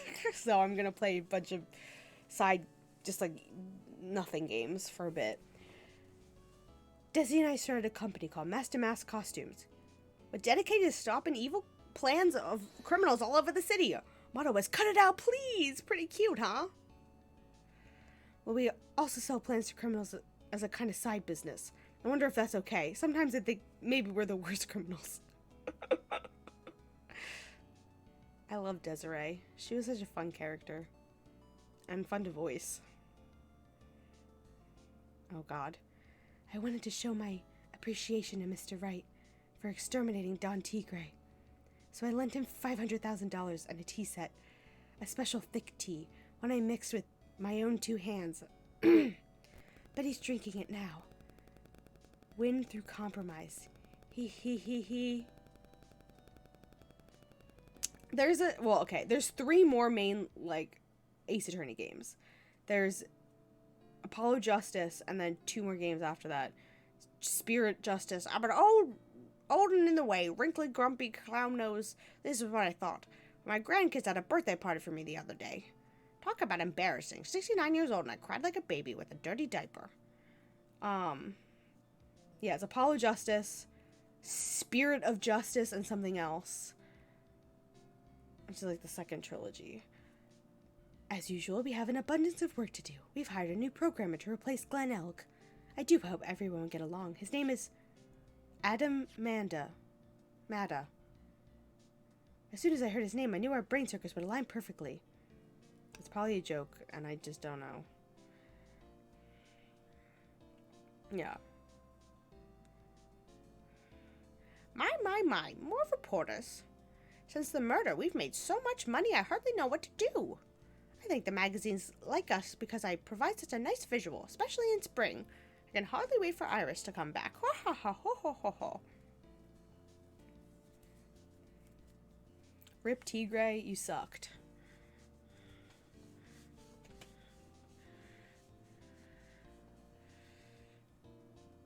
Please let the credits be almost over. You've turned into such a respectable man, Feeny. It was so sweet of you and everyone else to come and visit me here the other day. Of course, I was happy that you constantly had your eyes on me, but I felt kind of bad when the little one slapped you so hard you got a nosebleed. I don't know how to feel about that whole situation, but I'm glad at least he wasn't dating an abusive narcissist the whole time. Ben Grauman Judd.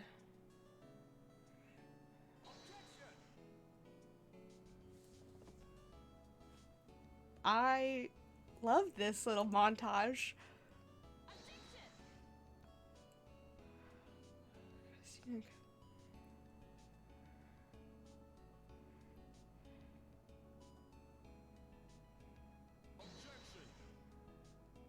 Godot, I loved you.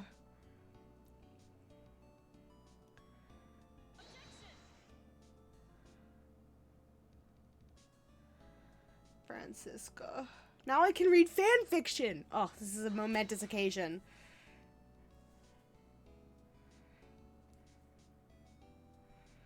I can start reading the crazy ongoing one that's in my saved files. Oh, hi. What's this? I from along. What? I don't know what her voice was. Guess while I was gone, my little whippersnapper buddies quit now that I've got no one. What kind of lonely, crazy security room is this supposed to be anyway? Well, with the flashing lights and switches, I feel like some sort of space alien. Now what am I going to do with all these macadamia nuts I brought back from everyone? If I bring them to Edupoo, I know exactly where... Find a gentleman, treat me like refined, blah, blah, blah. I know, he was on the defense attorney side. I love him so much. I finally found something I love to do. Francie's whippity-whip trip is gonna turn the art wheel on its head. But I should have realized sooner. Self-centered, lazy, antisocial. I'm an artist. A really good portrait artist. I'm not a loser after all. Alright, Larry. I'm kind of sad to be done these games, but also relieved, because...